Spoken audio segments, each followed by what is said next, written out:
I'm still figuring it out. I'm jealous of the people outside, just living their lives. Millions of secrets get lost in the light. Tell me how to reach you, show me a sign. All I want is you.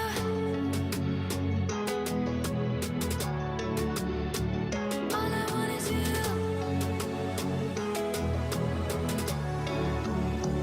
All I want is you.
Ladies and gentlemen, welcome back. I'm so glad you could join us as Europe carries on in the Open Qualifier number 2. Swiss is all done. Your extra lives are gone. You're in to the playoff brackets. Now, do or die, win or lose, and you are out. But before we get to our games, we got to have a little fun. I'm Leaf, joined by Stumpy, Johnny, and Cole. Cole, I just need to know, are you going to behave today?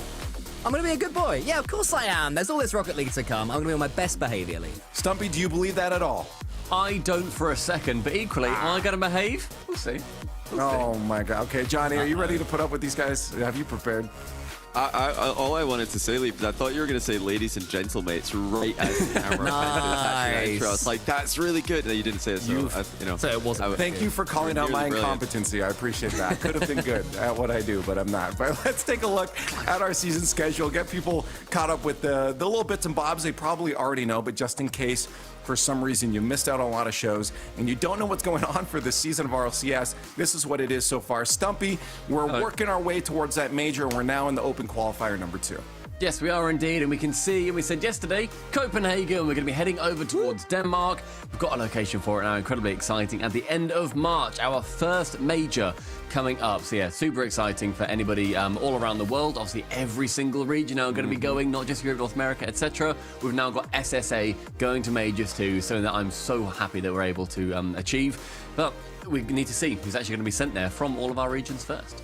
Right, Cole, do you want friends to join us? Cole, do you think that would be cool? Like all our friends watching? I'm thinking, do we want a packed crowd chanting, everyone having a good time, getting to meet their heroes and the friends, the community they have? Yeah, I think yes, Leaf. I think they should go to billetluon.dk. I'm stealing your line. I'm that excited. It's exactly what they should do. Get your tickets, guys, at the 400th mispronounced version of billetluon.dk. Billetluon. No, they said in chat yesterday, I saw it, that the G is silent. the G is silent. So, they okay, so say- Wave was closest. Okay. Which, yeah. Yeah. 1-0 to the NA show, I see. Stumpy. Okay, let's take a look at our schedule. Get up on screen before they beat me up. We have, of course, First Touch always kicking us off throughout the week for your spiciest takes. So make sure you're always tuning in to that. And this weekend, it's all about Europe stuff. Johnny, almost mixed you guys up. I don't know how I did that. But Johnny, Europe this weekend, which is, of course, our favorite time because we get to hang out. Yeah, we love a bit of European Rocket League. We had a chaotic day yesterday, which is, got a very exciting day lined up for us on Saturday this weekend. Last weekend it was very one-sided in the Saturday matches, and this weekend it may not be. And then, of course, on to next week. If you want to watch... If you want to watch North America, I'll continue where Leaf was. Some other regions. Oh, Hello, Leaf. If Leaf didn't come through there, North America, they're coming up. Go on, Stumpy. oh wait, Leaf no, is really, gone. you guys can't hear Leaf. Hold on, we can hear Leaf. He's back. Don't worry, guys. One Basically, in chat if you can't hear Leaf. next week we're going to be having the North American RLCS. It's going to be coming back. We've got Europe this time, and obviously nothing else is going to be happening across the European weekends. Every other region plays next weekend, so make sure you keep your eyes on that. And obviously, First Touch on the Wednesday as well.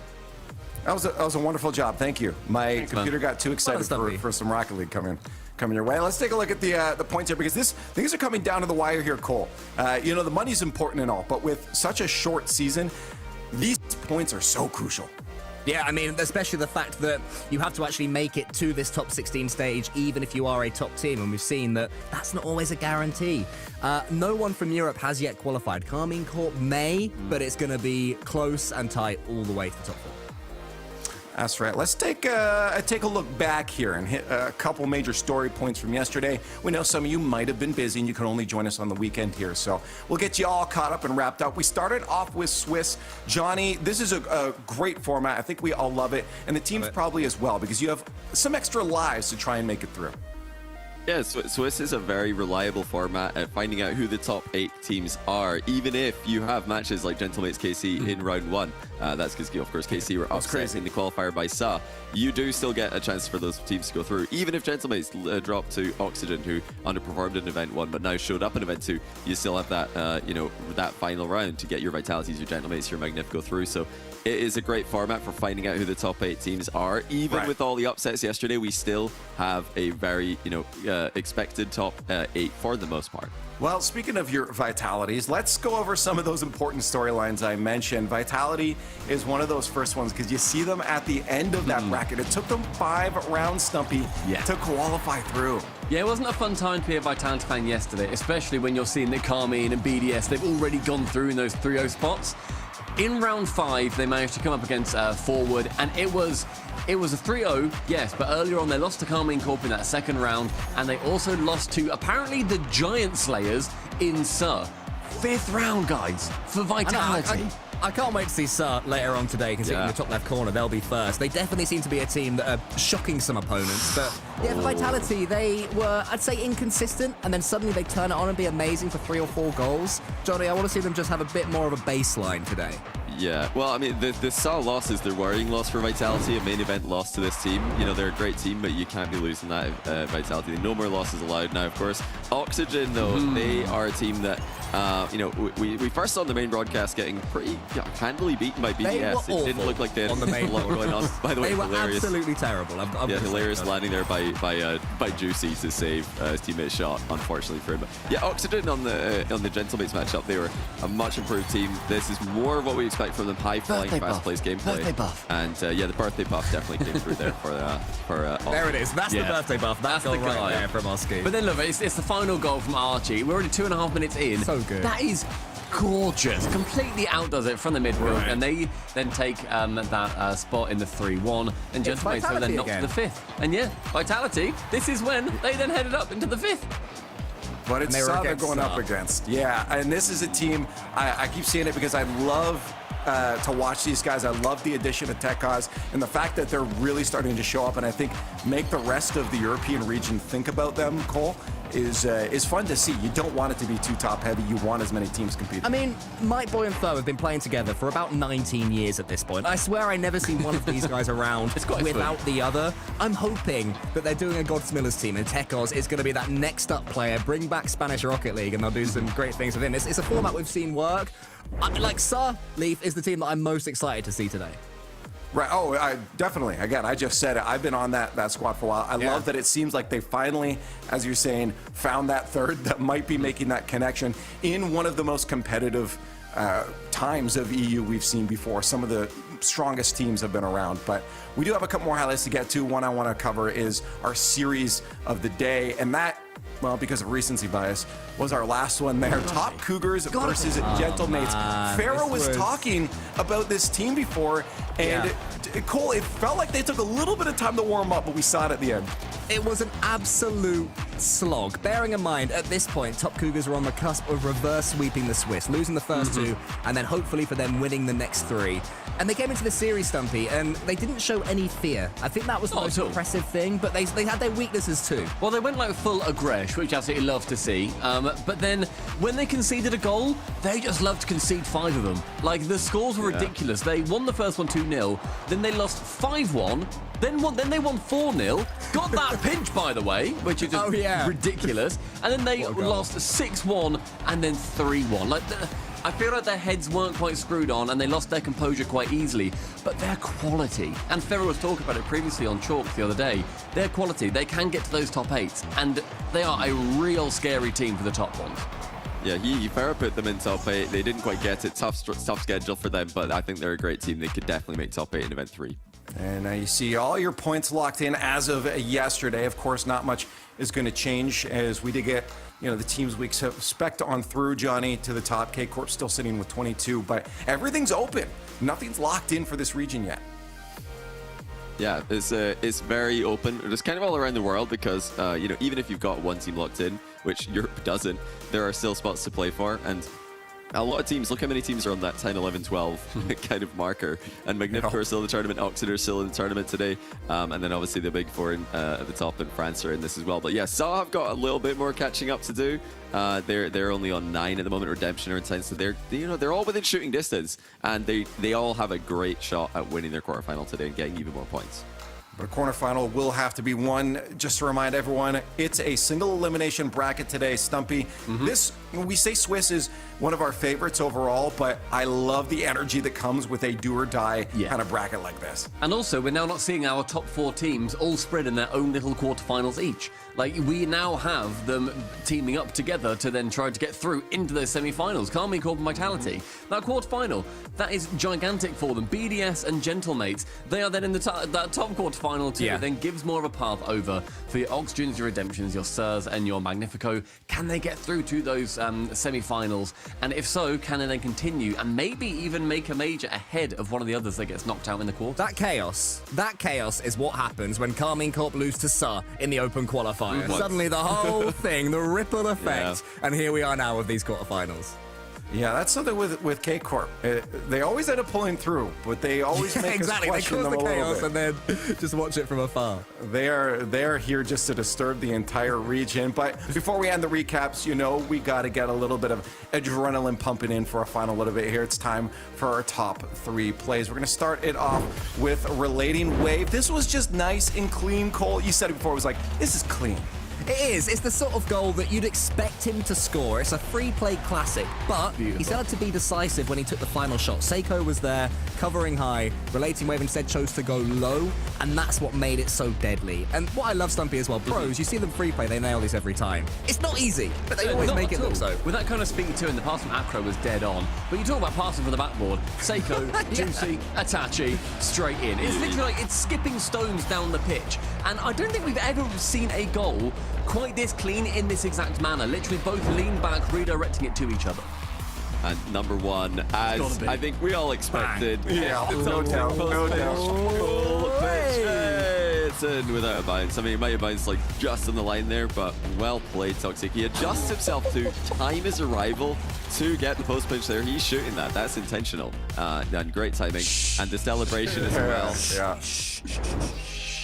What a Fantastic. king! What a king! I think what's great about that play too is I forget what was yesterday mentioned. We see that sometimes in gold lobbies as a player kind of flops into it, usually not intentional, but you could watch that lean back. It was very much intentional. To see it at high level play is just not common. So it's very fun to watch. Yeah.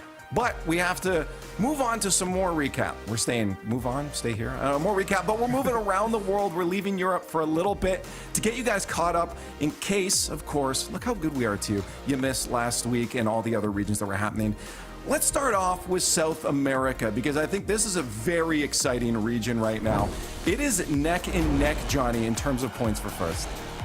Yeah, it's Furia, I think, actually ahead first, but it's neck and neck for second, if I recall. Yeah, so It's 4 points difference. It's almost close. Yeah, it's nearly neck. This is probably, I guess, the most clear-cut region with Furia and Complexity at the top. But NIP with the grand final against Furia this time, they lost it. Furia were just too strong, 4-1, easy win for them. But they're still in the running if they can get a better finish than Complexity again, preferably by a couple of rounds, not just by one. I miss having Furia in North America. It was great to really follow those guys and see how they compared to some of the North American teams, but they are back there in South America and doing well from it. Remember, everybody, that 2 teams qualify from South America to Copenhagen, so they're looking very solid. I imagine the rest of the South American region wasn't too happy about it, though. Oh, man. True, exactly. The bullies are back.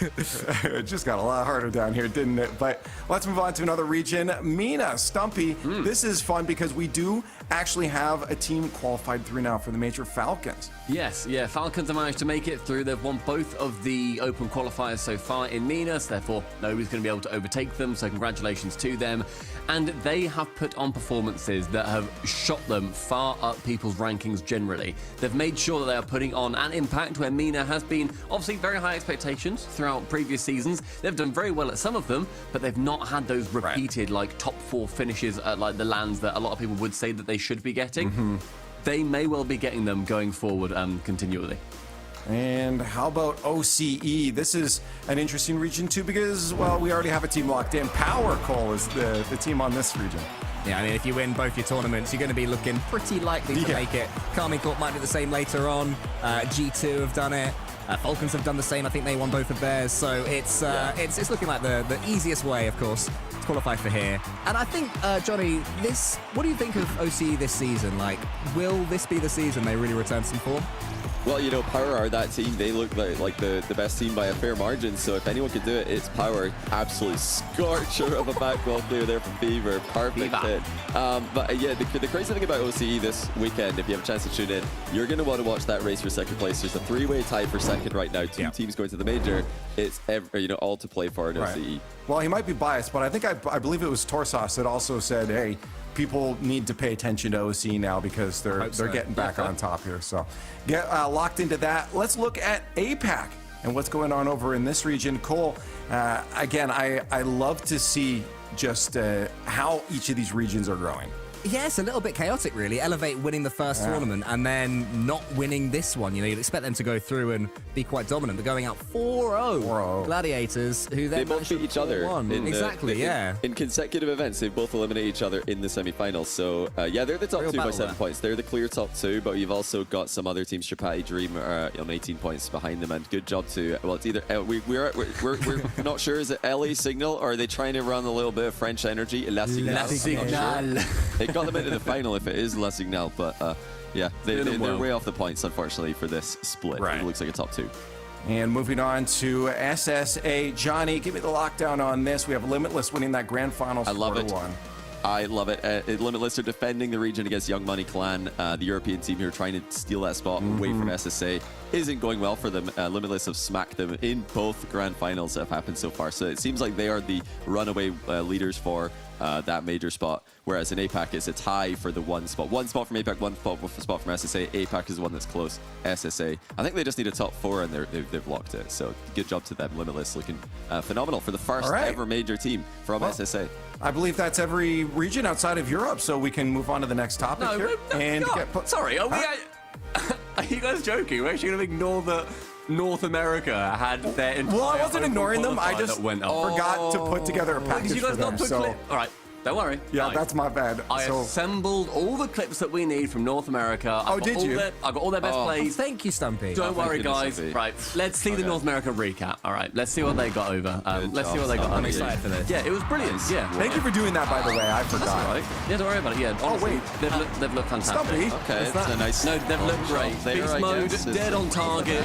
No problem. Cheese, very cleverly avoiding the ball there to give Daniel a chance. I like kickoff goals, personally. Whoa, what's that? Stumpy. Bit of a Stretch on that one. Fakes, they're faking. That's the thing, they're all faking. Don't worry about it. There we are. And Trees doesn't need a ball touch. Doesn't need to get the touch on the ball. Chicago didn't have enough boost there to get it, but Chronic very cleverly outplays him, you see. Nah, I see what Stumpy. This is. There has to be. There's no way this is the top place. I don't believe Stumpy. Look! They're all rotating back to net. What do you mean? Look, a brilliant demo, and then Cheese couldn't quite shoot on the open net. They're tough. They're hard. They're awkward. Well, I'll give you that one. They are hard. Open nets are very difficult, and not everybody is tough to. Yeah, I've done that. Yeah, but it's clever. It's a clever one. Yeah, that, again, impossible shot. First, I couldn't quite get it. Oh, so it's always really awkward. And yeah, little open net there for apparently Jack. Genji, again, doing a brilliant job. America's finest. Didn't want to rotate back on that occasion, which is a bit of an issue. Drees. Control it. It was a DC. It was a DC. What's going on, doesn't it? Yeah, it was a DC. So Stumpy. Yeah, Stumpy, this is outrageous. That is not highlight package. There were some. There are some world-class goals in NA this weekend, and I think we need to run the real NA highlight package. Can we please, fine? Can we be serious for a second? Save us, Johnny. Let's take a look at the actual NA highlights, and starting with a absolutely I remember this. Atomic Killing Cat backboard. Rebound bottom wins his past two defenders. Let's take a look at that again, because Atomic's POV in this just makes it look even better. Perfect first touch, perfect recovery. So good. Absolutely world class. We've also got this good play from apparently Jack, who rotates back and tries to save that shot. Almost gets it. We've also got another view here. First killer tries to intercept it. I think that's Chronic actually. Good try. And Great even finish. first killer gets demoed. But look at this recovery. Grabs the boost. and that nearly helps him get back to save atomic shot. So all these are great plays from Tenji here. But look at the also beast mode. Boost steal while atomic scores the goal, and Daniel, just in case atomic doesn't score this goal, he's back. So just a whole sequence of great plays. They're world-class. World-class plays. play in North America. Well, all of that world-class play led into G2 winning again, locking themselves into a major spot. World-class. And Would you say they're world-class, Leaf? I would say probably a world-class team. We'll see them classing it up when they face the rest of the world. You cannot top one play. That's the thing. They're undefeated. Yeah. Okay, well, I think you guys are ready for some quick banter here. We're gonna have to do some rapid fire stuff here because our kickoff is coming very quickly. Quick game to get us ready for everything here. We're gonna have the panel take turns describing an EU player without using certain predetermined words, one word at a time. The rest of the panel is gonna then try to guess and write their name down for a reveal at the end in order that they lock their guesses in. Whoever got it right faster wins that round. Chat, feel free to play along with us. Let's start it off with Stumpy. I believe you've gotten a DM with a player. I'm waiting for it. Okay. Maybe. I've got it. Sure. You got it, okay. All right. Okay, so I can't use those words. There's certain words you can't use, and you have to try to get us to guess this player. And the quicker we get it, the riskier it is, but we could win the round. And let's keep it going quick. Kickoff's coming All up right. real fast here. Mechanical. Okay. Too cool. Two. Haircut. Cheeky. All right, I'm going now. I'm in. I've locked in after cheeky. Peeking. I'll be honest. I did lock in after 3 words, but I regret it. I'm locked in I'm after not gonna 3 cheat, as though. well. Okay, is everyone locked in? 3. What do we got? Locked in. Okay, I don't think I'm even 3. close. Yeah, I don't think I'm reveal even it. close. Everyone reveal it. I got relating wave. Ignore the 57. It was locked on. Okay. Insane, but- One of you is correct, and that person is Cole. It was Oh, Archie. I don't like that. I don't like that. Too cool. Oh, He's too cool to play Rocket League. say Bosch. I wasn't allowed to say Bosch, Oxygen, England or UK. well done, Cole. I looked good into early job. there. Good job. Okay. All right, Johnny. What DM did you get here? Okay, I've got a player for you guys here, and my first word.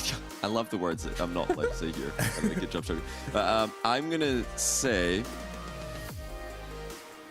Gotta be quick. head. Head. Oh, okay. First person that comes to mind is Shogun. You want more words? You want more words? more keep words. going, keep Another going. word. Yeah. we need more. Shoulder. Shoulders. What are you? You're Oh just my describing god, a I've got it. human I'm locking being. in. I'm locking in. I have got that. Oh! I think I'm looking I've as well. locked in after 2. I've locked as well. That's I've locked so good. after Well, That's clever. I clearly lose this. Give me one Keep going, more. Johnny. Go, Something I've one locked after more two. word for you, Leaf, and this is it. Knees. Yes, Knees. that's so good. No, I don't have this one. I'm losing this one, and I have no All right, idea. should we get the right Who is answer? it? Who is Should we it? share at the same time, Yeah. something? Yeah, 3, 2, 1. Let's see. Atto. Oh, I did. I thought you were doing like Oski, like Okie Kokie. What? What? Sorry. Okie Kokie. So it was like Oski. Oh, a toe! Oh my god! Shoulders, knees, atto. Atto. Head, shoulders, knees, I atto. hate this. The Oski Okay. I Kokie. wasn't allowed to say do you mean, KC. like All right. Belgium or Oski KW. What do you mean? Yes. Oh, that's his job now. You were so confident. I wasn't cocky. I was proud. You were so Okay. confident. Cole, That's right, that's a great game. All right, We got all right. time for yours, and then we got to okay, get right. on to kickoff. So let's get yours out of here. Oh yeah, that's right. I think you're right. Okay, my first word is older. Older. Okay. One more word. Really My write it down. second word is Vegas. Oh, My okay. third word is These are European players. For I'm people locking in. Yeah, Oh, it's European European. hairier. Oh, Harrier. Oh, Like a jump jet. No more hairier. My fourth word is I locked in. I can't take it back. my fourth word is going to, of course, be bottle jump. Oh, I've got it. Yeah. I locked in just That's like all I super got. toxic. Yeah. I locked in. I can't change I'm it. locked No. in. This is. I look I so don't stupid believe right it. now. It is too early in the morning for me. Okay. My should we brain go? is not operating. I locked in a couple ago. I said panda. I'm wrong. No. It is Yeah. speed. Yes, Stumpy. Oh, okay. Yeah, speed. Yeah. With the bottle jump. So he was in Vegas, right? See, I wrote that as well. Thank That's goodness. I got the wrong Vegas event. I Oh, thought you there were he talking is. about I thought you were talking about Season 6. about the other Vegas, season 6. Yeah, I thought that too. But then when you said bottle job, only one man comes to mind, David. Mouse Sports. Come on, that's hard. All right. Well, I don't know who Series losses in a row to not make land. I don't know who won this, but all I know is I lost this. So let's take a look quickly at the bracket again to remind you what's coming your way. We are into that top 8. We're only going to be watching the quarterfinals today. We're going to be going from bottom to top. We'll show you that schedule in case you want to screenshot this because you have very bad short-term memory and you can't remember which matches we're going to be playing in order. Ending off with Team BDS and Gentle Mates. That second match is going to be a doozy as well, Casey Vitality, but we're starting off with Magnifico versus Sa. This is a matchup we all said we wanted to watch. I've been excited about it. Cole, I think you said too. We're looking forward to it later because of Sa, but this could go either way.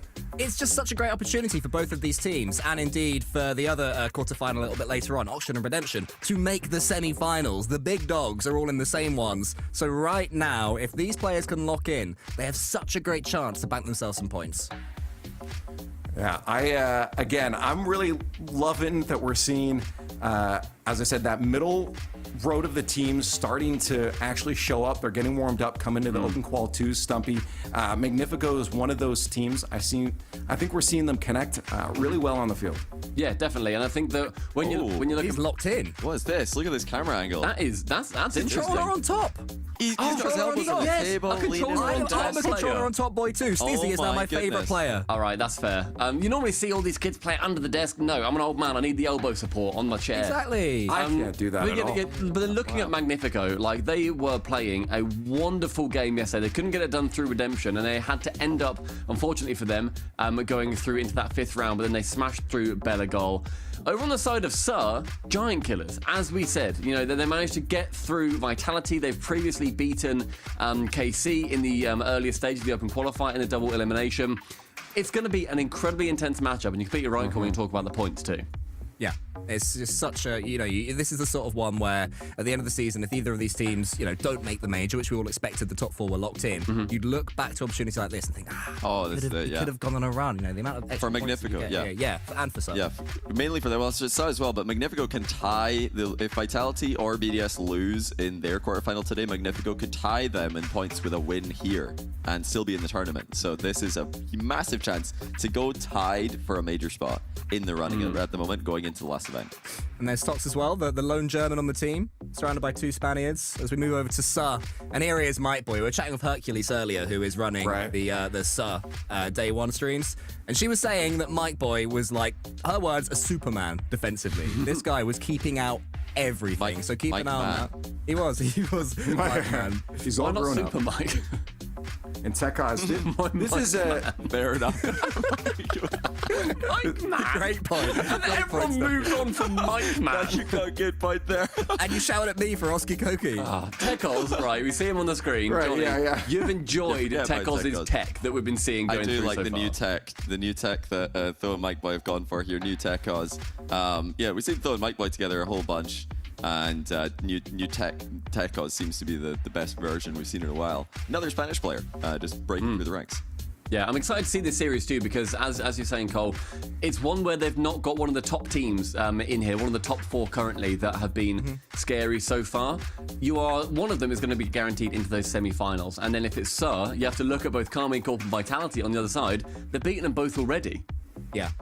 What I would say, though, is that maybe Sa have got a little bit used to facing these top teams. Yesterday they had BDS as well, they had Vitality. So then when you play against a team that's a little bit more maybe chaotic in Magnifico, it could, to an extent, work against them. That's my only that'd be my main argument for how Magnifico will take this one based on Sa's current form. I think overall we're in for a really good match here. Again, that's just what I wanted from the European region to start things off is having a close match. You don't want to see any stomps. I think we saw a few in those quarterfinals last time. Confident. So, Is he singing? I think Stizzy's singing. Can we hear that? I don't think. what song? Okay, lip read. What's he singing? What's he singing? Cool. Can we break his I presume privacy and some listen to him Spanish? sing on the main stream? Well, I mean, he's done it on video, so people have got a long time to try and lip read that. All right, analyze. We want to see the Reddit analysis on that. What song is that? It might be Spanish, bear in mind. True. I presume it is Spanish. Is it Despacito? John, are you just saying it's Other Despacito because Spanish songs are available. The only Spanish song I think, I think Spain have more than one song. There's the Gasolina song as well. Probably. That's Spanish. Yeah, Can we set up our cameras like this? I like this angle. little side Side view. on view. Yeah. I don't know if it's a good idea. All right, from a fun's program. over. Yeah, right. Shut down all my fun, Johnny. Okay. It's those singing. No, definitely not. No, there's no singing over Oh here. no, this isn't even Thor. It's Tecos, isn't it? Yeah. Oh, I see. They do kind of look similar though. They got the same glasses. Yeah. But Tho's in a darker room with a PC behind him for some reason. It might be There his we PC. go. Oh, there he is. Yeah. Is that a PC? Is it? Or is it just a window? It might just. I don't Is it know. a mirror? Might be a reflection. Yeah. Is Well, he in a that would make it a webcam? mirror, not a window. And he's got a fancy chair, to be fair, and he's also got blackout blinds, so he's going to be does. somewhere pro. It can't be good for Somewhere all pro. these kids' eyes, the fact that they only have their monitor on. I don't know. I'm a 30-year-old maybe- man now. I mean, care about Yeah, that. we're old. gameplay We're wise, old. I prefer. I can't. I feel like I can't. If there's any placebo effect of there might be sunlight reflecting the monitor, I can't focus. I know, I like Really? the light. I'm into Is the there light. always loads of sunlight in Scotland? Does that explain why you're? Well, that's what I'm just not used to. I'm not as accustomed to it as you guys. Like when it In does sunny happen, England. I'm like, what is that? Like I can't handle it. What is this ray of sun that's somewhat warm? It's not really warm in Scotland, I'll be honest. That's kind of like a fake sun we've got. Fake sign. You just put a piece of cardboard in the sky. Chat, start hashtagging away. You know what to do. Get your predictions in. Reminder, we are tracking this. You guys actually aren't doing too bad right now. Overall predictions. Yeah. Jar are winning actually. Are they second? No. I think they're first equal. They're with something. joint second, thank you. Oh, they're I'm joint on, second I'm on with CJ. 14, and then Chat and Okay. CJ are both on 13. Okay, well, I need to know if you guys are going to throw today. So let's throw them up on the board here. I think we're across the board the same. So even if we do lose, Listen, I think Shogun went Magnifico Magnifico, are. I've got to say, Magnifico Has are Shogun like gone they're Magnifico? supposed to. He has. No, he's not. Yeah, he has. So Shogun's Magnifico. I think Magnifico. They should be the better team on paper. They should be. form, But though. both the times I've predicted Magnifico, they've lost, and that's why I'm losing to Chat in the prediction contest. Thanks, Magnifico. So I'm not going for Magnifico this time. Friendship is over. Sa is now my best friend. well, they're going to win now that you've gone for Sa. That's Chat, I've the got way you this third is. They as win well. now. Chassa. Furious. So Shogun is the only person out of anybody predicting that has gone Magnifico. Right. This could be a swing Hey. into the double digits. Come on, Shogun. Well, I think this chat is indicating how close we think the series is going to go. Hopefully, we're off for a banger, but our match is ready. So let's get into it. Our playoff bracket has now begun. Magnifico and Sa are leading the charge. Best of sevens across the board. Let's have some fun.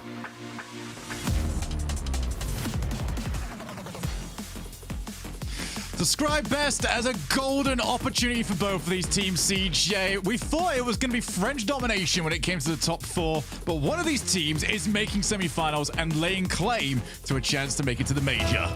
I mean, there's a lot of talk about the format, the seeding, but how beautiful is this? We've got matchups galore in the quarterfinal and a great opportunity for both of these two teams to crack into the top four. We talk about those all-important major points. I think for both these teams as well. Yes, obviously Serve had great results in this tournament to this point. They'll be happier to see each other than most other teams that are in this top 8. This is the chance. You lose this, you're going to be really fighting uphill for the rest of this split. You win it, and you're putting pressure on everybody else to perform for the rest of the day. I mean, when you make the quarterfinal, Shogun, you're expecting to play one of those top 4 teams that we saw in the first regional. So, as we said, this is a great setup for these guys. But we talk about SAR. I mean, I feel like they deserve a top 4 more than anyone, really. They took down K-Corp in the qualifiers and then taking down Vitality yesterday. So, certainly a team to watch out for, and they can match it with the best. Yeah, it is. Because of Sir playing as well as they have, they are in this spot. Magnifico will happily steal that away from them, though. And Stizzy waiting for his chance. Booming clear, calling Foe into action in the midfield. And my boy is already up. That is a pre-jump. Has managed to still get it, and now he's got everybody tripping up all over themselves. Even managed to trip up Foe on his way through. Stizzy still low boost, but he's getting a ton of respect from this defense. It's just interesting to watch this SAR lineup. Haven't seen too much of them in the featured matches. Obviously, you guys at home would be watching the team streams, the other broadcast, I'm sure, but it's great to see them with their name and players in the spotlight now. in this quarterfinal matchup. And Magnifico, you know, Johnny said it himself, we put a lot of faith in this lineup. We predicted them so many times, but perhaps not quite meeting expectations when we need them to. They're such a consistent team around this 5 to 8 mark in Europe, yet to crack a win against that top 4 either. Magnifico having a ton of success up to now of just creating chances for themselves, but they haven't quite had that confidence yet to send the second man. Always running the risk if that play goes wrong, yes, you're in an awful lot of trouble, but I feel like they can just take that at the moment. They are finding clean opportunities. Just rely on the third man to not go too far forward, as Stizzy does demonstrate. Oh, nice cut through by Mike Boy Foe, looking for the double tap backboard, and 2 players required to keep it out. Yeah, it's been a lot of pressure from Magnifico, but you see it there as soon as Sa get an opportunity to push forward. They are looking deadly on that end. This is a worry, however. They're just getting a little bit stuck in the corner. You see Tho and Mike Boy, both very awkward tech. The tech lord, I don't know what Johnny's calling him, but a tech added to this Sa lineup has been certainly a player to watch in addition to the Tho and Mike Boy combo. And here we go. There's the pass across. Back post is on. He's wedged it in, Mike Boy. First goal on the board to Sa. Yeah, the worst thing for Tox here is the fact that Tekos actually just took the touch, waited for the chance, and what a shot that is from Mike Boy. Just squeezed it against the wall, and the ball knew better to go anywhere else but in the net. I just said it before, you know, Magnifico, they have had so much pressure. Time in forward half has been all theirs, and this could be off the kickoff. There it is, straight away. They deserved it for that pressure. They gave Sa the first, but they answered back off kickoff. Good follow-up as well from Atomic. Rolled with it rather than trying to lose it back corner. Instead, played the typical way that you would if you wanted to try and grab the mid boost. Played it after the ball bounce, and then they are back to 1 each, as you said. Did feel deserved given the run of play. But I think also a little bit of a warning to Magnifico of it didn't take many opportunities for Sa to get their goal. And perhaps that's just the way they like to play. You know, you talk about their record against top teams, taking down K-Corp, taking down Vitality. Here's a great chance, and now we've found Atomic. The drop down off the corner of the ceiling, and he's the only one ready to read it. Double to himself, doesn't use the roof, just wedges it off the bar.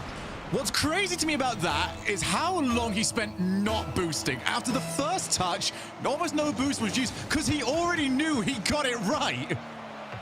That is unbelievable. And now they are still on the offensive. Goes straight across the face of goal. Magnifico. They've seen the results that Sa have got. They don't care at the moment. Booming clear by Tox. He's got 0 boost. Foe called in. Nice pass off to Mike Boy, but he's going to be met by Stizzy. Gets the ball past Stizzy. Still 2 players waiting. Oh, Tekos has followed so well, and now everyone's scrambling. Foe gets the ball across the face of net, and Stizzy's now back.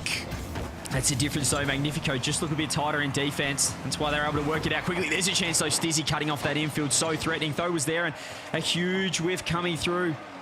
Tekos has to catch this one and try and work it out. 1 minute left. Sa trying to push forward. They've looked a bit shaky in defense. Their offense has looked pretty good so far, but look again. Magnifico finding bumps, finding plays to get out of defense. Sa cannot keep the ball down that end. Magnifico have had a few double commits, though. They're also pretty willing to allow Sa to play the ball. Are they going to regret that? Again, Foe has the ball under control. Is finally covered. Big bar. Now Stizzy's up. Good block. In goes Tekos. He's not going to be able to beat Tox to it. And now the counter-attack. Atomic realizes goal-scoring chance unlikely. Let's just play for time. Get the ball into the corner. Work from there. Another double commit coming through. It's just so awkward. Stizzy might have the opening. He's been bumped out, but 20 seconds left. It's down the wrong end right now for Sa. They need to push this ball forward, though. No boost. There's Mike Boy trying to catch it side ball. More bumps coming through. They've looked deadly, but that's where they needed to make the infield pass work. Hang on a minute. There's a whiff. Tox gets the dunk. Though almost with a chance. Magnifico just forcing it forward. They want this first goal. They want this first game. Under wraps here. Tekos, perhaps one last chance. Ball up in the air. Stizzy meets Mike Boy. Ball on deck. Magnifico take game 1. A solid defensive showing. And really just looking classier early. Yeah, Magnifico. I don't think Sa actually realized just how vulnerable Magnifico were at the very end there, because I checked the boost amounts. 2 players with 0, 1 player mid-30s, and the ball just lingering around in their final third. There were chances there, but Magnifico have got the first game. And I feel like for both teams, CJ, they'll realize they can probably play a lot better than that, because the double commits and the whiffs, they were very prevalent in game 1.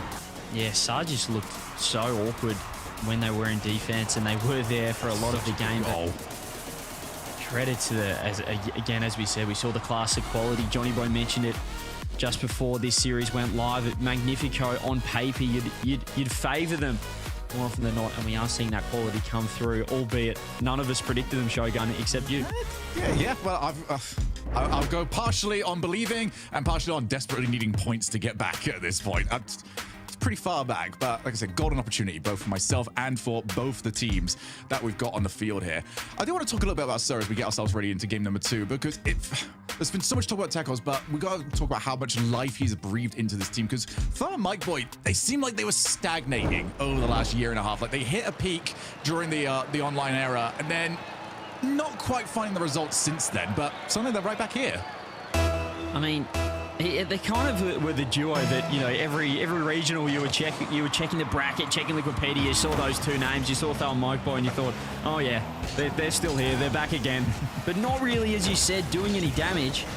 They pick up Tekos, and now they're taking scalps of all the top teams in Europe. But, well, this is a matchup, as we said, making the most of your opportunities is paramount when you're looking to qualify for a major. I want to see them improve here, and there's a massive overcommit coming through from Magnifico. Atomic will be able to track back, ball not moving quick enough. But Magnifico, they're not looking perfect either. We'll see if the nerves settle here in game number 2. Nice pass. Stizzy's already there. Looks for the backboard double, and Mike Boy read that. So a play that does work if Mike Boy gets a bit ahead of himself and tries to play for an early save. Oh, good bump, though. And they're not going to stop that one from going in. Tekos got both. He went back for more. He said, I want seconds on this one. Have a look at it. Gets the bump on Atomic. Mike Boy flicks it and gets Stizzy as well.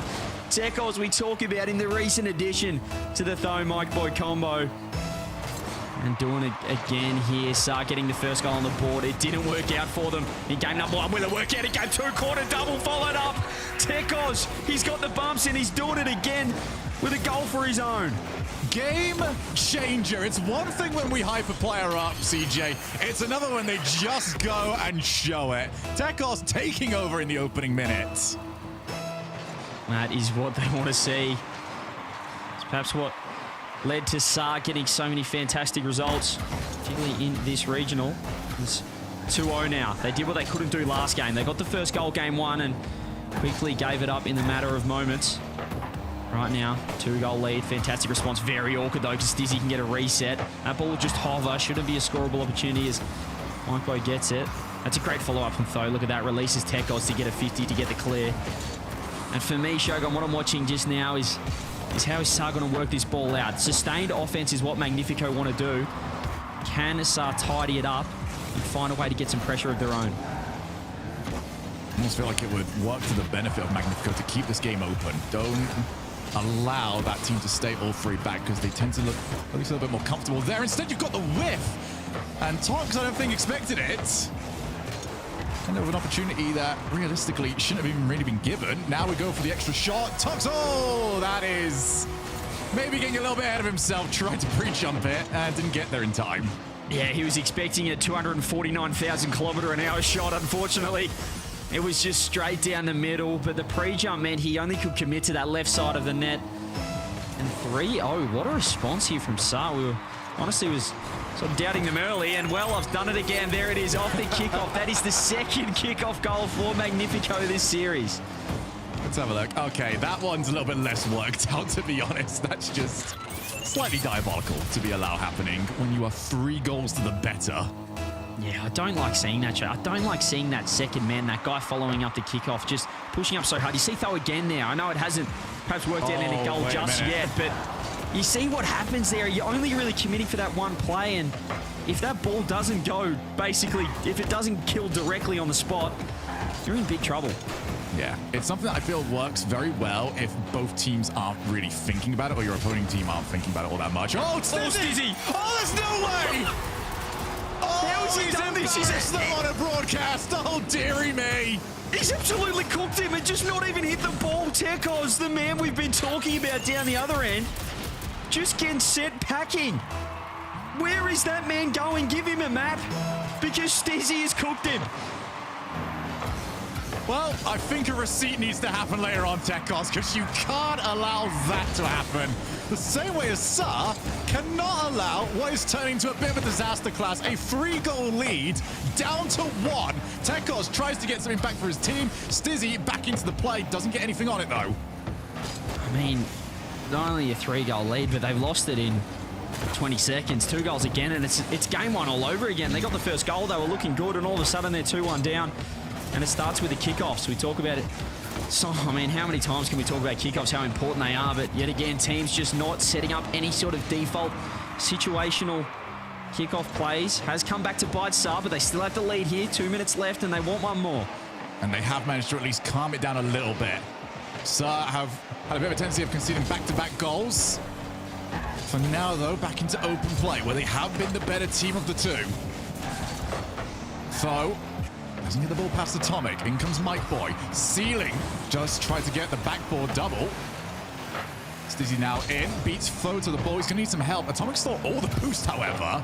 And if they do manage to trap their opponents in this side of the field, feels like it's only a matter of time before exactly that happens. Oh, this is just all Atomic. Gets all the boost, as you said. Cuts rotation, throws it up high. Teko's completely out of position. And the fake from Stizzy for Tox to come through. Magnifico, 3-0 down. 1 minute later, we're tied up. It's just getting worse and worse for Sa. The 3-goal lead is gone. Is it about to get even worse than even that? You'd imagine, surely not. Tox now scampering back to the defense, loses the challenge. That's going to be in a nice position, actually, for Sa. Didn't have anybody around to play it. And wait a minute, speaking of no one around to play, nobody challenge, and Tekos doubles up. Where on earth did Magnifico go? Sideball. Atomic has just flipped for mid-boost. He said, Stizzy, you handle this one. And I tell you what, Stizzy wouldn't have been too happy seeing that. Left on an island last man. No one covering the middle. Tekos probably a bit fortunate with his shot that it did go in off the crossbar, bar down. But they get the lead back. And I dare say Magnifico just handed them that one, Shogun. Oh, they'll go for the bump play, and somehow Tekos keeps it out. A star-making performance here from Tekos, but absolutely, CJ, I long for the day where somebody trusts me the amount that Atomic trusted Stizzy. He just left him. You got this one, mate. It's all fine. He didn't even have possession.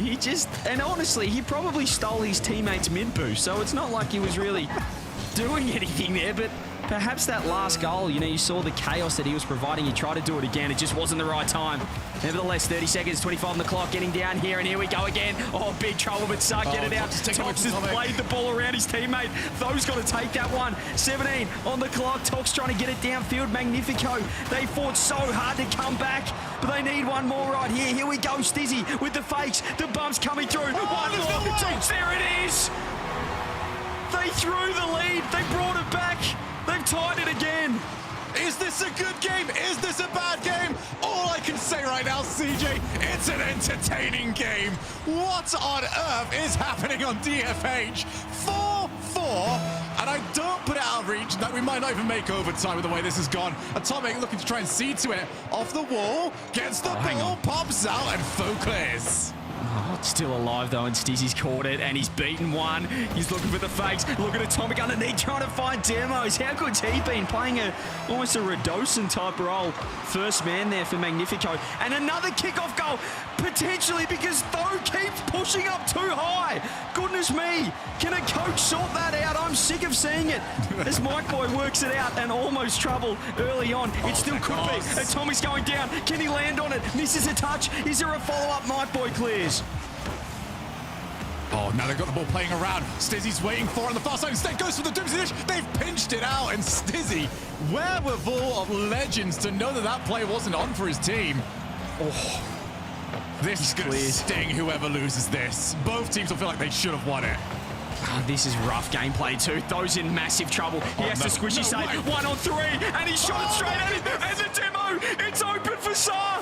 They should have won it easily. They nearly threw. Magnifico then threw. Then Sa threw again. But they get it in OT. What on earth was that game?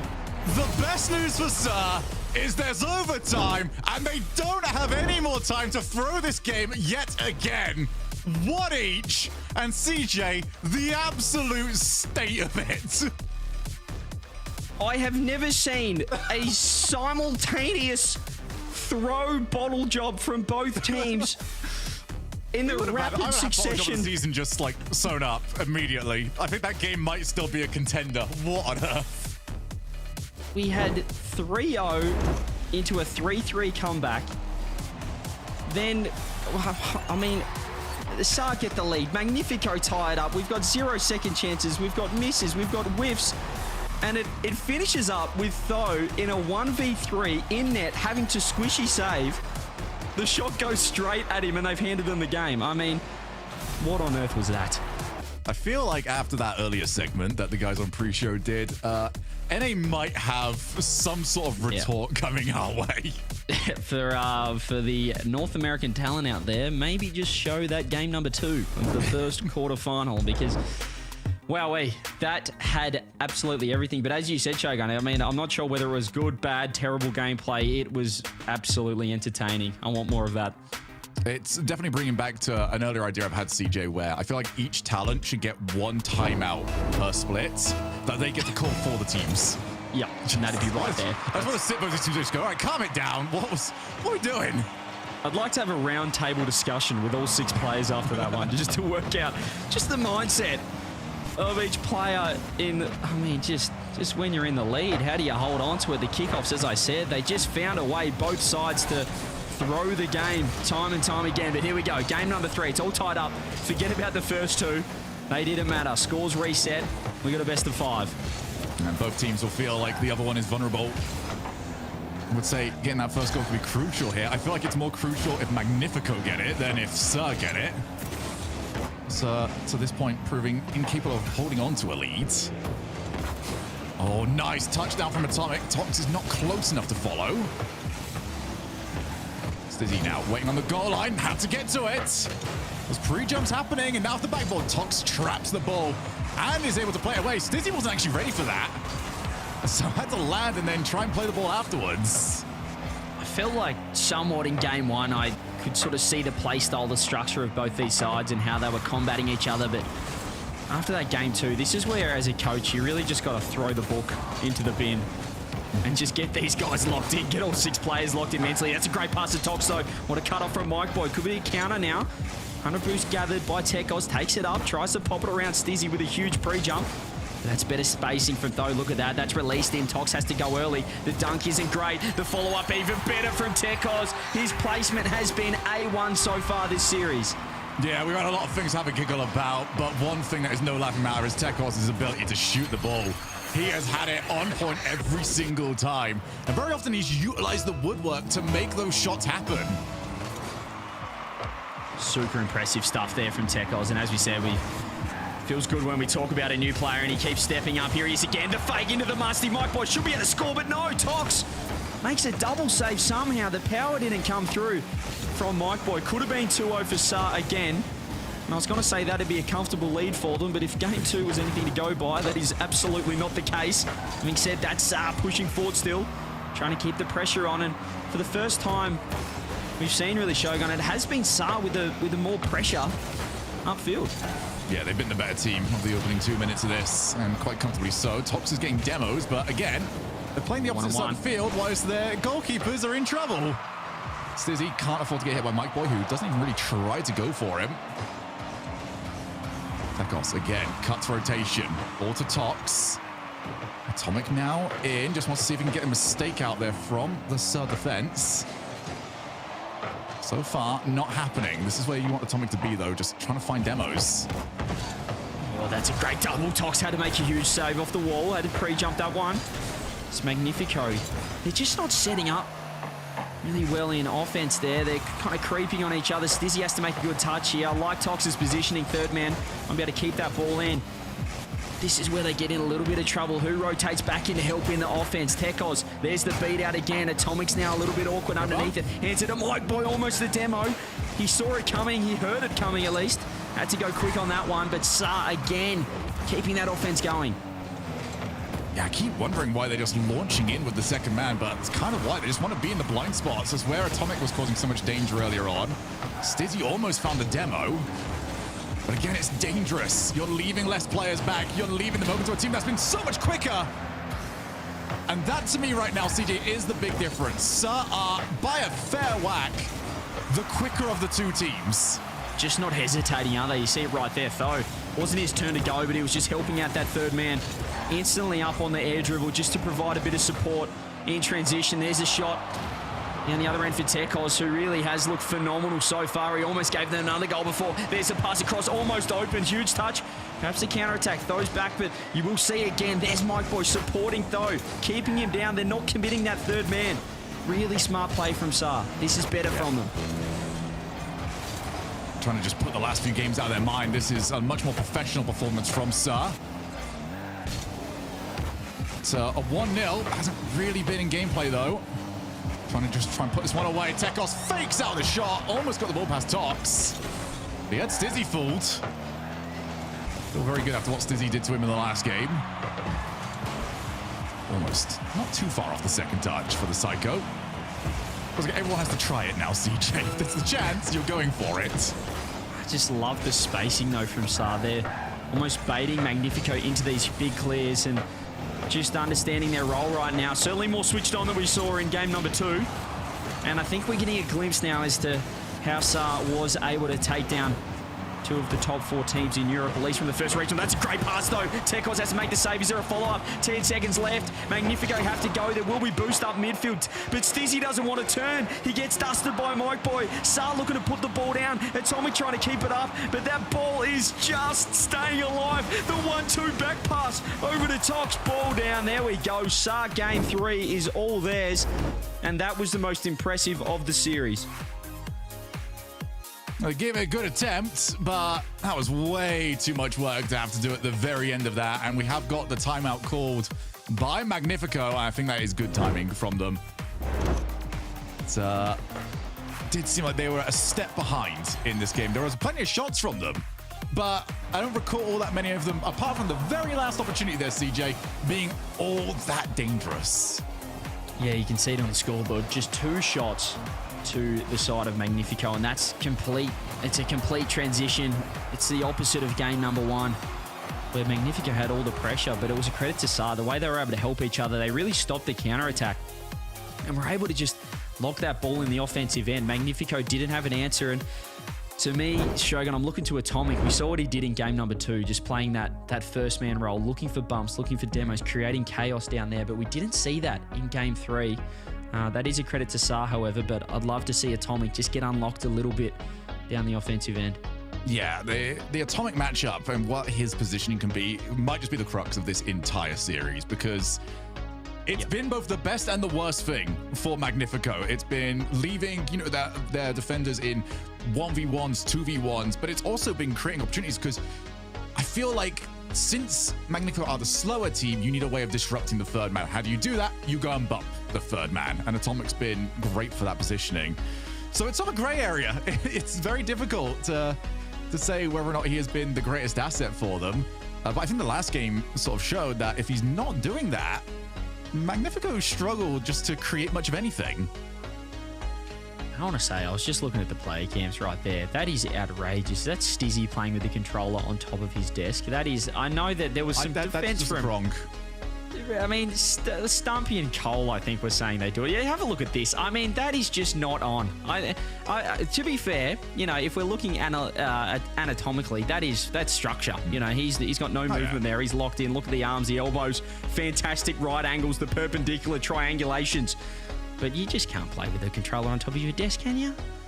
I think he's might go for the astral thing, where he just wants to know exactly how far away he is from the monitor, and that's a good way of doing it. Do you think he's got little X's on there, so he knows exactly where the elbows have got to be? Ooh, I like that. I had a little bit of I'd reach my arm out to touch my monitor to know the distance. There's a few tricks like that. But you have to sort of try and, it's all about consistency. Works, I guess. Yeah, it's a little bit, depending on how much my arm is growing between lands, it could vary a little bit. But we are into game number 4 here. Timeout completed. Magnifico, how do they respond? Can they find a way in? And that could have been the perfect start, but Stizzy just couldn't find the target. And if anything as well, we didn't really talk about how clinical, you know, in particular Tekos has been. But down the other end, Magnifico have had so many chances that really could be trying to put away here. Yeah, to me, I mean, we just talked about Atomic, but I feel for me, Stizzy's got to be the big player here. He's got to just control the ball a little bit more. I don't think this attempt to outpace and just boom a ball really suits his strengths. He's very good at controlling it, going for the outplays. See him launch on in, but Foe pretty comfortably there first. Up again, beats Tox to the ball. Stizzy has missed it off the backboard. And now Sora in full control, apart from that demo, does not help, and they're going to have to back out. Yeah, I think Mike Boy would want that shot again. He just sort of toe poked it wide, no follow-up. Tekos awkward. Again, he's made one defensive mistake this entire series. He's been phenomenal offensively, and Saar just really looking clean downfield. You just look at Magnifico's offense. Saar just are not giving them that infield at all. Game one, they looked so awkward defensively, Saar. They were all in the corner together. They were crept up, but right now you can see there's distinct roles. They're pushing up together, and they're working as a team as Tho almost finds it off the corner. Can't quite follow up Mike Boy. Saar keeping this pressure on, looking so impressive. Magnifico got to keep boost control here. Atomic, though, that's a really poor touch, though, and they need a follow-up from a blue card. They don't have it, and they are still stuck in this side of the field. Atomic, again, has crept forwards. And he's launched it. I don't know. From what I'm seeing from Atomic here, he's just putting himself out of position. This time he is at least a target man downfield. But it seems like a fair whack of wasted motion as he does clear the ball. Much better. Yeah, it can be inconsistent, that play style. You're going for everything. Mike Boy's got a fresh shot. Tox follow up. Tekos, he's double saved again, Tox. How good is that? He puts his car in a position to not throw himself away, be able to get that second save as well. That has saved Magnifico there. The worst thing they could do right now off the timeout is to concede early here in game number 4. But, well, Saar, they really have picked up where they left off. The timeout doesn't look to face it, but there's a demo. That's huge. But the shot is wide. Just, again, they're lacking that polish. The miscommunication. Atomic's thrown backboard. Bump came through, and they lost an open net. Oh, nice reset. That's got so much power. Mike Boy had to be aware of it. Finally, Magnifico got something going, and Mike Boy, off his own post, keeps it out, keeps the ball in the corner, and just calms it all down a little bit. Yeah, easy as, no worries. Perfect save. That's clinical. That's textbook right now. You'd see that in any sort of tutorial video. There's Tekos pushing it downfield. Saar, both teams had fantastic chances, but defensively, some really good saves. Tekos looking to keep the pressure on. Forces Stizzy to make a bad touch. Though just keeping it in there with low boost. Tekos just hanging around like a bad smell. Certainly getting to work. Magnifico's biggest problem right now is that man. But look at the low boost right now from Saar. And Atomic has probably missed if there were 2 goals sitting next to each other. That's how wide that was. And now across the face of goal, Tekos does steal the boost. That's just hit the ceiling. Atomic is a wild man in this series. Dude, love to see it. Tox is just trying to play the ball to the corner. Stizzy sticks around, pops the ball up. Atomic is there for emotional support. And Atomic now has to get there before the shot can go in. I'm getting Redemption vibes at the moment from Atomic. I absolutely love it. This is entertaining gameplay. Though keeping the ball in, he still has boost. We'll be able to keep some pressure. Tox, and he was just high enough that he makes it awkward. Tries to find Atomic, but Stizzy's been dusted. Saar keeping pressure on. Just look at the way they're cutting for each other. These touches, beating 1, beating 2. Stizzy has to be awkward as well. Tox doesn't want to get there. He doesn't want to support. Infield comes through. Tekos keeping it in. It is wide open if he can get it, but Stizzy does well, low boost. Yeah, Stizzy had to even collect 12 on his way through just to make it. It was on 0 as he saw the ball go to the orange car. Tekos got there first, but actually he was so cleanly first that he ended up bouncing off his opponent's car secondary, and that is how you can win some challenges.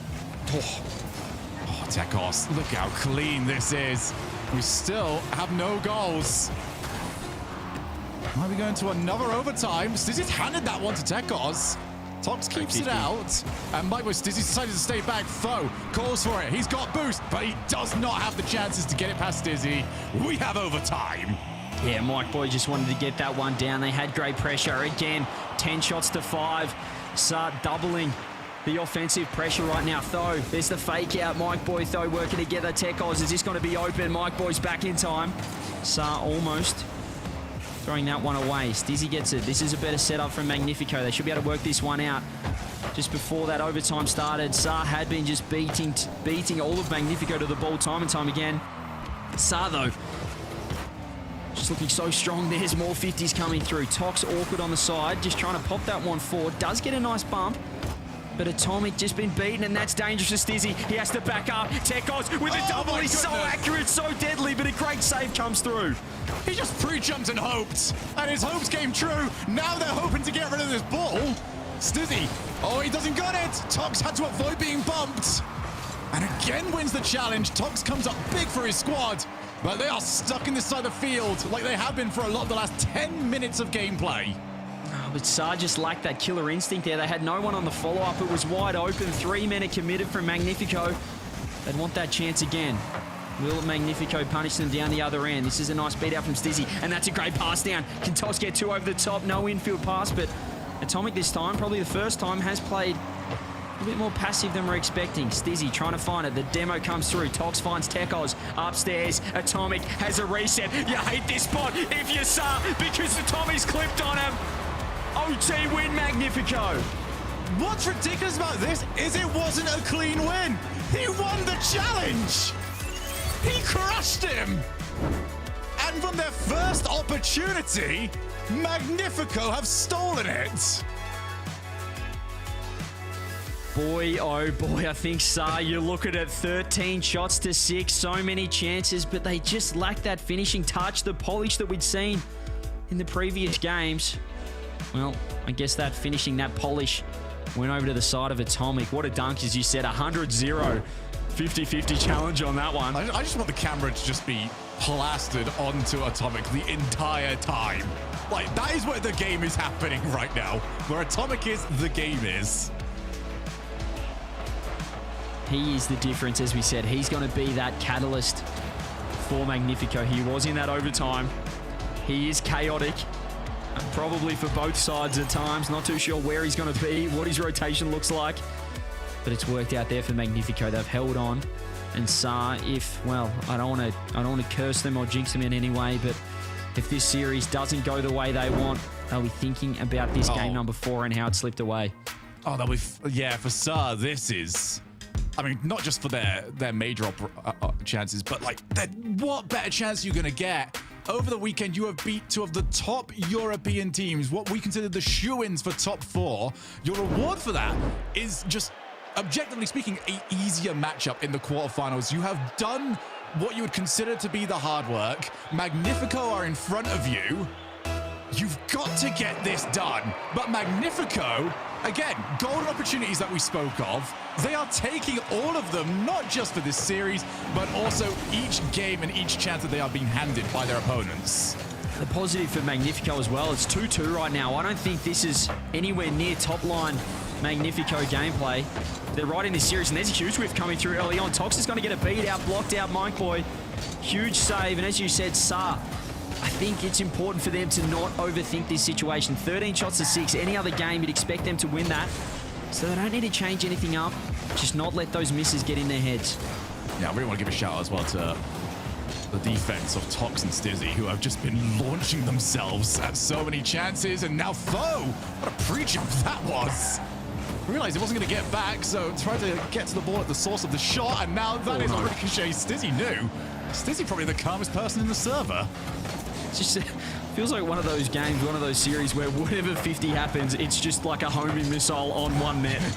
So ball nearly again found top corner, Mike Boy in the net as Stizzy launches it forward again. This is better for Magnifico setting up. There's Atomic just cutting it cross back post. So much chaos coming from the blind spot of Sa as Mike Boy has to make a save. It's awkward. Stizzy's going to get a free touch, but as you can see, Atomic with not much boost is just going to try and kind of pass. Oh, the worst 50 of his life! Or the dead set worst 50 he could possibly take! Tekos says thank you very much.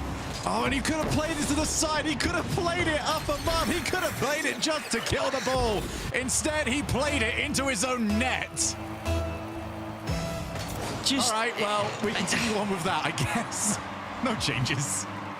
Just a bit of a... I know he had low boost there, Atomic, but it was almost a lazy challenge where he wasn't really threatened by the Tekos commit. Well, he needed to be because he's been punished down the other end and, well, almost looked like Tox could have saved it as well, but he kind of just helped it along its way into the net. Magnifico letting that one in, perhaps.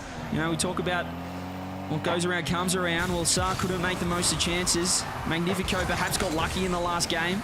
This time it's Saar's turn to get perhaps a freebie on the scoreboard. I think a big thing to point out as well is Saar have got the kickoff sorted back out.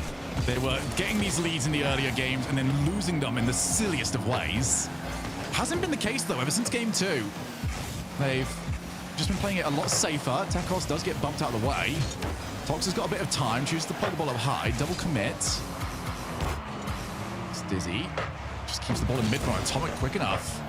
Well, rare time. Actually, Magnifico have been the quicker of the two in the midfield, and you can see what they got for it. They have a half chance. It's a great beat as well there. Tekos is trying to push forward. Tho looking great. The transition, the midfield play, all of these challenges have been won consistently by Saar, but Atomic, as we said, he's that X factor.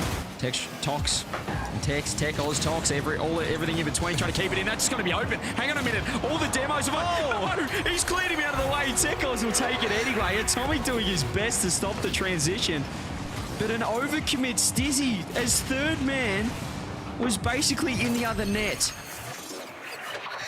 I mean, I appreciate the opportunity and I appreciate the attempt. 2-0 is the result that you're going to get for it. And again, it was no real massive opportunity there. They committed everybody just to try and create something, and it did not work out for them. But you know what they say about Saar and 2-goal leads. Or Don't know. Or well, who knows? Yeah, or just anything that is not overtime, really. They are never safe, which is not what you want to be known as if you're a team, but we did see it earlier on in the game. Here goes Stizzy. That's a great fake. He's got a nice transition as well. Tho's going to have to jump up awkward, and that might just be in. Stizzy end-to-end Rocket League, catching out the entire Saar defense on the way through. Yeah, he made a great decision partway through because Fo played that as if Stizzy was going to go for the flip reset. You have to make that decision so early on. Are you going to go flip reset and go for the outplay, or do you have the chances to sneak the ball through with the air dribble? Stizzy decided air dribble was the way to go, and he was absolutely right. It's certainly an interesting series we've got ahead of us. The goals have been somewhat unexpected. That's such a smart 50 from Mike Ball. He faked the infield, went low, found just the challenge he wanted, but Stizzy's going to be able to work this one out. He has popped it when he didn't want to. Tho's right there trying to find a pass. It's Tekos. Gets 50 out by Tox. Mike Boy, though, grabs 100 boost. That is not the touch he wanted. He said, boys, I'm in big trouble. Someone help me, because the follow-up from Stizzy's coming through. And yet again, Shogun, a 2-goal lead has just been handed back to Magnifico. I'm almost like glossing over it at this point because it just feels like a natural state of this game. I mean, that was the sort of touch that you're in two minds on. Are you trying to control it or are you trying to clear it? You managed to pick the middle ground.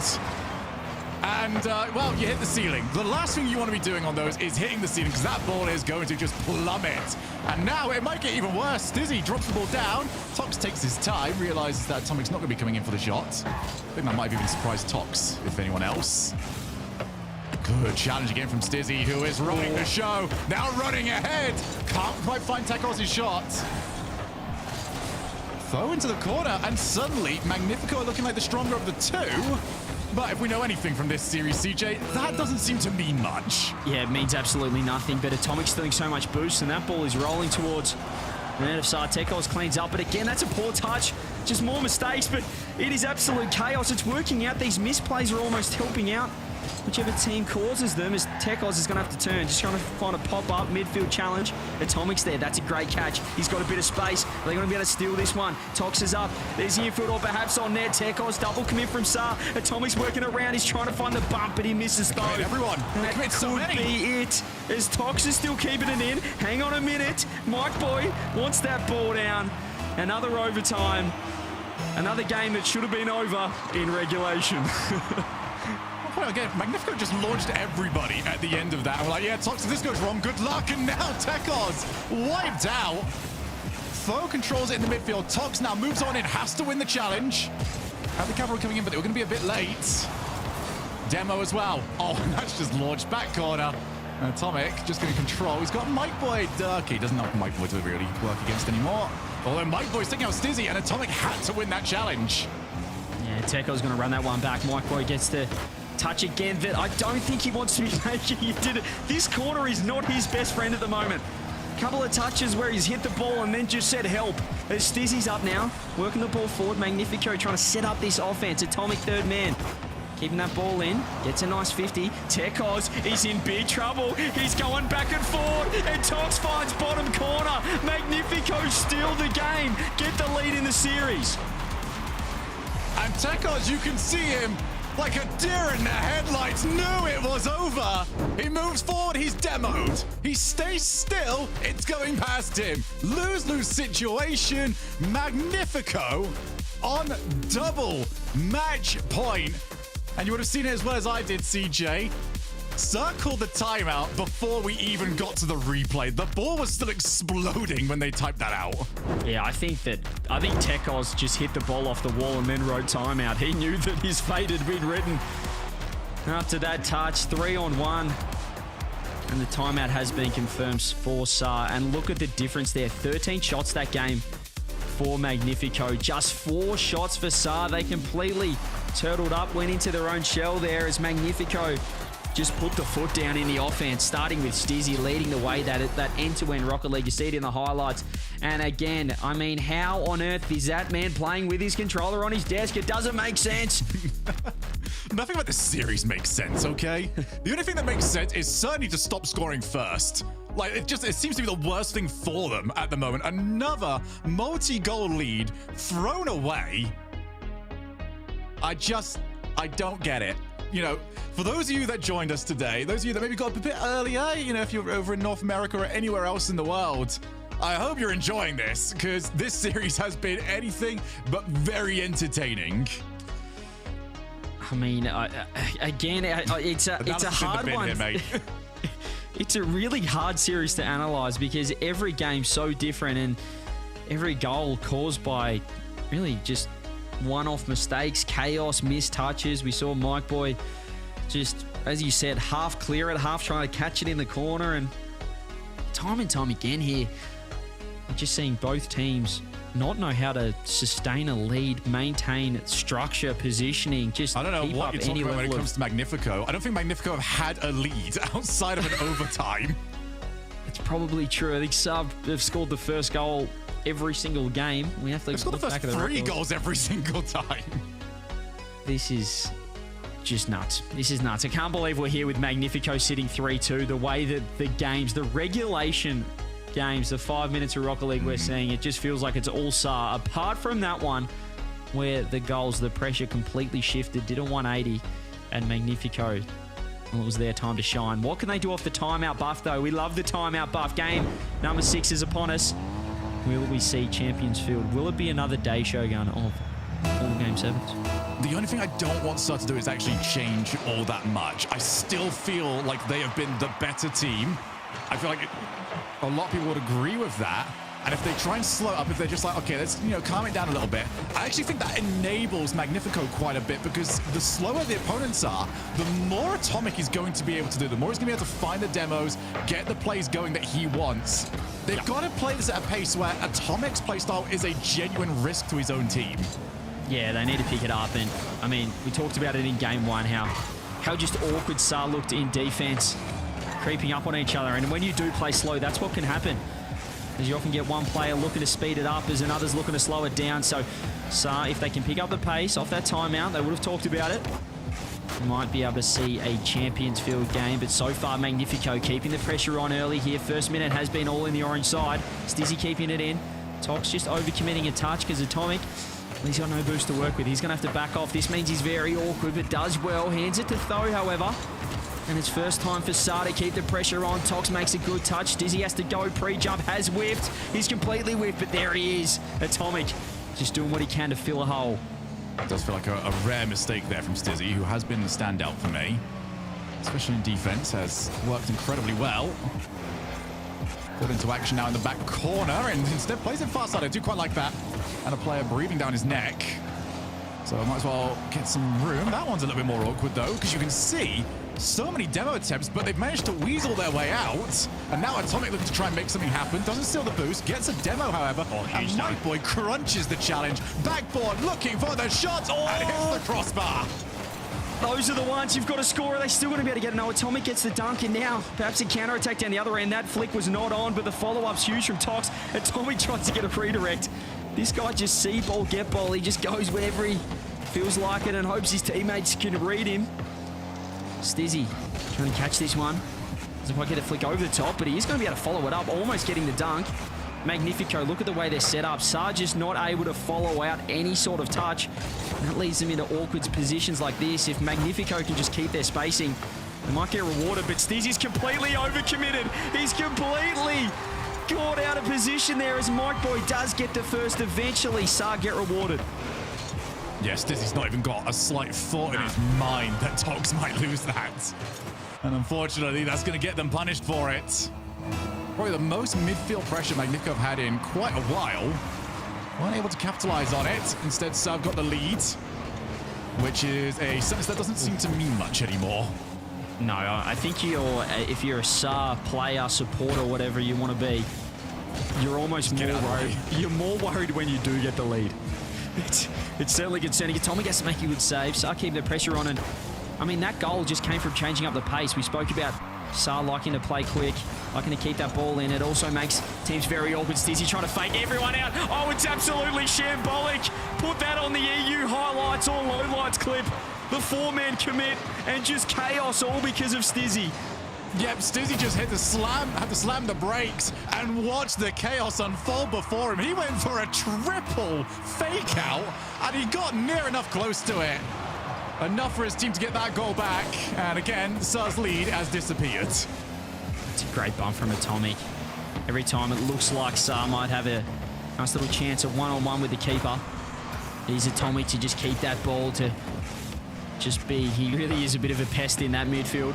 First man, that is a terrible flick from Mike Boy. He'll want that one again. He tried to fight his teammate Tekos, who had to make a big save, forcing it downfield. Though with a touch, it's a follow-up, double commit, triple commit, all the players up. Again, it is messy, Rocket League, but certainly entertaining. Mike Boy with a 50 as well. SAR trying to get the lead back. They're almost more comfortable, Shogun, when they're not leading. If anything, the best thing for them might just be to head straight to overtime. Although Stizzy tried to play for an outplay against someone that was pre-jumping in from the outside, and now Stizzy, oh, what a touch!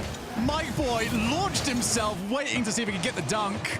Stizzy keeps it away, but this is a really difficult defensive situation to be in. SAR probing off the backboard, Stizzy misses it, and just him launching himself was able to just get them second-guessing about whether or not they wanted to go in as well. Is this their final way out? Tox gets the flick. Oh my goodness, what a flick that is. Yeah, Mike Boy does get a good enough touch. I thought he might have thrown that one away. That is one way to throw it away. Tox just hands it to Tekos. Those flip forward. That means he's slow on this one. Tox with a reset, gets a dunk. Magnifico trying to keep this ball in. They want the lead. SAR again thrown another lead. I'd love to see the record books. It feels like they've lost the lead more than any other team in RLCS history this series. There's a beat out from Mike Boy. Tommy got to throw that one forward. Double off the ceiling. Tekos, he doesn't want to commit. He's very awkward. He's missed the follow. Stizzy, he gets the bump. Stizzy fakes everyone. Tekos just the savior for SAR. No, so very close. 15 seconds on the clock. The double doesn't happen. Stizzy caught into action for defense. Mike Boy, oh, that's such a good pop into the middle. Nobody on his team was even expecting it. Stizzy's just been launched. I don't know what happened to him on the opposite side of the field. But it looks like, yet again, we are going to require overtime. Yeah, Mike Boy's not even going to try. Let's see who's going to take it. It just feels like a series, Shogun, where neither team wants to win. And as a supporter of either team, you would be not enjoying this series in the slightest. Everything going on, so entertaining though, as we said. Here's Tho, the demo's coming through. Stizzy's last. Tho wants the bump. Stizzy does well, third man. He's been huge down the other end, stepping up defensively now. As Atomic just catches his ball. The flick's coming through. More demos. Tho's had enough. He just wants everyone off the pitch. Mike Boy, 8 boost. Has been a little bit suspect in defense. There's a touch. Bumps coming through, and Atomic hasn't made the touch that he wanted. Yeah, Atomic's giving them a way out here, and they happily take it off the backboard. Everyone misses. Stizzy now, he's just launching. Stizzy's gone full bull chase mode in this overtime. I'm not sure what's going on. It's just so many unexpected touches, whiffs, positioning, placement. Though trying to keep it in. Tox to the corner, finds Stizzy, who does get a beat out on Tekos, and there's the redirect. Mike Boy again. Oh, it's a little bit awkward. Just been a bit slow to the ball so far. Double commit coming through Magnifico. Though with the clear. Saar have to win this. They want to force champ. I feel like we deserve Champions Field on this series. Tekos keeping it in. Though just tries to get there. Mike Boy doesn't want to commit. Eventually off the crossbar. Though follow up. Bumps coming through. Double commit. Surely. Where's the shot? There it is. Tekos, the only man on planet Earth at the moment that can find the back of the net for Saar. He steps up. We get Champ Field. Unbelievable demo as well to open up the opportunity. This one has to go to Game 7, and we've got it. Should we just start this off in overtime? Like, it just seems like we're destined to go there anyway. Yeah. What's the point? What's the point of the 5 minutes? Let's We just know get what's out of the going to way. happen. Fast forward, Saar score first, Magnifico tied up, and then fall down to the next goal. Saar score 5 goals, Magnifico score 5. Whatever happens, it doesn't matter how many goals Saar score, Magnifico will match them. And we will get overtime. No timeouts remaining, however. Saar with the momentum. They flipped the script a little bit with the shots. Last game, they got absolutely dominated with pressure. That time, it was still Magnifico with 10 shots, but 8 to the good of Saar. So they matched it up a little bit off the timeout. They brought the pressure, and they just caught out, as you can see, Stizzy. They caught out a few members of Magnifico time and time again in transition. Yeah, I'd almost say that was top 2 best games Magnifico have actually played. They just didn't win this one.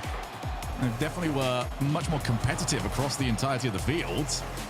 But this is where we start polarizing all of the fans here, CJ, because this is either one of two things to a fan of Rocket League. Either the greatest series that they've ever seen, or tearing their hair out, what am I watching? I am very much in the first camp. Yeah, I'd like to know what Twitch chat think. What are those people watching at home, whatever platform you're watching on? Is this the best or worst series you have ever seen? Here we go. Game number 7 is upon us. It felt like we were destined to get here after that game 2, the 3-0 bottle job, if you would. But Champfield is upon us. Perhaps game 7 overtime. Could be 5 short minutes away, but Tho wants another goal. The script almost going to plan with Saar scoring first. Yeah, the only thing I didn't want to see was Stizzy back, who has not put a foot wrong defensively. In possibly the most consistent area of the field for any which player. Who can get this first goal? Is that a rhetorical question?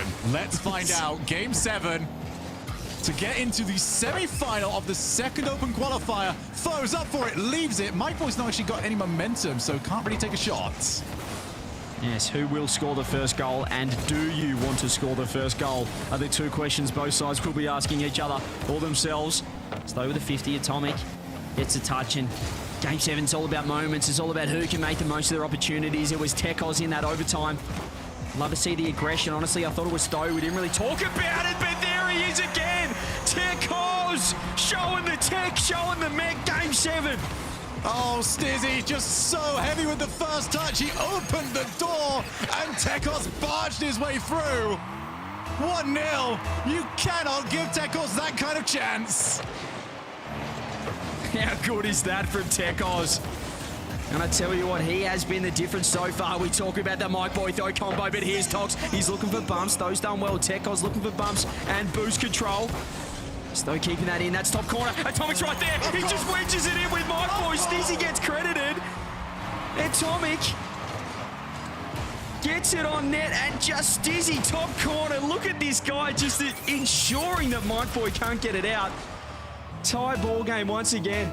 All right, we've got that part of the script out of the way. Now we've got 4 minutes of not knowing what's coming next. Another lead disappears.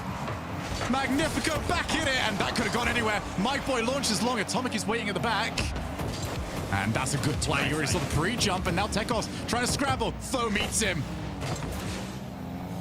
Oh, big whiff. Big whiff coming through. Stizzy now with a reset. One more over the top. Mike Boy, huge save, but Magnifico should be able to keep this one in. Atomic just looks for the pass across. Here is Mike Boy. Gets a nice flick and a follow-up. Stizzy's awkward, though. Should be able to push forward off that mid-boost, keeping pressure on for Saar. Again, I just cannot believe they've lost another lead. We'll have to look at the stats, the history pages. Here's the bump stone. Oh, a huge 50. Everyone's dead from Saar. The net's open. Demolition Derby. Magnifico with the lead. Oh, just the perfect timing on it as well. Tox, I say he's just got to hit the target. Quite frankly, that was not something that was assured in a series like this one. But under pressure, comes through, rockets it into the net. We are in uncharted territory. Magnifico have the lead. Yeah, this is I'm not sure what sort of timeline we're in right now. We'll have to find out just what the script has in store for us. 3 minutes left. So they get to 50. Pressure on Saar now. Looks like Magnifico is getting just better and better. And just can't believe that last goal in the blink of an eye. They removed pretty much all 3 members of Saar. Tox is up. Midfield touch. We'll be able to get 2. Throws it forward. No one from Saar quite respecting it. Atomic's got a nice beat out. Throws up. That's where they like to get the counter-attack. There's only one back. It's going to be Tox. He does not want to go and be the last man back. He just throws the ball back in there. It's Tekos. More bumps coming through. Those should be able to catch this one across. With just under half a game left, Shogun. I'm not sure if Saar are prepared when they're down a goal. Atomic controls. He's got Tox midfield. Instead, launches for net. Wants to see if he can catch them out. He actually has. Double commit. It's in front of the face of goal. Nobody was expecting it from Magnifico. And now a couple of challenges. Atomic holds midfield, pops the ball up. Did still launch himself. But now he's back behind the field, and Mike needs to make sure he's not hit because now he's being chased down by Atomic. What's in the midfield? Got another battle happening. Oh. That's going to go in. Another equaliser. It just keeps on happening. Tekos with a huge 50 on Tox. It's Stizzy again, third man. We saw it in game 6 getting caught out. And that is not a spot you want to be in when you're up a goal with 2 minutes left. Deciding game. We've got 2-2. And as the clock keeps on ticking down, Shogun, that overtime just feels more and more like it's coming to life. Atomic already up. Tekos goes to meet him. Stizzy's there! Double brace for Stizzy! 3-2! Still 100 seconds on the clock and anything can happen. Magnifico have other ideas, however. 3-2, there it is, Stizzy with the lead back. 9 shots to 3. All the pressure in Game 7 to Magnifico. They've been the better team. But who's going to have the better moment here? Who's going to have the best final 30, 90 seconds on the clock, should I say? Atomic goes 1, goes 2, misses the double. Tekos just trying to keep that ball in. Mike Boy up instantly. Tekos trying to stay around. There's a ceiling pinch. Though has to make an awkward touch. But they've lost pressure. That shot could have been on target, just wide. On the demos are coming through. This is exactly where Tox wants to be, behind enemy lines. Getting rid of the next player up. Saar seem to be unraveling as this match goes on. As am I. It has been pretty sure we all are. Look at this. The face of goal. Oh my goodness, Magnifico. You've got 1 minute. You just have to hold your nerve. I just feel like they're going to give him a chance here. Mike Boy, ceiling, one more touch. Double commit again from Magnifico.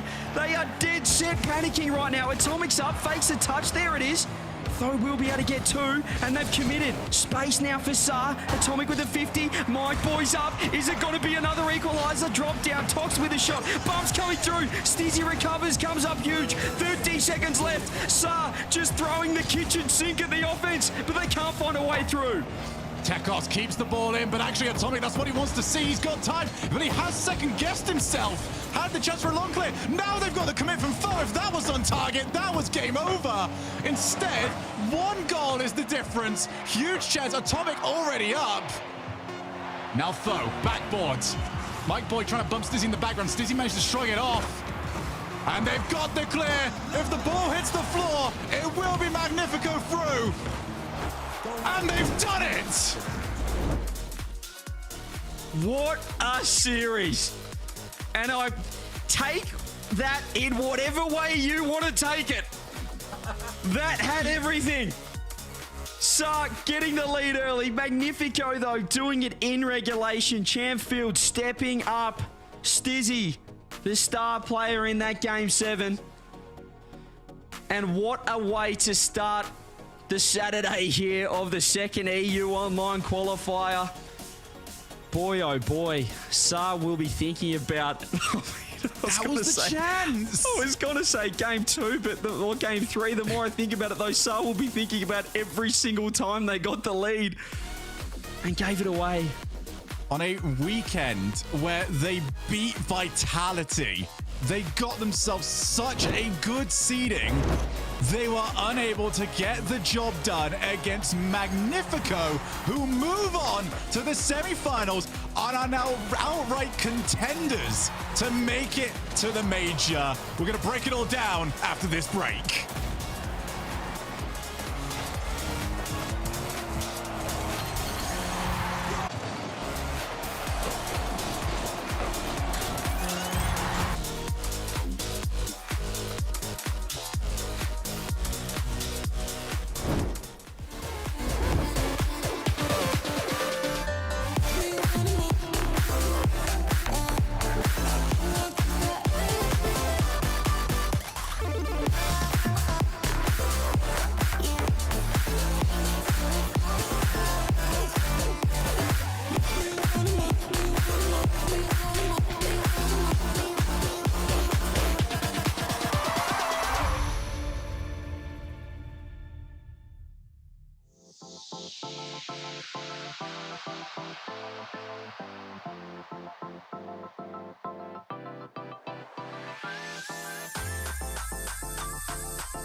A great start to Europe's day. We go to Game 7, but it's Magnifico who comes out victorious. They find themselves in the semifinals of our playoff bracket as they get to now relax and watch the rest of Day 2 play out.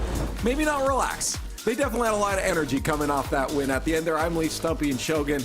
Yeah, Stumpy, that was a big win for them, it seemed. Yeah, and I think it split a lot of people too. Who was going to be taking it? Sir, the apparent giant killers going through Vitality, and then Carmine Corp, or Magnifico, a team that are just clearly on the rise. And Magnifico, my God, like the quality that we saw, I think from Stizzy in particular, blown away. It seemed to be, Shogun, for us watching that it was really a battle between Stizzy and Tekos. Yeah, Stizzy was incredible. Tekos had some incredible plays. You know, I don't want to have sort of the goofiness that we did see for a lot of that series or take away from what those two were capable of.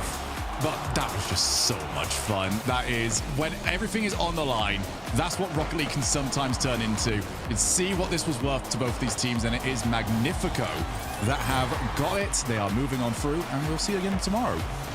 Shogun, you had a massive smile when we came back from break. I imagine it had something to do with the fact that you did call Magnifico on this one. For a 50-50 prediction, as Stumpy was calling it, I'm apparently a big 50 as we look on all of this. So I'm back in the game.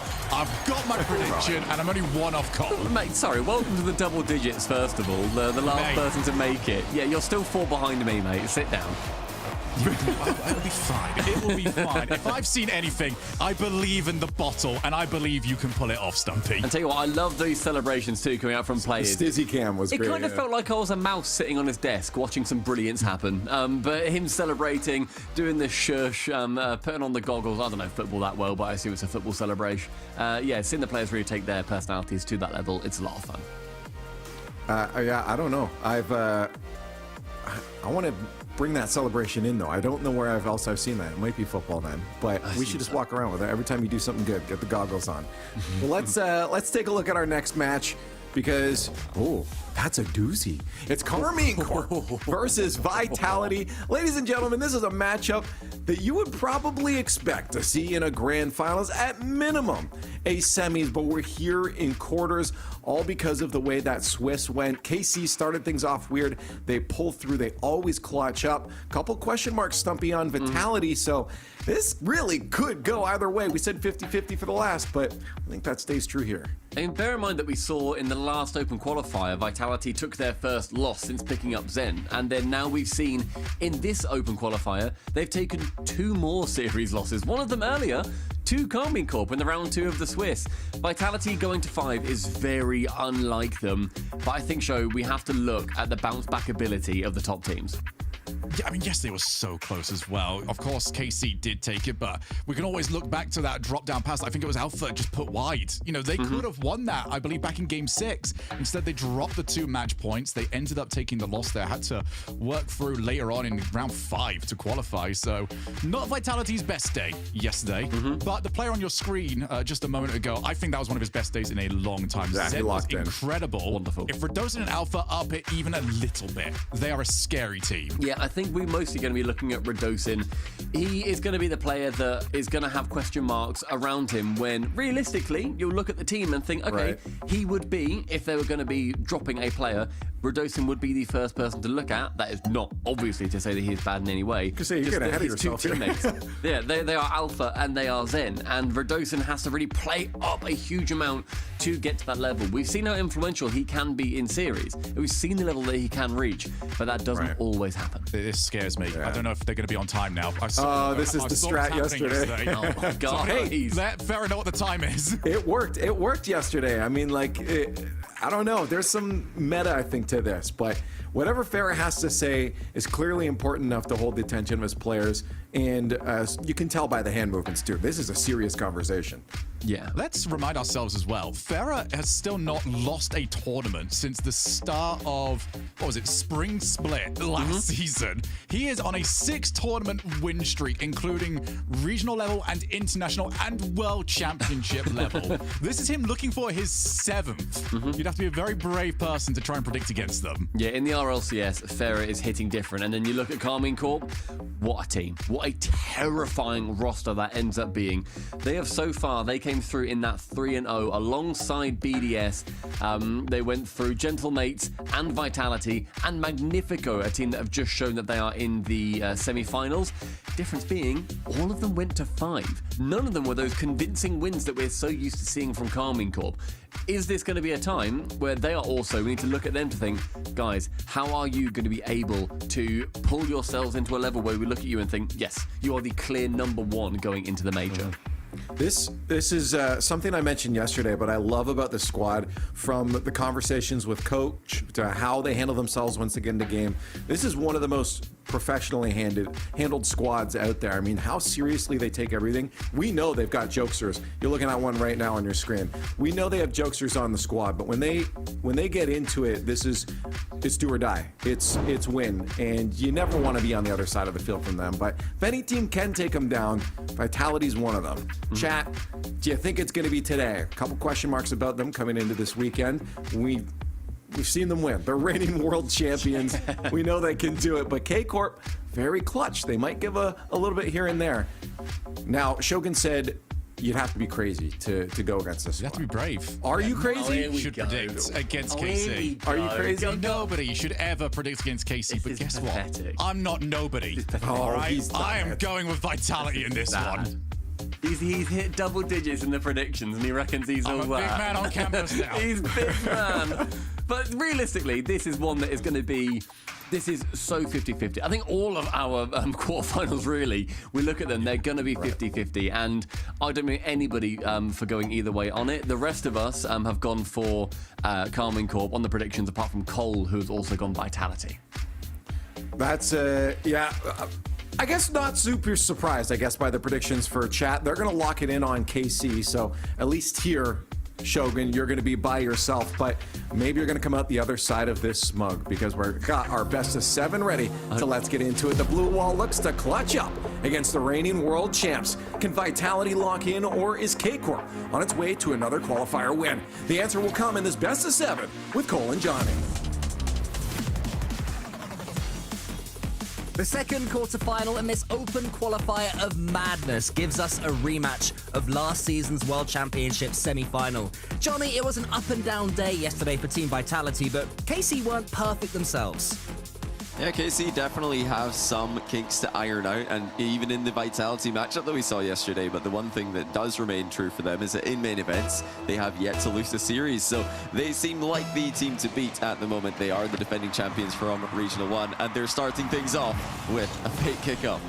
I mean, you must be so happy, Johnny. At the moment, it does seem like so many teams are introducing Spanish kickoffs, fake kickoffs, and starting the series with one of those shows the confidence that KC have.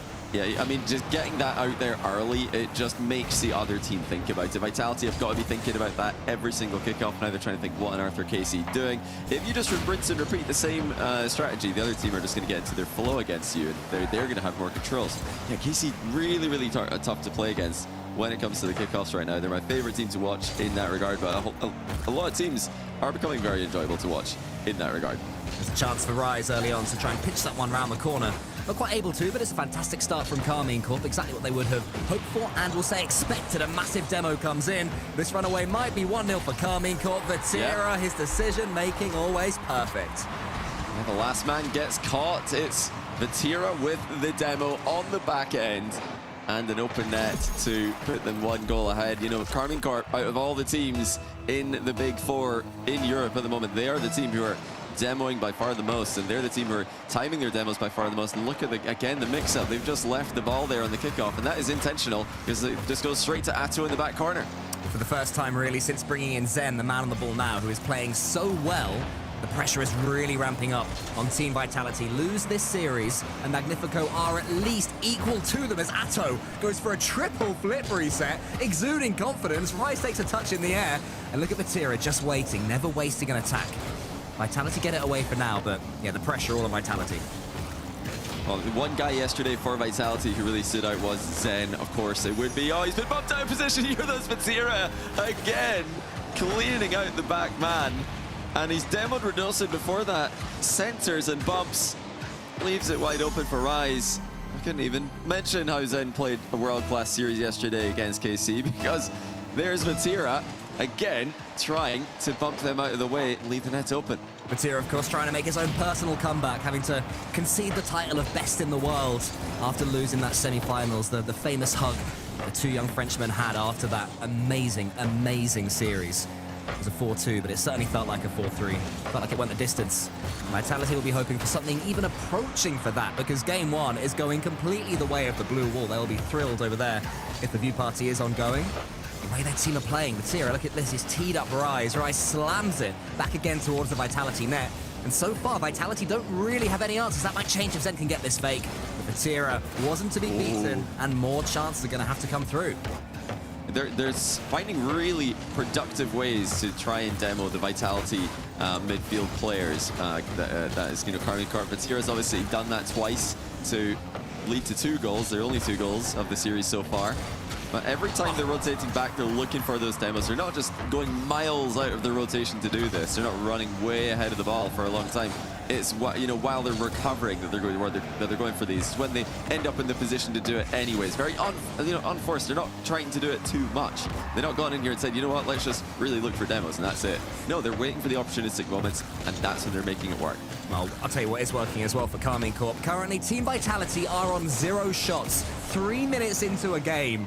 Their opponent's just getting their 4th there. This one's going to come into the center. Vitality yet to get anything going, and that is all credit to the team in blue. But here comes Alpha. He goes to the ceiling. If he's alive, it could be still good for Vitality, and he is. Oh, it's a stunning goal from Alpha. He air dribbles out of his own box in defense, ceiling recovery, and then the immediate shot. No backboard needed on that play. It was just open for him if he shoots it fast enough. Alpha yesterday, after missing the open net in Game 5 against KC, tweeted that, you've got to make big plays against teams like KC at times, and if that had worked, I would have looked like a genius. But, that's, the closest I could get with Google Translate, going to be honest. Can't speak French, can't read French, but, yeah, he's absolutely right. If those kind of plays work, if the big plays work, they look like the team that they were last season. But right now, it's just they haven't been winning those games. They haven't been making those plays in the clutch in Games 5 and 7. That's more good work from Alpha there to get the chain dash towards the dunk. Puts Vitality on the attack. Certainly warmed up. Now Alpha's coming in again. Atto, a huge save of the backboard. His defending has been fantastic for Carmine Corp so far. Real key man. Something that I normally attribute to Rise. Slowing the ball down when the time is right. Atto has been getting these dribbles and really getting things going for them. Here he is, beating Zen in the air. Dosin is there, so not too much damage from Vitality now, and Zen does get involved. Alpha is already up. A fake between him and Vatira. Atto sends it away. It's going to be a rip-roaring finish unless Carmine Corp can score here, but Radosin gets in the way. Yeah, both players playing the block on that midfield aerial, but I'm loving the aggression now from Vitality. They are really sending it in every challenge, and this is something they're going to need to do if they are going to break free from the Carmine Corp pressure. But here it is again, and it's not the big bumps, it's not the demos, it's just the annoying little almost parking maneuvers. Rise just boxes Alpha out. You can't park and there, leaves mate. it open for Vatira. Look at the face cams. They all absolutely love it. I really hope that Rise is getting his car back to the spawn point quick, because there will be a little yellow ticket, because that was definitely double yellow lines. He did not care. He's making 3 players that play in yellow pretty upset right now, the way he's doing things, as Vatira takes the brunt of their frustration towards Rise, then almost gets over the top of the aforementioned Rise. Not quite to be yet again. Carmine Corp seeing this game away as it currently stands. Zen, what can the little magician conjure up? Nothing Well this played. time. Atto just screening the Vitality play all the way to the end. I mean, yeah, Atto knows his scariest play in that position is the Zen air dribble from distance, so he just pre-jumps it, covers that. If Zen doesn't happen to be going for it, then it's fine. He's got teammates back behind him anyway. That's one of the safer Atto pre-jumps we've seen this weekend. I'm sure we're going to see plenty more of those.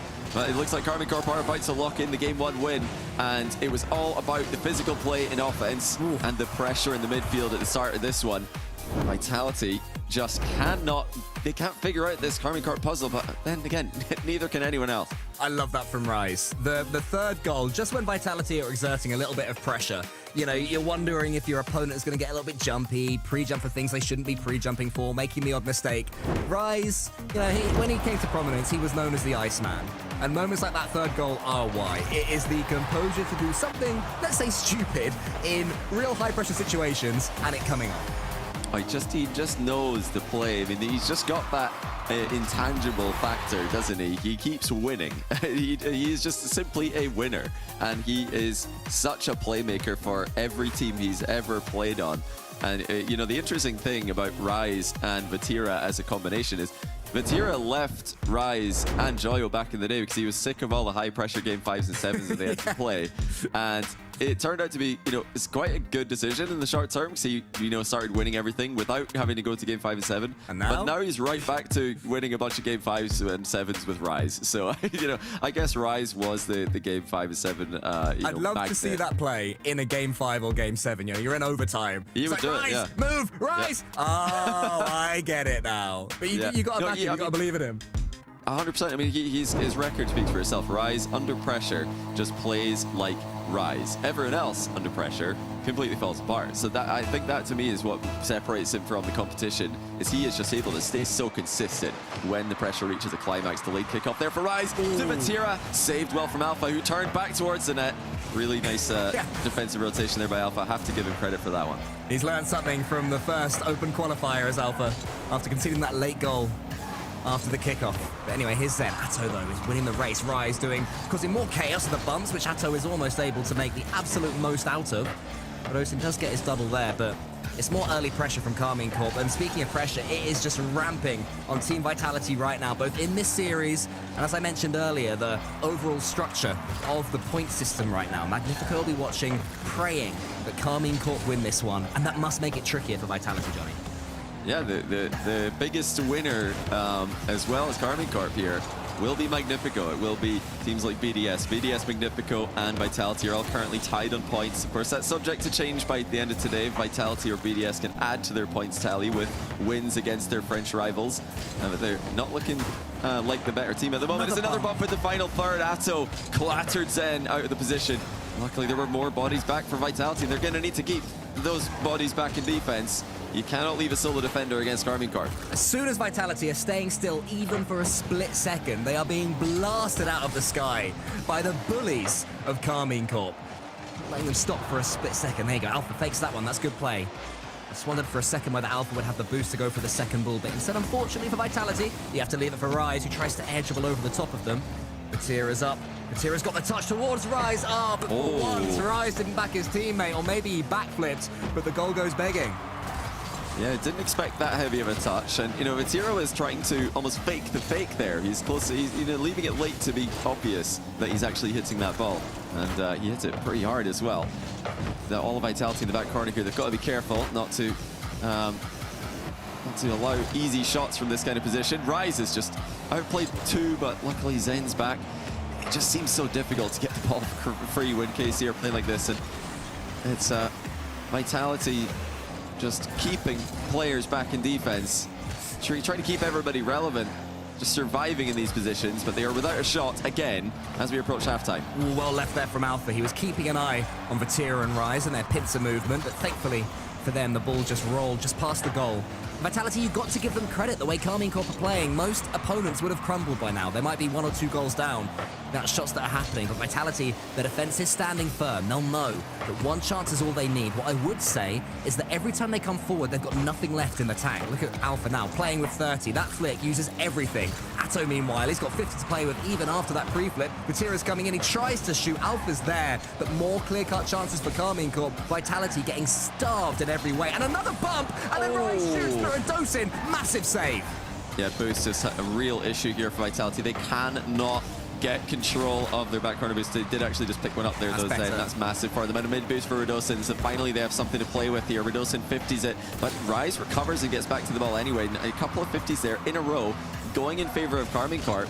And right back to Vitality on defense. Radosin with a nice corner read. Down the pitch to Alpha 54, who tries to play it left for the goal. Atto's landed on it, and it's a bit of an imposter moment. He recovers well, but all of a sudden, that touch from Alpha going the opposite way nearly results in a goal. And great recovery by Zen.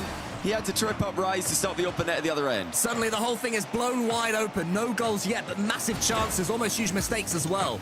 No mistake from Zen as he goes up to the ceiling, bounces back off it, and now he dribbles his way out. The 50-50 is almost perfect for Alpha. Radosin steams in, but Rise had waited back yet again. Vitality will be so happy that this one is still nil, especially if they can take the lead here. But a massive pitch from Alto almost sets up Vatira. Now Zen's up, gets it over the top of Rise, but it's saved again by the Belgian. I mean, a definite step up in class by both teams compared to the chaos that we saw earlier on in the yesterday's matchup. But they're still not able to get a goal, Vitality. Still yet to have a lead in this series. And, you know, going 2 games down against KC and the run they're on does not seem like a viable winning strategy. Can they eke out that tie series with a monumental push? Rise up to shoot. Saved by Zen, collected by Vatira. Zen's bumped Vatira out of the position there. That'll leave it for Alpha, who wants that back corner boost. He's going to need to go back for it. Here comes Atto off the ceiling. Little bit of boost left over. They're really pushing themselves to the limit here in the search for the one goal that could win it all. You get the sense that Vitality would love overtime. Carmine Corp wanting to kill it as soon as possible. Rise, he just waits. This is what he does. He gets the flick. It's perfect. But Alpha, just follow that one and try and nail Atto in the air. Zen gets one touch to the corner. Alpha's waiting around. Can he get involved and get some bumps? Not this time. But Radosin follows up as Vitality finish this one on the ascendancy. Alpha has a chance. Vatira saves for now. Zen, he goes for the double tap. No way! And it's saved on the goal line yet again. Carmine Corp never give up a thing. Well, Alpha didn't pre-jump the center ball this time. He got his initial shot saved. The follow-up from Zen looked good, but heroics on the goal line keep Carmine Corp level into overtime. And they're right back into attack as this overtime gets going. Not a lot of boost from Vitality. No challenges of Vatira's double, but he puts it wide. Massive saves coming out all the way to the death, but Carmine Corp have started the overtime better. Rise goes for the edgeable bump. Radosin equal to it. Gets bounced back, has to pick up some boost and go again. Vitality will be enjoying the chance to breathe as Vatira goes for yet another edgeable bump. Radosin to the backboard. Zen wants this one to fall to him, but Rise ain't gonna let that happen. Vatira's dunked this one middle to Atto. Vatira's lurking downfield here. And you know that means there could be bumps in the position. Atto lands one, and he's even landed on the ball as he chips it center. Radosin, with hardly any boost, he's trying to delay the attack, trying to buy time for his teammates, and he has done. And Zen also gets a solid defensive 50. In the Vitality defense, they're all back to play. Every time Carmine Corp are attacking, that's the big difference between this and game 1. But KC still looks scary, even against 3-man Vitality in defense. You feel like every big clearance from Vitality as Radosin goes for a pre-jump flip cancel block there. You feel like every big clearance they make is massive. It's another mini victory for Team Vitality. What they need is to take it all. They have to get this goal, or else you'll feel this best of 7 quickly gets a long, long way away from them. Rise is just shepherding it here. Radosin gets out towards Vatira, not where he wanted it. Alpha's stuck on the goal. This is so difficult. And Vatira watches his prey and then strikes. Alpha 54 circling the edge of the box, looking for small boost pads, misreads the overhead bounce, and Vatira gets it right. It's definitely an easier bounce to read there from the attacking POV, but really, the reason Alpha's ended up in an awkward position there is because he's trying just desperately to grab some small boost pads, while the KC attack continues to come through, and there just wasn't enough time.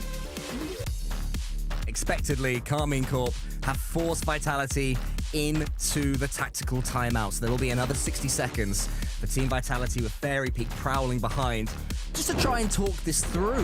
How do we break through this blue wall? It's tough, it really is. Game 1, they got bumped to smithereens, and in Game 2, they were going even. They nearly won it with a 0-second goal. I mean, you don't get much closer than this. Zen with the presence of mind to double tap that, avoiding Atto's save, only to then get denied by the recovering KC defender.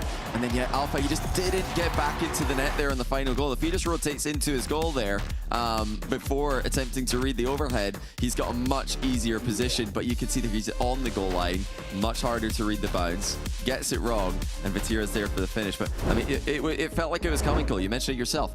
Every hard clear for Vitality feels like a moment to breathe. When they're in defense like this, it doesn't look comfortable to be in those positions against KC. They recycle the ball so quickly. They keep putting the ball in dangerous positions again and again and again with off and on the ball pressure. And there just really is no time for Vitality to stabilize. You can't just sort of try and keep Carmine Corp at arm's length and hope they'll make a mistake or give you a free goal. I think if we learned one thing at the end of that game with that amazing, I think it was a double save in the end from Vatira, it's that anything you get against them has to be fought for with blood, sweat and tears. Team Vitality, I feel like they have to just come out the blocks, take some risks, maybe make 1 or 2 mistakes against Carmine Corp here, because they're by this level of standard, they're playing it just a bit safe for me. Yeah, they've got to play to win here. I think that might have been a play to not lose game, or leaning towards a play to not lose game for large parts of game 2. But I mean, Vitality they've got the support in that room with them. You know, they've got Fairy Peak, former world champion, and also former world championship runner-up, 2-time runner-up, mind you, right behind them. He'll be giving good advice in this position. They've also got, I think I was spotting Gutier in there as well, the manager, who's a former Olympic medalist. So, actual sports winner right there. So, this is what I think really gives Vitality a chance here. They've got the support. In these positions, in these situations, you need the right people behind you telling you it's fine. We can, one game at a time, we can win this. Let's see what they've conjured up in that timeout. 2 games down in the best of 7, and they've gone for the worst kickoff strategy of all time. Wait Talk us through it, Johnny. a second here. Talk us through it, bro. Where's the sound effects artist? With the slip sound effects. What, Radosa, did he just not know that the fake was coming through? I mean, something's clearly gone wrong there, because if you're faking it, somebody has to be ready to play the ball, and everybody's left the net open. Nobody's Johnny, playing the ball. we're not in their comms, mate. You say something's clearly gone wrong. Maybe that's exactly what they wanted to happen after the tactical timeout. It's the 500 IQ play. That might be the worst play I have ever seen coming out of a timeout in the history of Rocket League. I don't think there's been a worse start to a game after a timeout as they go down by 2. I mean, if this was bad before this game started, it's really bad now. Karmine Corp will not believe their luck. In a world of trouble right now, Team Vitality, and all Karmine Corp have to do is just keep pressing upon the wound, and you sense that a Vitality collapse is incoming. Karmine Corp will make yet another semi-final, yet another championship Sunday for themselves, for Vatira in particular. I don't know the stats off the top of my head. Yeah, He's the got crazy about streak, yeah. 30 in a row or something like that. It's just ridiculous. It's insane. I mean, obviously KC, they look like they had the edge in the series already. You cannot be giving them freebies, as again, it's so easy for Karmine Corp. It's too easy for Karmine Corp. Vatira's got all the time in the world to approach this. Rise has Alpha backing up. And I don't even think he's, planning to backflip there, but it works out wonderfully because everybody's running away expecting him to shoot and leaving the ball uncontested. I'm going to give him credit for it. I think if anyone's going to do it, based upon the fact that in game 1, at 2-1 up, we saw Rise park in front of, I think it was Zen, and not let him out. He may have done. Yeah, he may have done. It could have been Vatira calling, I've got it, and then Rise backflips his reaction to the call. Way. This is the biggest disaster I've ever seen, as Zen takes a back corner 50 and it's bounced into their goal on the other side of the pitch. Oh, man. I feel like there's not a forfeit option in the RLCS, but I do wonder if Vitality would have a better chance of winning this series if they could just pull this game over now. Oh, no way. You were joking. What is going on? You have got to be joking here. Rise bumps Alpha away from the play. Atto fakes Zen and flicks over a Dosen. I mean, KC they're just too locked in right now. They are absolutely demolishing the defending world champions. And Vitality have, I think, just played the worst minute. Phew. Is that the worst minute of Rocket League we've ever seen them play? I think it might be. Is that including all the rosters? Because, relatively speaking, for the level, any Vitality minute. I really think it may well be, especially coming off the back of a tactical timeout. I don't know what was said there by Fairy Peak, by their manager. Oh my goodness, it's 6-0. I don't know. 0 with a merciless double tap off the backboard. He's just completely outplayed everyone there. This is like an investment from Karmine Corp. They probably feel like they've already got the win, but they're probably thinking to themselves, let's demoralize this team, not now, not for the rest of the split. Let's demoralize them for the rest of the entire season. Can they put 10 goals past Vitality? Oh, man. That's the question. It's looking better than we ever thought it would. It's also making a statement to not just the rest of Europe, because bear in mind they still haven't technically qualified for the major, to the rest of the world. To any teams who are watching Karmine Corp thinking, oh, they don't look that good. This is their claim. They are that good. They can do this to Team Vitality. It might be a 7th right here. Here he comes. Oh, Vatira wasn't quite there. This is just astounding, Johnny boy. Oh, and it's in. Vitality are coming back. 2:47 on the clock. The lead has got down to 5. A huge goal by Vitality to begin the comeback. And actually, nice a nice goal. little play there by Alpha to bump Vatira. Just a subtle bump there to take him out of position. You know, if Vitality are going to attempt to come back here, all you got to do is tell yourself, if they've scored 5 more goals than us in the first half of the game, why not score We're not 5 even more halfway goals than them? Yeah, I look at can't the times on their side. We're We've got not plenty even. time. When do they have to score by for you to sort of lean forward in your chair? Like, ooh, this is actually getting pretty interesting. I mean, it has to be pretty quick. I'm going to be honest. Like, you've got to keep the momentum going on comebacks. You have to really make the other team doubt for a second, and that's when you can start to reap the benefits. But I don't see much doubt coming out of KC right now. They are right back into the offensive rotation, looking for a 7th. Man, I've sort of back in my day when I used to try and qualify for the Rlcs, a lot of my games felt like this, where whatever you do, they have a pass, they have an out. Oh man, they're just toying. This is rude. Because it's not just the It goals really that is. Carmine Corp are getting; it's how many clean touches they're getting in Vitality's half. Yeah, clean out plays. Just Vitality are scrambling to try and get a touch on the ball, and KC are just passing it around them. While Vitality run around in the middle of the circle.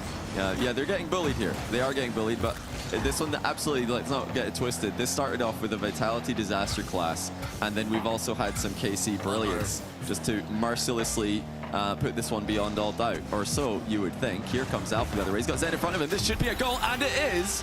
So we do have a 4-goal lead now. Vitality has scored the last 2 goals, and they've got 92 seconds to work with to try and make the impossible comeback happen. Now, I'd be curious how many 4-goal comebacks we've had with 92 seconds left. If this is sort of a tangible goal for Vitality to have, or if this would be breaking new territory. Well, it would be breaking new territory if they lose another goal. They've never conceded more than 6 with Zen on the roster, so there's that to try and defend, that stat, but I don't think they know about that right now, or are really thinking about it all that much. I'd hope all the things that Vitality do track, with all their experience and quality and knowledge, one of them isn't what's the most amount of goals we've conceded with Zen, because they might be about to get it, Zen. Oh, Okay. they've survived for now. I think Vitality took the moral victory here, mate.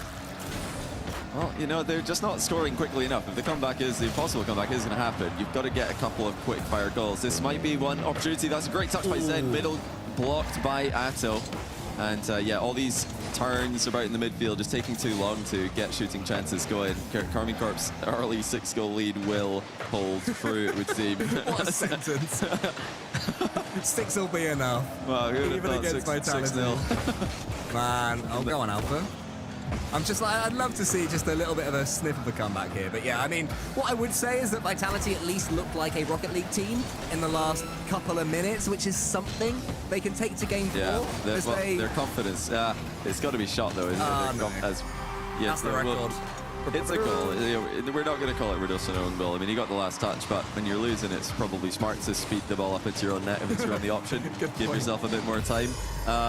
No, I think their confidence will be in the bin here. I'm not going to lie. I can't see Vitality coming back in any world. If they can come back here, that is one of the most impressive. I mean, a reverse sweep in a best of 7 is already one of the most impressive comebacks of all time.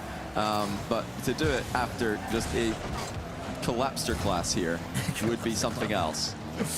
All I'll say, Johnny, is that Carmine Corp were involved in a reverse sweep of their own at the semi-final stage in the first qualifier against Team BDS. Yeah. So maybe that will be somewhere in the back of their minds. If we can do it, maybe Vitality can do it as well. But I'm not seeing much from Vitality that's telling me they're going to take 4 games in a row right now, even with the fresh start of Game 4. I think that even it makes it even worse for Vitality. The fact that BDS were reverse swept by Carmine Corp in the first event of the season. If there's one team that are going to be playing as carefully as possible here and getting the job done, it's going to be Carmine Corp. They know that Vitality are still going to be dangerous every single game. They're not going to come in here and start. I don't imagine they're going to come into Game 4 and just start messing about. They're locked in. They're taking every game as seriously as they can, as they try to completely destroy Vitality, not just now, but for the entire rest of the split. For anybody new here to the world of the RLCS, Carmine Corp beat the reigning world champions, Team Vitality there, by 7 goals to 2. The exact same roster that so recently were destroying everyone in their path. They won all 3 EU regionals. They won the next major, and then they won Worlds. And now Rise, Atto, and Vatira, they're making them look a little bit silly, or at least they did in that last game. Well, I mean, Vitality, I think they also just made themselves look silly. I mean, they faked the kickoff to start the game after a 2 minutes timeout, after you've had all that time to talk about what you're going to do differently, and you immediately make a completely unforced mistake. And I think that just set the tone for game 3. They're like, and we are losing already. Great. It's just like mentally pretty difficult to come back from that. But let's see what they've got. They are the defending world champions. They are still in this tournament. And if they're going to win their next event, if they're going to win this event, they have to win 4 games in a row. It starts with this one. Can they hit the ball in the kickoff? Yes, they can. So already a better start than we had in game number 3. Fairy Peak, this is where you earn your money. If you can have your 3 players assemble here and just even begin a sniff of a comeback, it would be huge, because Carmine Corp look utterly dominant as we head to game 4. I would say already, it's I was going to say a better start than Vitality in the last game. Obviously, that you can see it in 2 seconds. Hard to, yeah. But a better start not to. because they have been starting all these games slowly. Carmine have been on the front foot from the opening kickoff every time. Not so much this game as Alpha gets the flip reset. Might be able to bundle something through here, but Vitality have stepped up. It's Rocket League is a game that's all about confidence, and right now Vitality's confidence is clearly not been there. They got bumped around in game 1. They got pushed back in defense in game 2, and then they just completely fell apart in game 3. So if they can somehow produce a confident performance where they just believe in themselves to make the plays they want to make, then that will be a super impressive thing. But they're getting a little bit outplayed again, Cole, as Rise and Vatira combine. Not once, not twice, but 3 times. Oh, it's Atto and Rise, sorry. Yeah, I know. It's Atto and Rise and Vatira. That last pass, by the way, is beautiful. No movement needed to shoot the ball past the goalie. The thing is as well that Vitality were... Oh, double fake here. Oh, almost a quad fake there if both those players had decided against it. Vitality were probably slightly better for the opening minute, but then as soon as Carmine Corp have a bit of boost, a bit of control, they just they definitely own the floor. And I'd say that comes from Atto. He always seems to win these 50-50s and dribble past people. There might be a second, but they're not bad in the air either. That one bounces onto the crossbar. Rise can only hit it backwards. Vitality is still just making Carmine Corp think once or twice, despite the obvious fun of that goal there, as Zen can't quite fake his way through. But Vitality definitely have a bit more about them, Johnny. I mean, yeah, they do have a bit of a better position here. I think they were losing 6-0 by now. No, you know what I mean. Yeah, they definitely have, stabilized a little bit. There's no question. But the problem is that KC beat them pretty handily, even when they were looking a bit cleaner on the pitch. So, and in terms of stopping KC's brilliance, Vitality have not had an answer for that long term at all this weekend. And when you compare this series to the Swiss matchup the 2 teams had, it's KC who have elevated. Oh, hold on a second here. Well, Atto has kind of given this one to Alpha 54. He's trying to fake a wall clear there and then instead catch the ball, but he just doesn't have the time. Alpha closes the distance, and he just hits the ball straight to the open net. 1-1, Vitality have tied the game. Undone by his own hubris there, Atto. And fair play to Alpha, just not putting up with any of that. Giving Vitality something to play with. Alpha gets it not quite towards Zen. That's so disappointing. Just when Vitality is starting to build up some momentum, you need clean touches when they're needed. Alpha's going to wait here. Beats Vatira. Ryzen does the same to him. This one's to Rodota looking for Alpha. Vitality starting to find each other with these passes, which is good. Carmine Corp, of course, still relatively comfortable, but it's just more sniffs for Vitality. Until the pass away. They're just better. It is quite simple. They are just better. Radosin's trying to control the ball and force the 50. He gets dispossessed by Vatira. And then Atto, middle to Rise. Everyone involved. Whether it's a solo play or a team play, physical play, whatever you want, Carmine Corp have got it. I mean, they have just got the unplayable offense today. And yeah, no matter what Vitality have tried, they have not been able to slow it down. That's a pre-jump from Alpha that has missed, but he wasn't too far off. And they've got to just hang on for a second here. As Radosin got the recovery. Rise slow plays in, snipes in top corner. It's 3-1. Once more, Carmine Corp are ice cold as Vitality flounder. Just drowning yet again in self-belief. Rise, not a single part of his body thought he wasn't going to be able to put that one into the top corner, even with Radosin there. Radosin went the right way, you know, but it was a good enough finish that Rise still got his rewards. And Right, Vitality yeah. find themselves a couple down again. Rise could make it even worse with the scoop. There's Rise, and it's 4. I mean, he's just waiting to see where the goalies are committing to, and then he's slotting it right past them. Rise with the patience to put the ball past both Vitality defenders. I mean, that's 2 goals in a row now for Rise, where he doesn't pull the trigger in a rush. He waits until it's too late for the defender to even have a chance of getting a save. Karmine Corp have been a different level today. Vitality are gonna need to go right back to the drawing board here, because not only do they seem to have fallen off the pace compared to their biggest rivals in the region, but they're going to be tied with Magnifico in points. They are no longer a clear top 4. They're going to be tied for that major spot going into the last event, barring a 3-goal comeback and then 3 more game wins. The irony is, if it does go to that, which is looking likely, that Karmine Corp win this series, Vitality will then be praying that Karmine Corp beat Magnifico tomorrow to do them a favor, because otherwise Magnifico overtake Team Vitality going into the 3rd Open qualifier. So Just insane. a huge swing in belief and hope there for Vitality. But for now, they've got to get through this last. Not Oh happening. my goodness, minute and 16 seconds. Karmine Corp get another one. I mean, Vitality just don't want to be here anymore. They're just waiting for No, the they don't. series to be over. They're just waiting for this minute and 16 seconds to be up so that they can all hit menu, leave match, and yes, and then go about the rest of their day, because this is just not it. They've been right on the fake kickoff as well. Absolutely nothing going right for Vitality. They've tried to double fake What? the kickoff here, and it's just a hard read from Atto. He saw that they were up to something sneaky, chipped it straight down the middle instead of hitting it low into the 3rd man, which is what Vitality wanted. And yeah, even when they've tried to kick off straight there to come back, and they've just been Johnny, this is completely your red. fault, mate. This is your fault, Johnny boy. I'm going to call you out here, mate. For what? For 4 years, you're saying, oh, yeah, players need to think about the only set piece. It's the kickoff. Oh, why do they wait for the opportunity? This is what happens when they try, Johnny. Now listen, I don't mind it. I think that was a good idea. You've got to do exactly, something you don't there. mind it. Doesn't work. Trust but, the process, says Johnny Boy. Oh, you can't be so results oriented. Oh, we didn't score, or we got scored on, therefore it's good or bad. It's not as simple as that, you know. Nah, if you're 5-1 down, you need to have some kind of plan in place to have a comeback. You need to create some volatility if you're going to score 4 goals. And they tried something. It didn't work. I like that they've tried, honestly, though. It's a really, not a meta play at all, the double fake kickoff. So I'm impressed that Atto, I managed to read it, to be honest. Good read by Atto, is what I would say there. And, you know, Radosin has scored to bring it back to 2. I expect to see more. This is going to be some random kickoff, and it's in someone's net. That's my prediction for this, if All right, the last let's was anything to see. go by. Let's see if they're still trying some rock, paper, scissors here all the way to the end. No, I love that, Zen. Dribble into the ball, dodge at the end. Something to hold take on. with you through to the next tournament. Alpha, lovely pre-jump, though. Zen's there. Yep. No! Surely no.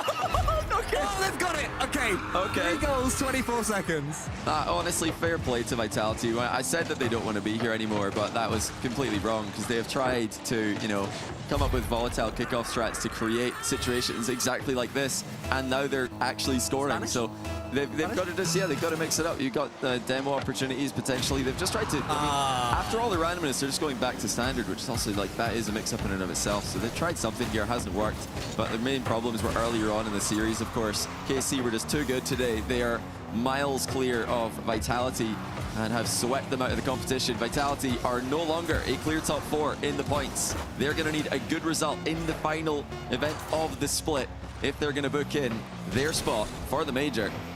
Karmine Corp, they remain undefeated. Just ruthless from Karmine Corp as they stand up to celebrate. The question is starting to be asked: is EU transitioning from a big 4 to a big 1? Is it Karmine Corp looking down upon everyone else? Of course, the other teams left in the competition will have something to say about that, but Team Vitality have been swept away by Thera and the lads. Yeah, it's definitely looking more like Karmine Corp on top. It's up. They're the team with the target on their backs now, just like Vitality were at the end of last season. You know, the rest of the big 4, we'll see in the 3rd event if the rest of the French big 4 are still going to be a level above every other team.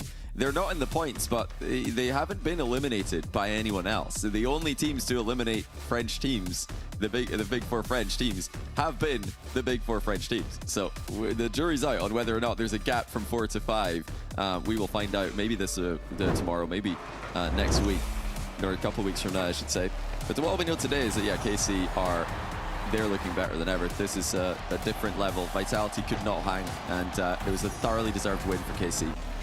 Massive, massive performance there for Carmine Corp, who will meet Magnifico in tomorrow's semi-final. Stick around today, though, because next up is Oxygen Esports, and they're hoping to get their redemption.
It's another win for Karmine Corp. The undefeated run in the new RLCS season continues for KC in the main events. And not just a win, but a 4-0 win against Vitality, the defending champions, who looked completely lost. And I'm joined now by Farah. You are now the coach for Karmine Corp. You used to be the coach for Vitality, so you may be a little bit more insight than anyone else in the world of what's going on here. But your win streak continues. Vitality's win streak, forget about it. It's over. Your personal win streak, though, does continue. What is the secret to your success as you've won 6 RLCS events in a row and you're looking for your 7th this weekend? I don't know if there is secrets, but if I have secrets, I will gladly keep them, so the streak can continue tomorrow. What do you think, if you've got any words of motivation then to anyone trying to emulate your success, what would you tell them to get them to take that step to get where they want to be? It's hard because it's a very precarious world that is esports. So you need a lot of confidence in yourself and the belief that your work is gonna bring value, even though I think the early steps might be very rough and it's gonna take a lot of time. Like, I didn't come here by chance, even if sometimes it looks like it. It took me 8 years to come to this point, and even if I haven't lost in a long time, I've lost many times throughout my careers, and you just have to take it one at a time and to learn from it every time. Now, I've got to ask more specifically about this series, Farah. A lot of kickoff strats coming out from you guys, and a lot of weird outcomes, visually at least. When we can't hear the comms, you can. Now, I know you probably want to keep all of your secrets to yourself. I'm not going to try and pressure you on that. But yeah, how much work is going into kickoff specifically for you and this KC roster? Nah, we just do random. It's all luck. I tried. He's protected his secrets. I respect it. Now, okay, Farah, French top 4, no more, because you guys are just taking out Vitality. But do you still think that the the big 4 French teams are still the best 4 teams in Europe, and you're the only teams who can eliminate each other? Or do you think the gap is actually closer with teams like Magnifico, Oxygen, Redemption, other teams that are still in the event today? I think the gap is closer than it looked 2 weeks ago. There is some good teams in Europe that can beat us. We saw it this week. Yesterday specifically. I think no one, not even us, are unbeatable. The gap is close, but I think the 4 best teams in Europe right now are still the French ones. But it's not like by a huge margin, So Farah, you've got another win. What's the rest of the plan for today to celebrate or prepare for tomorrow? What do you guys get up to? Now we only see you for a quick 4-0, and now you're gone again. What's happening with Farah and KC for the rest of the day? We're gonna chill and watch the rest of the games because they're gonna be really interesting. Since it's teams that we could be facing tomorrow in case we make finals, and then we'll see moving forward. We'll go chill and then grind again, I think. Well, good luck to you. It's another Championship Sunday for yourselves in the hunt for another win. We're looking forward to seeing you, and thanks for taking the time to talk to us again. Thank you, Johnny. Now in the semifinals to face off against Magnifico tomorrow on Championship Sunday. And now, unfortunately, I have to share the desk with 2 folks who predicted Vitality. You guys are going to have to explain yourselves, Cole. What went on here? I'll give it a go. My logic going into this one was Vitality were blowing hot and cold yesterday, and at some point, Karmine Corp are going to lose. Who better to lose to than the team that knocked them out of Worlds all those months ago than Vitality was what I thought. What I didn't realise, Lee, was that, I don't know, they've been eating their spinach or something, because Karmine Corp are looking somehow stronger than ever. Rise is in top form. Atto is even better for Karmine Corp, Shogun, than he was for Liquid. It's insanity. It's one of those legendary sort of results. I know everyone's always looking out there for those Game 7s, but fan bases always remember the stomps, and Yes. that is one that will live very long, not just in the KC fans' minds, but in the Vitality fans' minds. That is the sort of match that breaks a roster. Yes. Yeah, you have to look at that, not just because it was a stomp. We've seen plenty of those, but because they're the reigning world champions with one of the most shouldn't be stomped. hyped up players of all time in Zen. Yeah, no, you're right. This should not have happened, and it at times looked incredibly confusing. I mean, we mentioned, Johnny said, just visually, sometimes you're like, what is happening? Some of those kickoffs where it looked like Vitality was just not present. Cole, it was they were. confusing. I mean, I disagree with Johnny. Johnny was praising them for trying things, and I respect that, but there's a very fine line between... it was like a Hail Mary that just never felt like it was possibly going to happen. I would rather have seen them go back to basics, charge at stuff. Maybe they were overthinking, I'm not sure, but I guess when you're up against Karmine Corp, any thought is overthinking because you can't think your way around them. It seems like there's nothing you can do to get around them. Yeah, well, let's take a look at the bracket now because, as I mentioned, that does move the blue wall onwards into the semifinals as they take down Vitality in a match we can only comment on as Yikers Dog. People will be talking about that for a while. K-Corp Magnifico tomorrow, so they get to rest. Farah mentioning that they'll just take the day to watch the rest of the matches, and you see them there. The last two are on their way. First up, though, it's going to be Oxygen versus Redemption. Both of these teams finding themselves, Shogun, in the top 8 for the first time in the European qualifiers. Yeah, and both of them got a good chance to make a good run at this. I mean, with the way things are going today, especially considering the last match that we've got, any deep run through this gets you very close to a major spot. So both these teams will be very desperate to win this. Redemption especially, they had brilliant opportunities in the first open qualifier, and they threw them away towards the end of the Swiss stage. I mean, you can kind of say the same thing with Oxygen. That seems to have been their MO for the longest time. One of these teams is going to start changing that storyline around them. Ixo's, I was going to say, Leaf, Ixo's a player who's been trying to change the storyline around himself for seasons, really. He's someone that is never really sort of put down on the list as a great player, and he's always around here. He's always making top 8s, occasionally making top 4s. You have to have something about you to be able to do that. I wonder what the mentality is for both of these squads. Is it a serious take? Is it like happiness that this was the matchup you got? Because I believe, in my opinion, if I was out of these squads, this is one of the best chances I have to make it into the semifinals. So it looks like it's good attitude, though. Yeah. I mean, but we just heard from Farah. He says that the gap's not as big as we think it is, but the gap's still there. He's still acknowledging that there is a gap there between them and 4 other teams. It was so light on the Oxygen side of things. They're in the nice, just brightly lit esports room, and then here is the face of Astral. Is Astral like the bottom face in that? You know the Bohemian Rhapsody when they put that's where Astral is. He's ready to take the song over. Oh, the whole squad is in the darkness. Yeah, no, they do light not side like versus the dark side. the light at all. But I mean, it seems to work for them, and it was working for them yesterday. I predicted against Redemption when they played Magnifico, and I was made to look silly. I should have backed my boy Cash, somebody that I've been believing in for years now, a definite grinder of the game, someone who wants it as much as anyone, constantly streaming, playing, practicing his mechanics, has never really elevated beyond having great mechanics. Hopefully for them, here is the bringer of light, Fruity, smiling in that nice, nicely lit room. This will be the roster that finally for Cash and the gang will be to bring it forwards. Well, this is the thing too. I mean, there's a little bit of that Denmark buff maybe.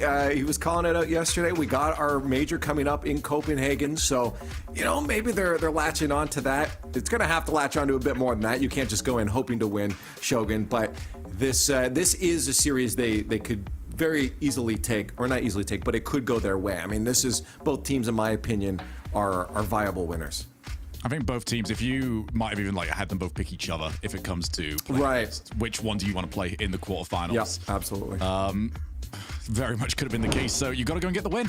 This is I would say right now, your split comes to this. If you lose this and not make top 4, you're basically having to finals or win the next one, which is just probably not going to happen given the sort of teams that we've got around. Hey, chat. Karmine Corp exists. Yeah, exactly. Time to get involved, chat. Excuse me. We need your predictions, hashtags out there. You guys, again, are doing good, but this is where things could start to change. Things could start to split. I really want to know what these two are doing first so that I can just pick the exact opposite, but... we're together. 1 point off each other on this one. Cole, this is a battle of the bin. Who are you coming into the bin with me? I think that most people have gone for Oxygen here, so this could be a huge swing. But chat have got my back with Redemption. Yeah, this is a bit of a heart over head one after I went the opposite opposite way yesterday. I probably got it wrong both times, knowing me. But Redemption have a true chance in this series. The analysts mainly going for Oxygen. It's not going to be easy for them. Well, we're going to find out if Cole and chat are ready because we have our next matchup with Stumpy and CJ. Both Oxygen and Redemption make it the top 8 bracket for the first time to find themselves facing each other down. Only one can move on. Let's hope it's a bit closer than our last series. Between casters, this series may well be a battle of the bin. However, with our teams, they are definitely going to come into this as a battle of the beasts. Oxygen and Redemption both vying for a near 4th spot. And as we go into that 3rd regional, CJ, it's going to be more and more important with every single point that you can scrape up. Just so hard to split these two as well. I know Cole, I believe, was the only one to pick Redemption. The rest of us going Oxygen, but form lines around everywhere at the moment. BDS taking down, Oxygen taking down both of these sides. And really, as we said, it's similar to the Magnifico and SARS series, where just a great opportunity to sneak into that top 4, really, and cement some of your, or at least earn some major points. Yeah, we saw the last series thinking that's going to be the big blinder. Wow, Carmine Corp versus Vitality. And with the Carmine Corp stomp, I think now people are looking forward to this series to hopefully be a little bit closer, just as the Magnifico versus Sir series ended up being. But the journeys of both these teams have been quite different. Yesterday, we saw Oxygen running off the large Oscar birthday buff, going 3-1 in the Swiss stage. Whereas Redemption, yes, they also went 3-1. However, they didn't play any of the biggest teams and come out on top. Whereas Oxygen, they managed to go through Gentlemates and they beat them 3-1. A result that not many people were going to be thinking that was fully possible. Yeah, that's probably the difference in the end as to why we have lent to the side of Oxygen. That Gentlemates win just holds a little bit stronger than Redemption's 3-1 in the Swiss, but I'm expecting a very close series. Certainly nothing like what we saw in the last series, and I mean, well, we'll have to analyse that one later on, but I'm just still not quite sure whether it is K-Corp or Vitality. What's going on there? Is it Vitality dropping off? Is it K-Corp just looking unstoppable? Well, these are two new teams on the block. Is it Ferrer? Has it always been Ferrer? It's probably always been Ferrer. He's a super coach. Look at the bump coming through, though, early. Oski's is causing a little bit of havoc in the Redemption defense at the moment. Oxygen, again, a team that, well, a lot of the other, I feel like amongst pros, amongst the other teams in Europe, would you'd be expecting them to be around that 5, 6, 7 mark and cracking into that top 4? Well, here's their chance to get in there. Well, Oxygen, bear in mind that they were rated by their peers at the start of the season to be in that 5th spot, and with an early shot, Ivan wanted to try and send them away. A very safe shot. Oski in position for it, going towards that bottom left corner. Nothing able to fly in just yet for them. Ixo long off the backboard. And so far, CJ, not been that top 5 team, but Oski with the #1 shot in game 1. Yeah, that should have been a goal down the other end. Ivan just had the entire net to shoot from. He just toe-poked it nowhere. Oski, though, quick double. Ivan couldn't get up in time. And it is Oxygen to get the first goal on the board. And similar to the first series, I feel like it's going to be who can make the most of their opportunities. Oxygen getting a job done there early on. And halfway through the game, and now we're just going to be seeing if Redemption can actually poke away at any more of these chances. They did a great job yesterday with obviously getting that win versus Magnifico.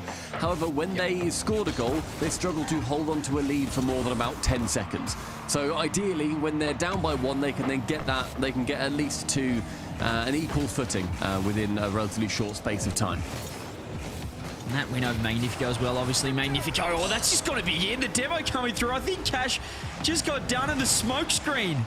In defense as well might have helped the shot go in. It's over the top to Ixo. Oski again getting involved. Yeah, Astral just facing away from the ball. Couldn't redirect that one out of net. Oxygen 2-0. And really bringing the heat early in game 1. I was chatting earlier about how much I love when players go for these passes, they then forego the ball and then become a predator missile. And it's so much fun to watch Oski do that at relatively low altitude too. Again, gets rid of the ball and then goes straight for Ivan. A lot more demos coming up, really becoming particularly prevalent as we start in this season as well. I hope that's going to be continuing on LAN, because if you get demoed on LAN, you can firstly look at your teammates' screen and see what's going on, but also you can hear everybody get so excited about it. One thing I love as well about just the European region, but you see with Oxygen there, just when they get a chance, they just strike. There's no time wasted. They know, they recognise when they've got someone caught out, just like Astral did there. Look at Cash getting demoed. Archie's just headbutted the post trying to get him. Couldn't get the demo through, but that is just Oxygen personified, looking for the aggression. But now Archie has been cooked. The fake, he couldn't get the dunk off the squishy save.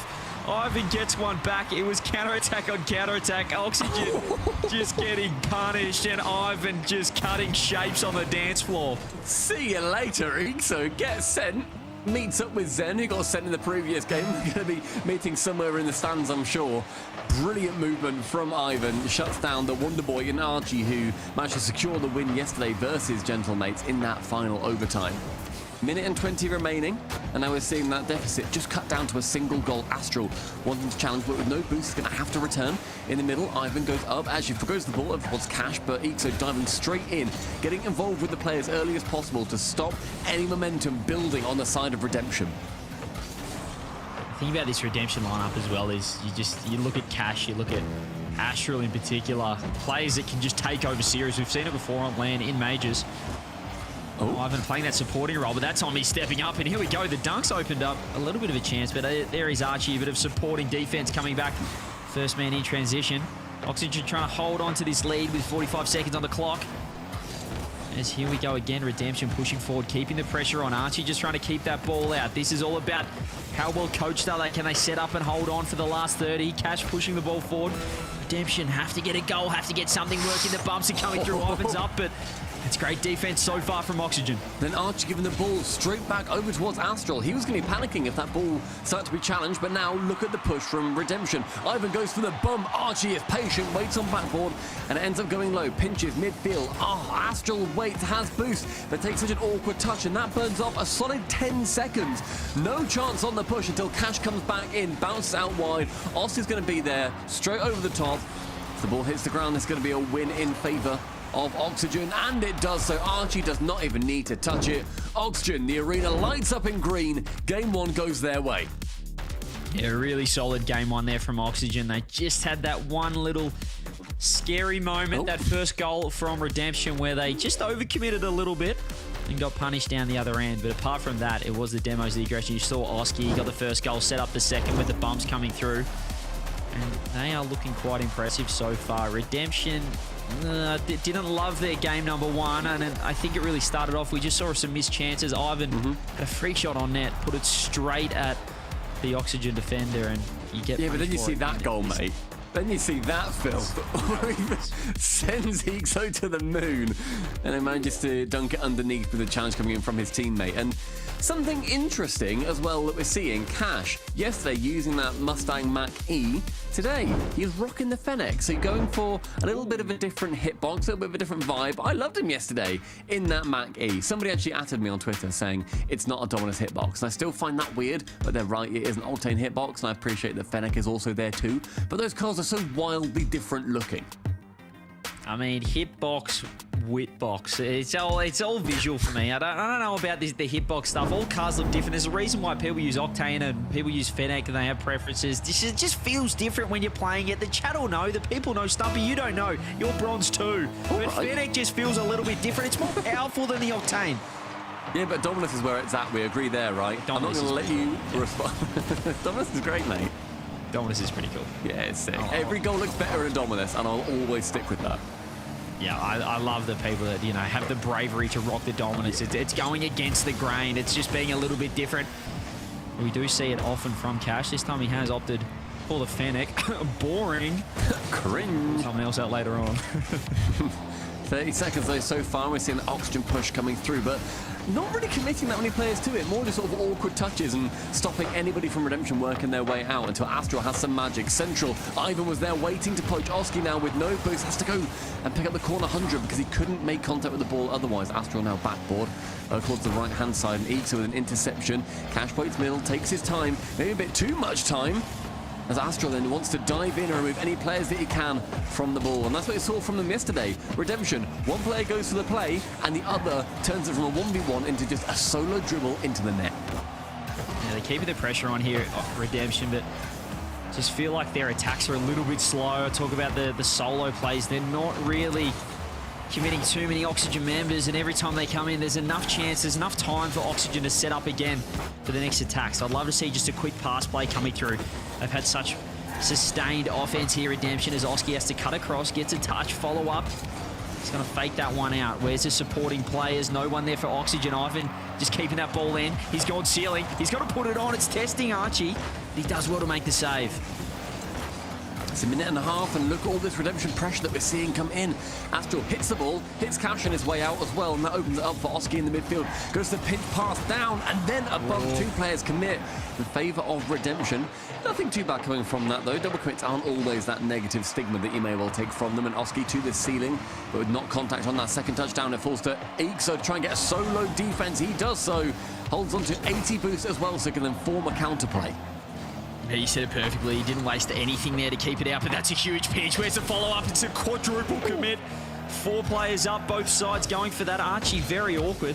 Just going to leave that as Oxygen. Well, Astral's working it around. Can't quite get the bump, and honestly, I just want to see some more speed in this redemption attack. You see when Oxygen go downfield there,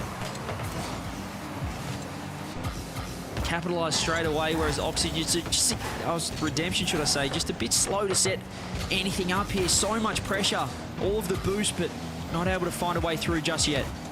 Tell you what as well, talking about cars and that, Ixo rocking the new Oxygen decal, looks brilliant. I love it when people on the team do that, and we're seeing so many of these great decals coming through. And that is a great shot coming through. Archie, in the very much not Oxygen Octane, is going to be getting #1 for Oxygen. Yeah, and it's just Cash getting that touch. He pinched it off the crossbar, but just pokes it out to Archie, and that is just a place you do not want to be clearing the ball. Have to get it out to the sidewall. That is just danger zone in the middle there. And Archie, really quick reaction time, fantastic shot. That's what we spoke about at the start of game 1. It's making the most of those little opportunities. They're not always going to be the easiest of shots, open nets, but they're the clopen nets, we like to call them in OCE. They're close to open. That's where you got to strike. We now find ourselves in the 2 minutes in this second game, and Redemption haven't had too many looks on the net. When you look at the amount of shots they've had, they've rocked 2, and I'm pretty sure they're in the first 30 seconds or so. So they need to make sure that they're able to actually make some ground and push on the Oxygen defense and really pressure them as hard as they can, because that's where we've seen them struggle, especially when they were getting absolutely swarmed by BDS yesterday in the Swiss stage. Now the final 90 seconds. Archie, right-hand side, tries to get around Astral. Astral helps the ball on its way and then alleviates Ivan with the responsibility of clearing it again as Ixo chases the ball. Cash now with a lot of incentive and a lot of drive, moving it forward into the box, but Ixo toe-punting it away. Yeah, Ivan did so well there. He's had no boost, but he's released Astral as a ceiling reset. One more. He's actually beaten everyone. Where's the follow-up? No one there. Cash too slow to get in. Ivan chooses to go, but the hesitation causes the double commit. That's well over Astral's head. He's actually going to be able to score. Astral has somehow nearly scored it and cleared it at the same time. Phenomenal touch. But Redemption, when they get a chance up front, they're just not making the most of it. They're not being as aggressive as they were yesterday when they went through Magnifico. That's what we loved watching. When they had those chances, they were pushing extremely hard. We barely saw Cash, I'm sure, in his own half. His heat map was fully in the opposition's. That's going to be open for Archie to shoot on. Goes low, Cash touches. Astrid then's going to be the man to clear it away. The final 30 now. Oski to the ceiling. Finds Archie, but Ivan wants to get a bite of that cherry as well. Ixo sending it high towards the side and doesn't give that ball away. Stays behind it and wastes about 10 seconds off the clock. We need to see something here because this offense has just been non-existent so far for Redemption. They can't find a way through. Is it going to be right now? There's the fake. Archie staying underneath. Smart play. Ixo trying to just crush this last 10 seconds, get this ball down. More air dribble coming through. Astral gets dunked. Ixo misses the ball. Could this be it for Cash? But Ixo just turns and gets it both into the gap. It's probably just an own goal from Astral. Oxygen 2-0. And they are just looking too good right now. They're looking clean. I feel like Oxygen really aren't doing anything crazy or scary, or we're not Look at the seeing... shots. Yeah, you're right. Yeah, the shots have literally got 5 shots in favour of Oxygen. Just relatively low scoring too, like 400 maximum points, and that's a pretty big outlier. The next person at 250 with Ixo. Yeah, nothing particularly exciting happening. In Redemption, they want to actually start something exciting on their side as they now take a timeout. Yeah, I mean, the timeout is confirmed as well. As we just get it through there. Like you said, Redemption, I mean, if I'm fruity right now, Stumpy, I'm poking them with a stick, just saying do something. I mean, the offense is just, it's non-existent. They had 3 shots that game.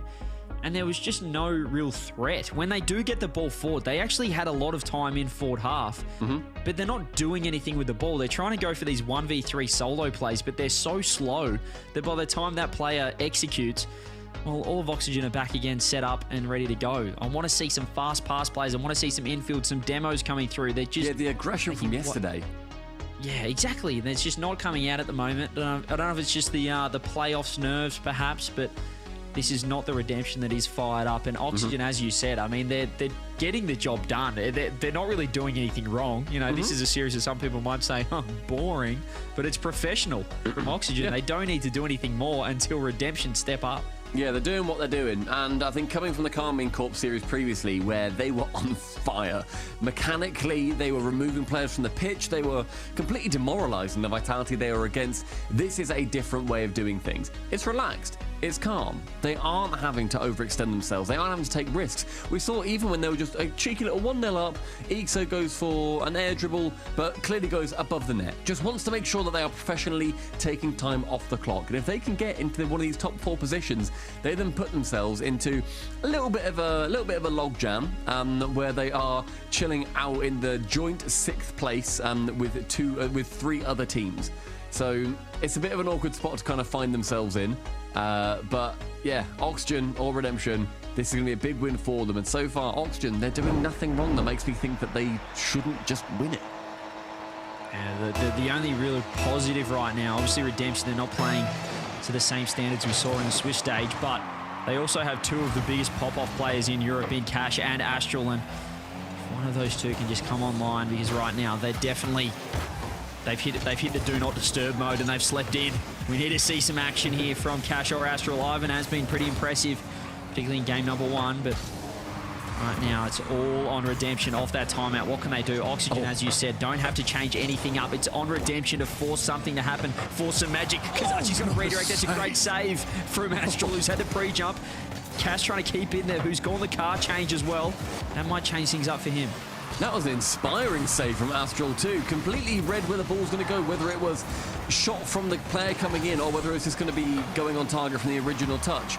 Brilliant movement from Astral. And yes, Cash back on the Mackie. That's right. Do something a bit different. Get back to the form you were in yesterday.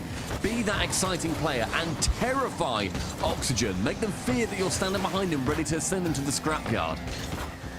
And that could be as much just a mental reset for him rather than a specific, I guess, actual hitbox change. Obviously, it is a different car, but might just be a way for him to just almost reset himself and get back into this series. Ivan gets a nice dunk, but Oxygen with the early pressure coming through. Oski keeping the ball in, and they're really just setting up it. They look structured right now.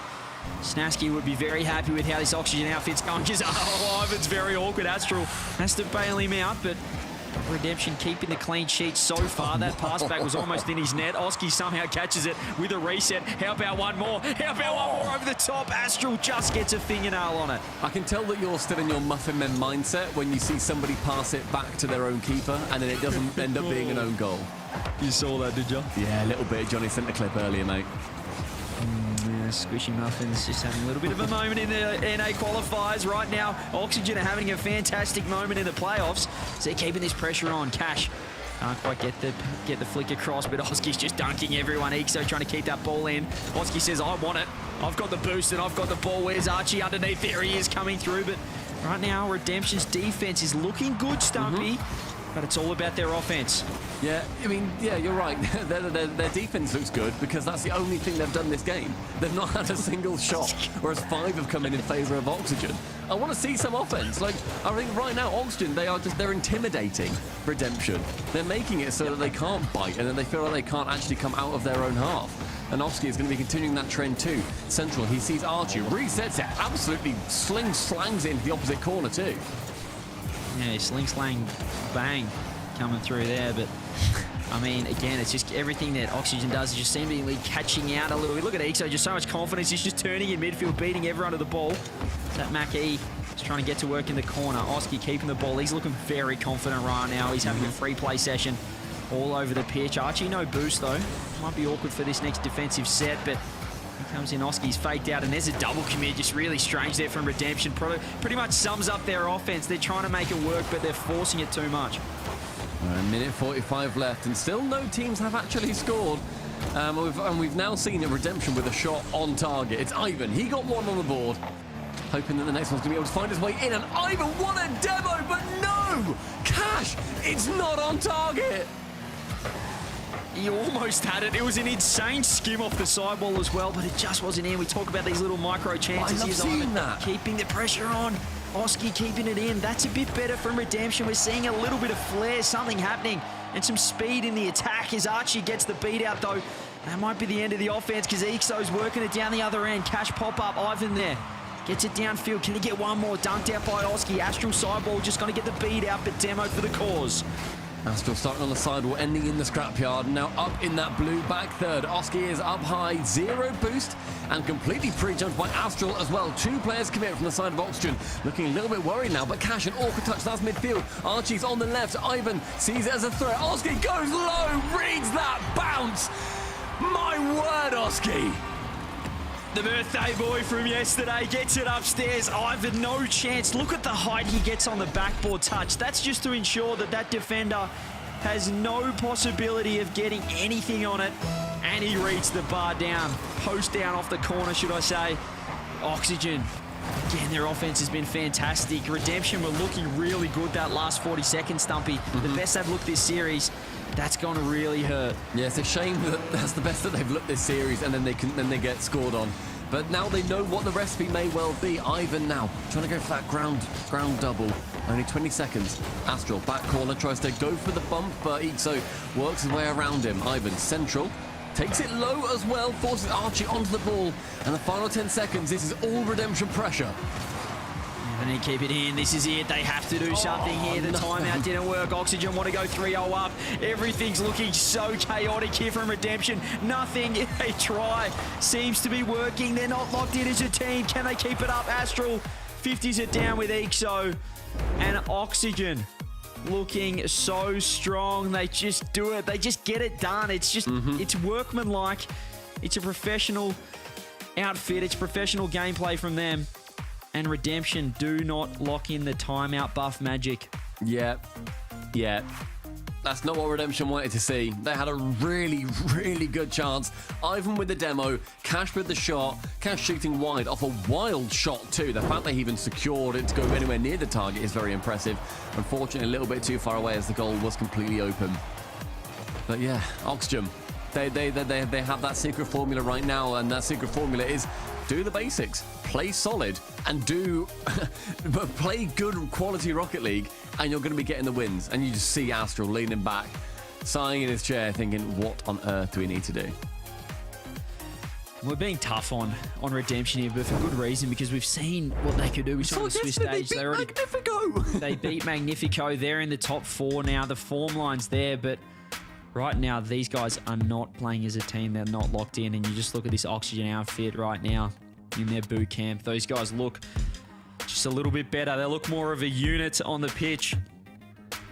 And Oski, well, he was a unit in that game, getting the double, just making the most of their chances. And again, this offense, question marks, massive question marks on the offense of Redemption. They've got one last chance to try and start some form of comeback. Got to do it here.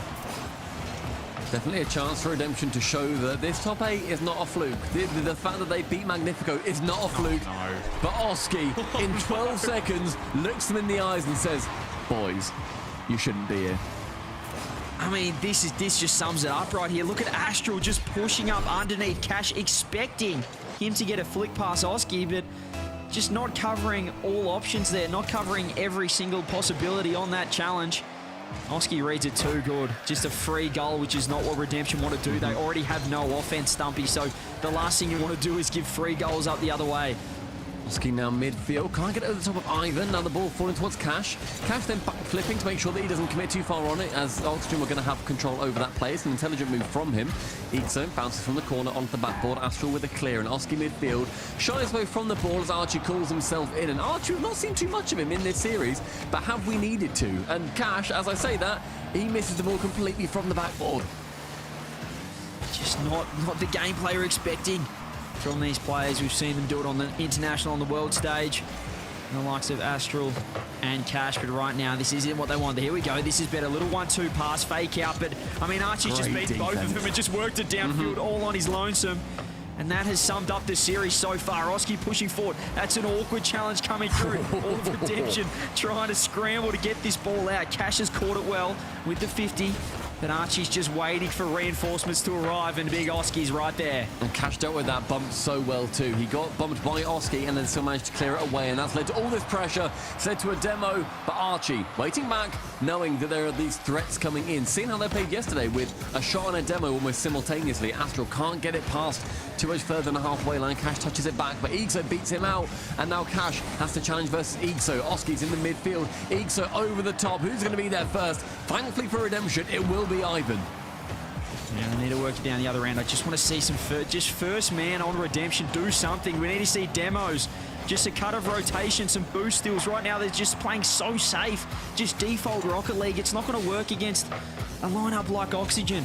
All over them right now. There's a 50 coming through. That'll work, but Ixo's going to be able to collect that one. Keep the ball in for the blue side for Oxygen. Oh, that's going to be awkward. Ivan getting it across. Astral getting dunked. Cash, can he find a pass downfield? There's a pre-jump from Ivan, but saved out by Archie. Fantastic defense. And Cash, you see there, just on his absolute ice skates under the ball. Has got a good flick. This could be trouble, but Oski again, just making the touch when he needs to. Halfway through the game, and still a single shot for Redemption. They can't get many on targets. The ones that they do get and the opportunities that they manage to work themselves into, they need to make sure it's a convincing shot that goes towards that blue side.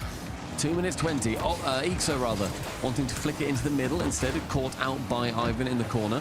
Ivan again. Defensively, Ivan has looked pretty good. He's made sure that he is trying to go for these bumps on the offensive side and on the defensive side. He's taken decent touches. But when these games are just a 1-0 or a 2-0, you can get as many of those little saves as you can, but you can't then get the goal on the other side. It's fruitless. That's better, though. That's way better. Bob Astral won't be able to get the dunk. Cash can turn around, but Ivan's not there. See, he looked for the back post pass, but Ivan no boost.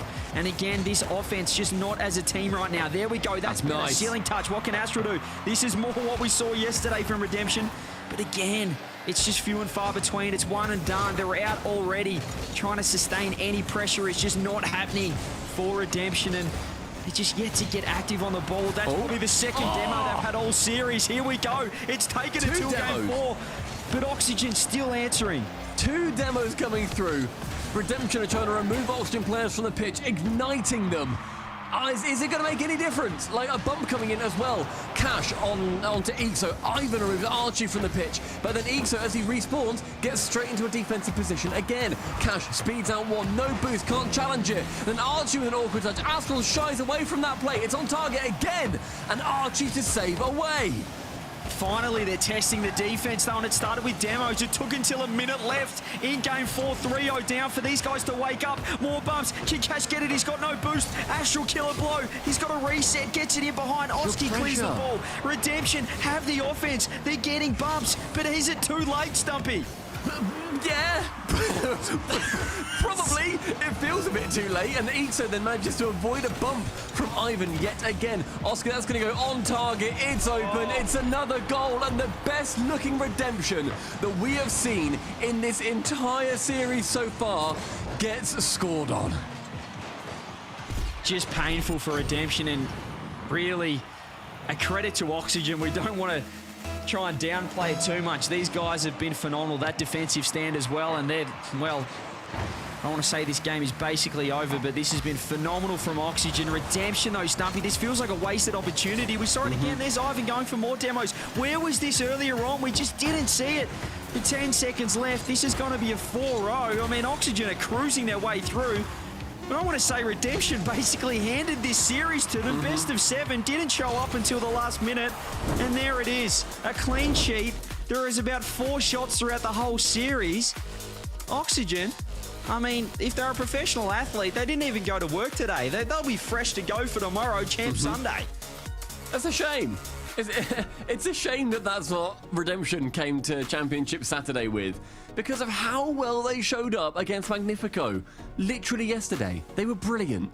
Oxygen didn't play out their minds. They didn't play the best games that we've ever seen, but they still 4-0'd them. It was good. It was good Rocket League. It was decent. And now the series is over. So, cheers for watching, everyone. I mean, the problem with this is, going into tomorrow, analyze how do we judge Oxygen? Coming up, obviously they'll play the winner of BDS and Gentlemates, but it's just so hard to see where they're at. I don't think they really got fully tested. They look professional. They got the job done. It was workmanlike. But as we said, it just didn't feel like it was Redemption's day. They didn't show up to the party. Oxygen, though, super impressive. Moving on to Champ Sunday. We've got 3 teams, Stumpy, into the top 4. Gee, I feel like we've got a pretty exciting matchup coming up next. We got BDS taking on Gentlemates. Do not go anywhere.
Oxygen take it pretty handily over the side of Redemption that just didn't really seem to show up on the day when it mattered. But Oxygen now find themselves in the semi-finals. Of course, we've got BDS versus Gentlemates coming up a little bit later on.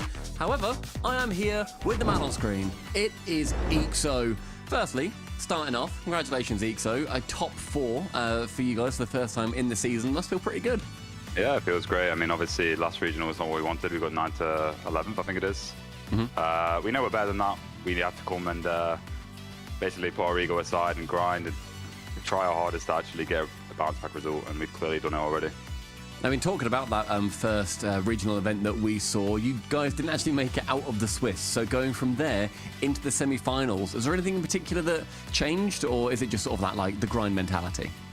I mean, it's obviously like I can act like we tried like different things and it worked, but I think as a whole, like we've always had the skill, like we've always been pretty good, and we could have easily made it out of the Swiss last event. We had a lot of game 5s, we had a lot of close series, and honestly, I think the difference was just kind of the matchups. I'm not gonna lie, like I feel like Swiss in general is quite an inconsistent format, especially going into single elimination. I mean, we played Redemption obviously in the quarterfinals, which I think is one of the easier opponents. So I mean, obviously I'm very proud of the team, but I think it's a showcase of the format, if anything. But it sounds like you guys were quite confident coming into this series as well, even over Redemption, that yesterday they had good results. They went 3-1 alongside you guys too. Were you expecting a little bit more from them? Definitely, yeah. I think they were very bad, to be honest. I don't think really they showed anything. It's kind of a boring game, if I'm being honest. I mean, obviously I don't want to talk too soon, but I think boring, man. Just boring, bro. I feel bad for the fans, to be honest.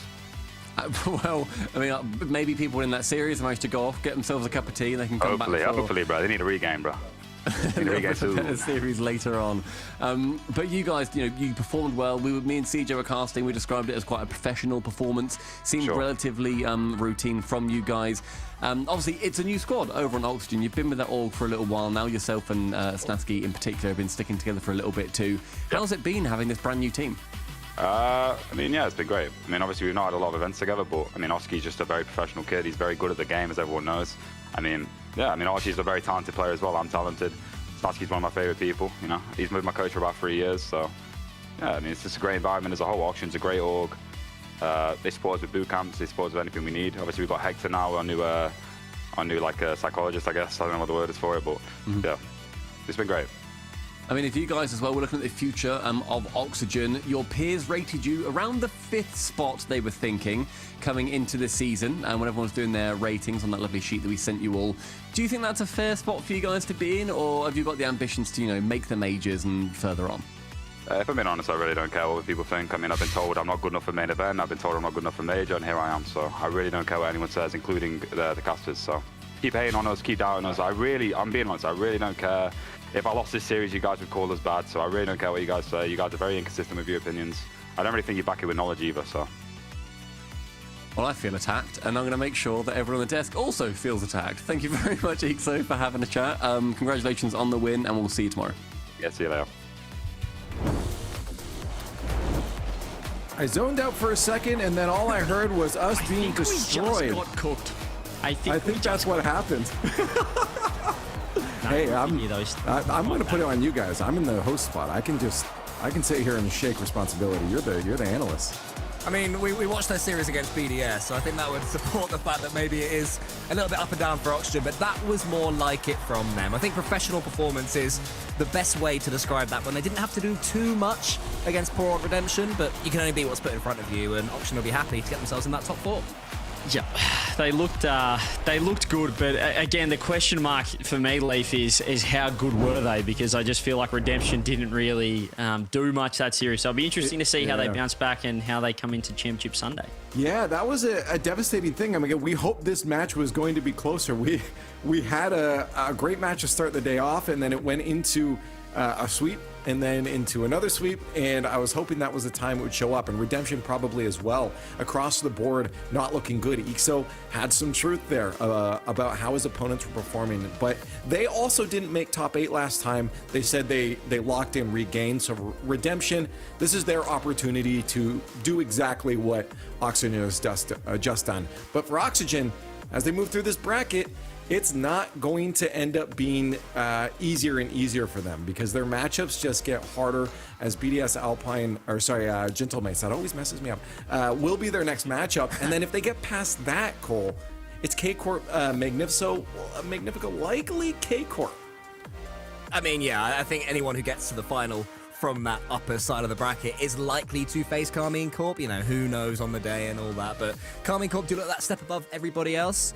But I mean, Oxygen, this is sort of a thirst-quenching bunch of points already they've earned themselves in this event. And I'm glad that they, you know, after underperforming a couple of weeks ago, went back and grinded and, as Ixo said, put their egos aside. And now they're coming back and they're showing us what they are capable of. Well, let's take a look at our next matchup. This is our final best of 7 for today before we head to Championship Sunday tomorrow. It's BDS versus the Gentlemates. CJ, this is a fun way to end things off, and I'm very, very, very much hoping this isn't another 4-0. Yeah, it's an absolute doozy to finish it off. And it's a fitting final quarterfinal of Champs Saturday. And, well, I mean, this series is really interesting for me because BDS, I mean, obviously we saw what they did last time. Drally, it was phenomenal, really. I know people are going to talk about that final game, that Game 7 of the first qualifier, but outside of that, for his first RLCS event, Cole, to get top 4, I mean, this BDS lineup couldn't really have done much more, in my opinion. Yeah, it's so difficult to come into the RLCS, especially when you're alongside this guy. Monkey Moon has such high standards, and he has shown himself to be ruthless over the years. Rightly so, you know, he's a serial winner. He's won the World Championships, won majors, finished second at World Championships. So if he has an opinion, it's difficult to question it, but that's what Drali has to do. Over on the other side, though, Gentlemates. CJ, for them, it was a tougher day yesterday than last time in the Swiss. Yeah, and that's the question mark for me coming into this series, because if we didn't have the Friday, if we didn't have those results, I would be favouring Gentlemates. I think they did look better than BDS in the first regional, in the first qualifier, but BDS, they looked so good yesterday, cruising their way through, number 1 seed. Gentlemates as well, as we saw, they went to round 5. They dropped some games against teams you're not expecting them to. They went to 5 against Top Cougars as well in the final round. They almost didn't make it, so that has to put some doubt in your mind. Yeah, I mean, I got some questions. I'll start with CJ, and Cole, feel free to jump in too. But for both of these squads, I think there's question marks overall about cohesion. You know, a lot of people might look to two specific players, Juicy and Drawley, facing off against each other. Do you think those are the points where the question should be directed that causes some of these inconsistencies for the squad? Or what do you think is causing two powerful teams to have those questions surrounding them? I think it is. We have to remember it is the second event. It is so early on, and I think it's easy to look at the new kids on the block, but I think it's a team effort and really just honing in. You know, you can practice all you want, you can scrim in the off season, you can play off season tournaments, but once the RLCS starts, it's a different ball game. So just getting the reps in on game day in the big leagues in RLCS is all that matters. Right. Well, chat, let's get you involved here again. I want to mention, by the way, we had it flipped up. Our bad. You guys did actually predict Oxygen last time, so you had another point on the board. All right, Lee. So good job. One person didn't. Yeah, go on. Say who it was, Lee. I wasn't going to do that because I'm not mean, but if you want to call yourself out, Cole, you're not doing so hot. Look, Redemption got themselves a goal, okay? Moral victory for them, moral victory for me. Sure, if you want to leave it at that. Let's see where you're going with this round here. Let's see if you do a little bit better. We'll let him cope. We can give you that. No. We'll let him cope. Okay. At least we all lose together this time if we're wrong. But yeah, I think that Team BDS come into this one as favourites. They were hotter yesterday. Of course, the quarterfinals is a bit of a hard reset, but you have to take into account what we've seen before so far this event. And I would say the current form, the scales are just tipping to BDS, and Dryly getting more experience as well. CJ's got to help. Yeah, I think that if this was last regional, if we were just going off the results from last time, then I'd pick Gentlemates, absolutely. But it's just yesterday that puts that doubt in my mind. And when it's a 55-45 sort of matchup, I'm with you. I think it swung the tide towards BDS. So I'm happy to go there and back Drally in now. He's had an event under his belt. I think they'll only improve. But Gentlemates, they could absolutely win this. I mean, I know it looks like we think they've got to win easy. Yeah, BDS. no. No. I don't there are think 100 of us in here, then 60 of us maybe would go for Team BDS. It just happens that we three have gone for BDS Leaf. This isn't a stomping in the making by any means. Yeah, well, I mean, we'll find out because that large number will come soon once we get the chat's predictions in as well. But for us, I think BDS, in my opinion, they've maybe had some faults, but when you have a team that has Monkey Mood, one of the most consistently top placing players in the past little while, being able to manage a player like Drawley and say, hey, here's our hiccups, let's fix these. I really believe in that guidance. Not that I don't believe in the guidance of the players on Gentlemates, but this is a squad that's just been kind of squished together in the last little bit. I'm still here, don't worry. The last little bit here. Come back. I will come back in a second. And I really think that there's going to be a lot better cohesion behind that team BDS. Wait, sorry, Leaf. Are you a pro Rocket Leaguer? Because I'm having seen some of the face cams today. That shot looked pretty similar. So, yeah, exactly. Leaf is locking in, going right. I need to win this prediction league. No, but look, I think with BDS again, we talk about you talk about Drally as that player that they've got to sort of work around a little bit. But I honestly think that apart from that final game, I spoke about it before. I think he looked pretty good, and in my mind, it was just working out their structure, working out how to incorporate their third man into their attack. They just looked a little bit too eager. I love the aggression that BDS was showing in the first regional, but they did get punished a little bit for it. So if they find that balance here, I think that they should be able to get the job done. But how do you count out these guys? World champs on the other side as well with Seiko and Gentlemates. They look so good. And he scored so many goals yesterday. He had a series where he scored 5 and then 4 in following games. I can't remember what series it was, but they were looking pretty stunning at one point. I think that's against Carmine Corp in the opening game of yesterday, where Seiko was just on when he decided to turn himself on. So it's looking like you're not going to get an easy run if you're up against Gentlemates ever. Itachi as well. He must be. Have you played against Itachi, CJ? Yes, I have. I got as horrible as it absolutely looks? smacked by him the World Championships a couple of years ago. So it was great, really good, really enjoyed the series. No, he's a phenomenal player, and I want to say underrated, but there was a period where we were sort of picking him over Vatira as that kind of player. So he's certainly got that caliber in him, and he can reach. He's got a very high ceiling and a very high floor as well. He's so consistent. Oh, and really sick moves apparently as well. Really, and he's got the weight. I can see why the fans are getting behind him. You guys are locking in Gentlemates. By the way, there's your answer, Cole, for if we put 100 people in a room. Well, we just put thousands and thousands and thousands of people in a room, and this is the result. Yeah, I'm not too surprised. I mean, it does help the fact that Gentlemates are sort of being summoned here by Gotiga, and he's presumably saying, make sure that we root for those guys. Right, well, we had a moment to get the players in lobby, and we've got them in there. Our match is ready, both BDS and Gentlemates attempting to hit the heights of their previous performance. While Gentlemates was higher, it means nothing if you lose now. Our final best of 7 has arrived for today, so enjoy the series with Shogun and Johnny.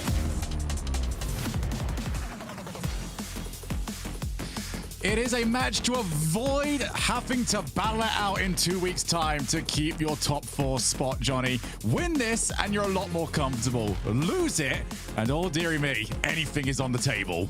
Yeah, both teams are kind of on the ropes now after seeing Vitality's fall from Grace earlier on today. BDS could follow in those footsteps. They could end up in a 3-way tie with Vitality and Magnifico, and there are so many other teams nipping at the heels in terms of the point standings. But then you've got Gentlemates, who took a couple of heavy blows in Swiss that we're still not sure they've recovered from. I mean, both teams have got to defend their honor here, and they're not clearly in the lead for the major as we thought they were. No, only at the moment Carmine Corp seem to be that lock-in team. Even that's not 100% confirmed yet, but almost seems as good as. For everyone else, it is all about continuing to get the results. For Gentlemates, a win here, despite how rough yesterday was, keeps them in that upper bracket, in that upper running. As we do see the shot going a little bit high there from Monkey Moon. For BDS, this is all about righting the wrongs of 2 weeks ago. That's not exactly how you do it. Of being reverse swept out of the bracket. Starting strong has not been an issue, and they are starting strong here. BDS did sweep Swiss yesterday, and they are continuing to look like that team. I mean, it was all offense for BDS yesterday. Such an organized offensive rotation. It just looked like, classic Monkey Moon at Rocket League. And I'm really impressed at Drally and Exotic suddenly getting involved. Oh, that's an open net miss from Drally. That was wide open. And I don't know why it was wide open. That should have had a defender back to cover it. Well, I mean, BDS are not able to punish that time. Rare miss from Drally from that range, and this time he will not make the same mistake. It's 2-0, and Drally does slot it perfectly. It's starting to seem like one of those days today, Johnny. We really have. When it comes to European Saturdays, and all sorts of different things going on. Well, one thing that Gentlemates have not had going on for them in this match is any form of offense. This opening minute, they have been getting trashed by BDS. It was only last week that it suddenly seemed like they were shedding the perception of them and were turning into legitimate contenders. If they lose this in dominant fashion, I don't know. It starts to come back again. You know, it was Gentlemates who came out victorious when the two teams did match up in the Swiss stage. So the last time these two teams played, it wasn't in the bracket, which obviously is a different situation. The French teams in the bracket, for the most part, you know, barring Vitality today, have looked much better than they did in the Swiss. So I'm expecting Gentlemates to elevate, but they, you know, there must be some kind of there's just some, I don't know, something in the air right now with Vitality losing. It makes me feel like this could be a blowout as well. Now let's see what Seiko can do from this angle. Nothing against his former teammate Monkey Moon. Definitely nothing that Monkey Moon wasn't ready to defend. For the Oxygen players, they'll be so ready for, I think, Gentlemates to go and win this one, because then they can play against Gentlemates tomorrow and actually get ahead of BDS. But right now, they're not getting what they want. Monkey Moon makes it 3. Domination in game 1. Well, you know, they've just been too much going forward, and not for the first time this game. Gentlemates open net for BDS to shoot at. Just the one save for Gentlemates so far in the game against 8 shots of BDS. And, you know, BDS are a team that will put lots of shots on net when they're in form.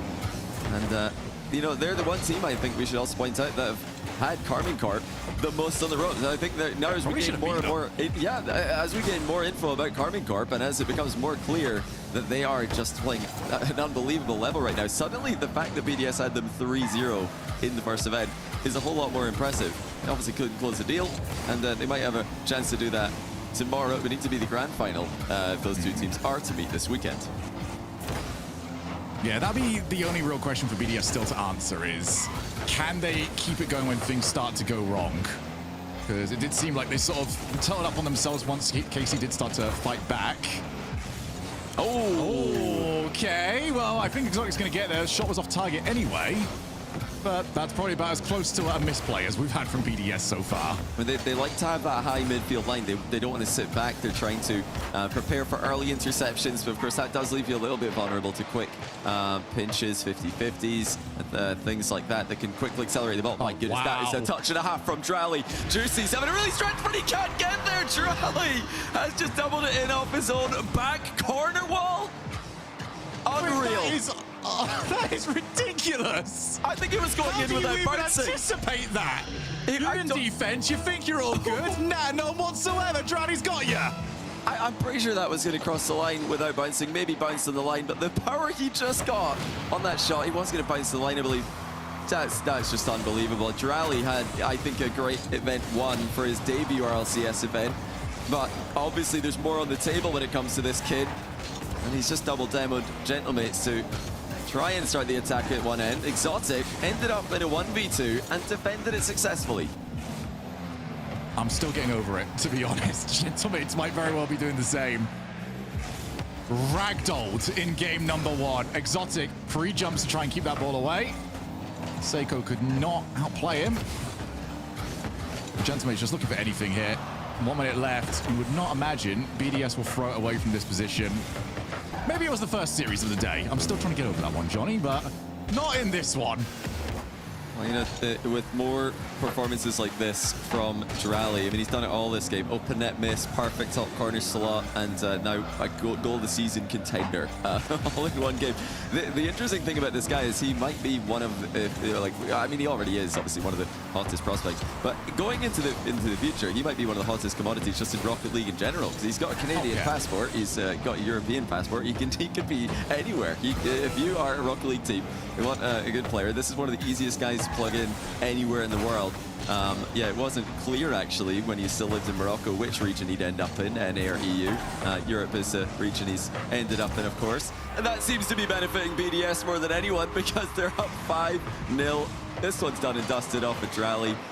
Center ball. Duncan on Seiko's attempted catch on the back wall.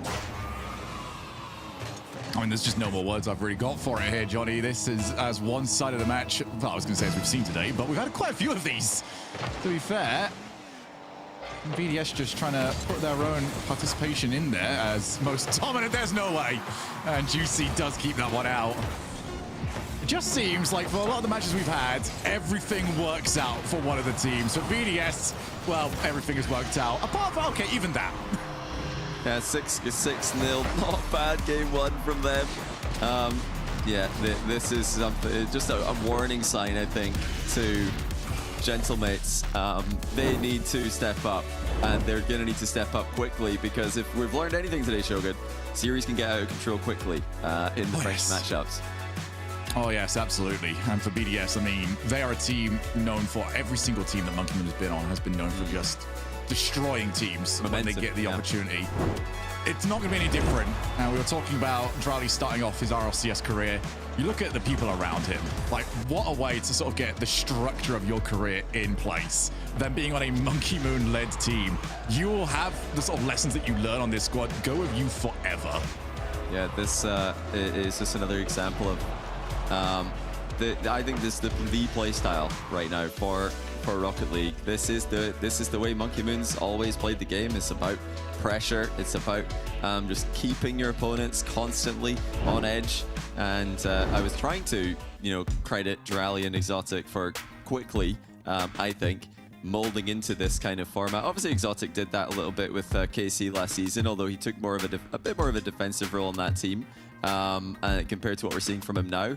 But Drali, I mean, what a way to introduce yourself to the world with the fortnight he's had so far between Event 1 and now, just 2/3 of the way through Event 2. He is on an absolute blinder of a run. Here he comes again with a flip reset close to ceiling height.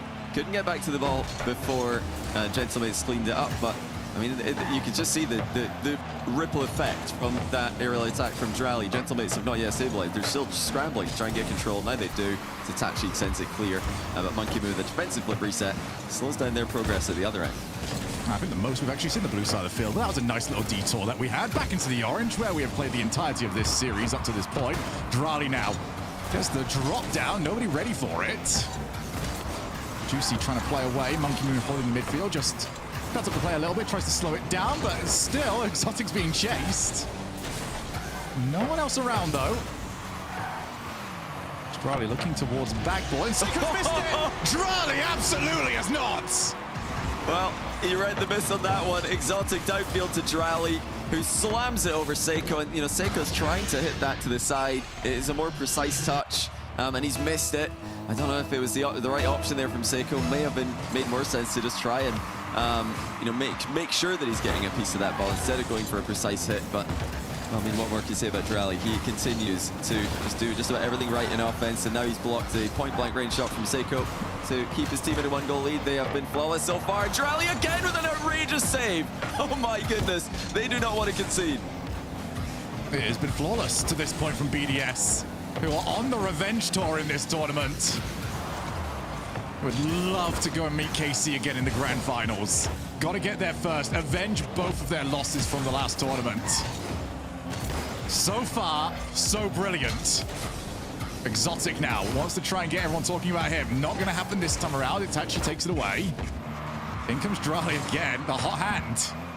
This is every time he's on the ball. Any time that Drali is touching the ball, it just seems like he has full control. Monkey Moon offloading here to Exotic. He's looking for Drali. Of course, why not? To bring him into the play. All things said, though, the Gentlemates are just down by that 1 goal. We've got to remember as well, they are a team that can come back. They've started with game losses yesterday in the Swiss. Or no, actually, I think they got the game win against KC there. But 2 game losses in the grand final last time. Oh, post pinch for Monkey Moon. I think it might have been in the post anyway. You can't count this team out. They have shown resilience down the stretch, and I'm not surprised to see that from these 3 players. All very nice guys. All, I think, great mentality for trying to do just that. Good. A team that do have the ability to bounce back. Look towards the grand finals only 2 weeks ago. Yes, they went this, they lost it, but they lost the opening 2 games there. Bounced back in game 3 to score 5 against KC. Anyone that joined us not 20 minutes ago know that scoring 5 against KC is very difficult across an entire series, let alone 1 match. As Exotic moves in, takes the shots. Oh my goodness, BDS are putting on a show.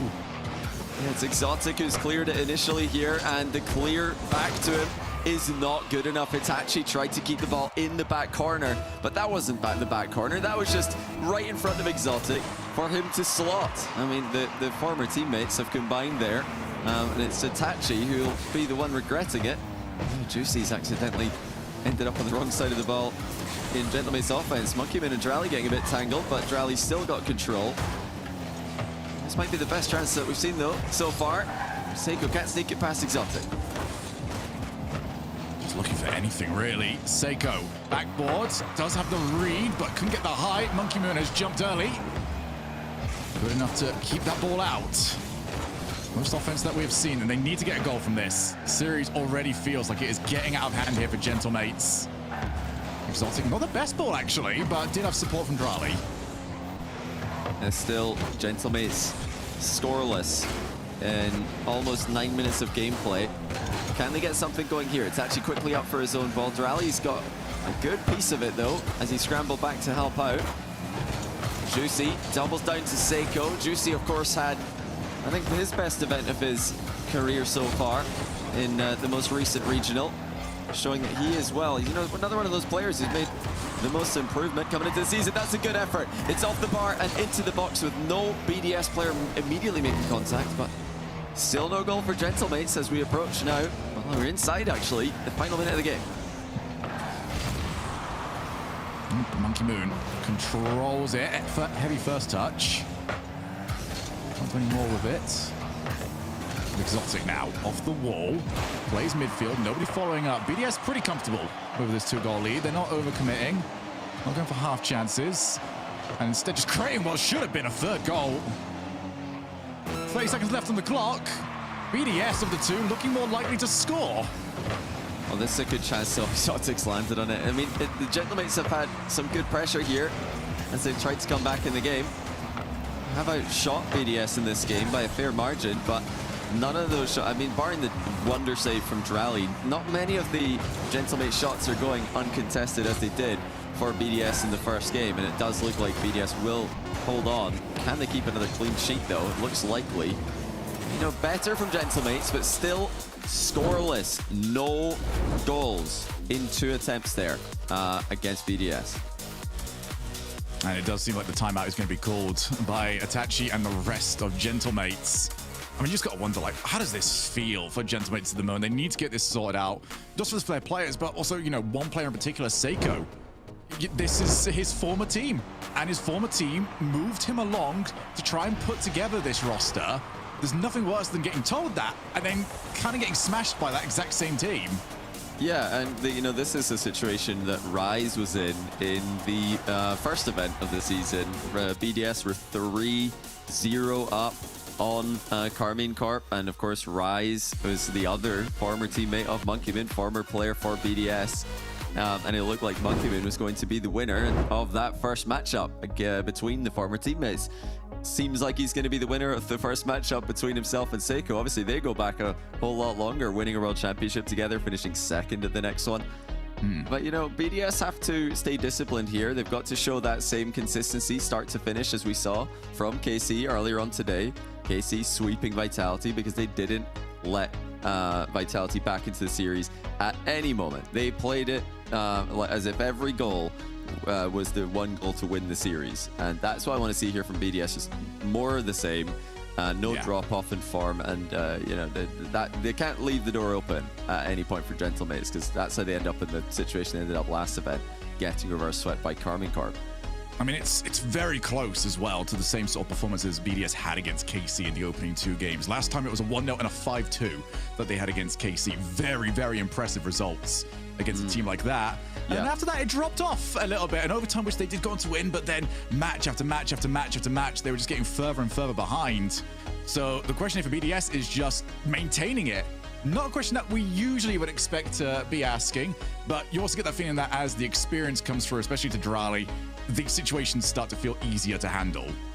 Oh, certainly. The first event for BDS, there were mistakes, of course. I mean, I think it was a phenomenal event for Drally, but it wasn't a flawless event. This so far has been just all eyes on him. He has been the star of the show. Drally has dominated in offense. He's been producing the goal line saves as well. He really has done everything for this team. And now it's up to Gentlemates to level up, to start to test BDS.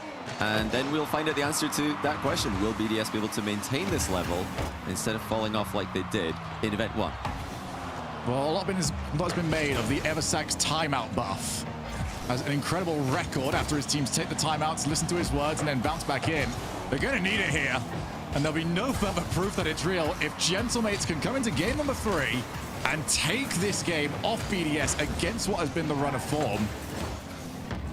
Right now, they've got to do it, and they've got to do it by getting rid of Exotic, who is launching himself at every play.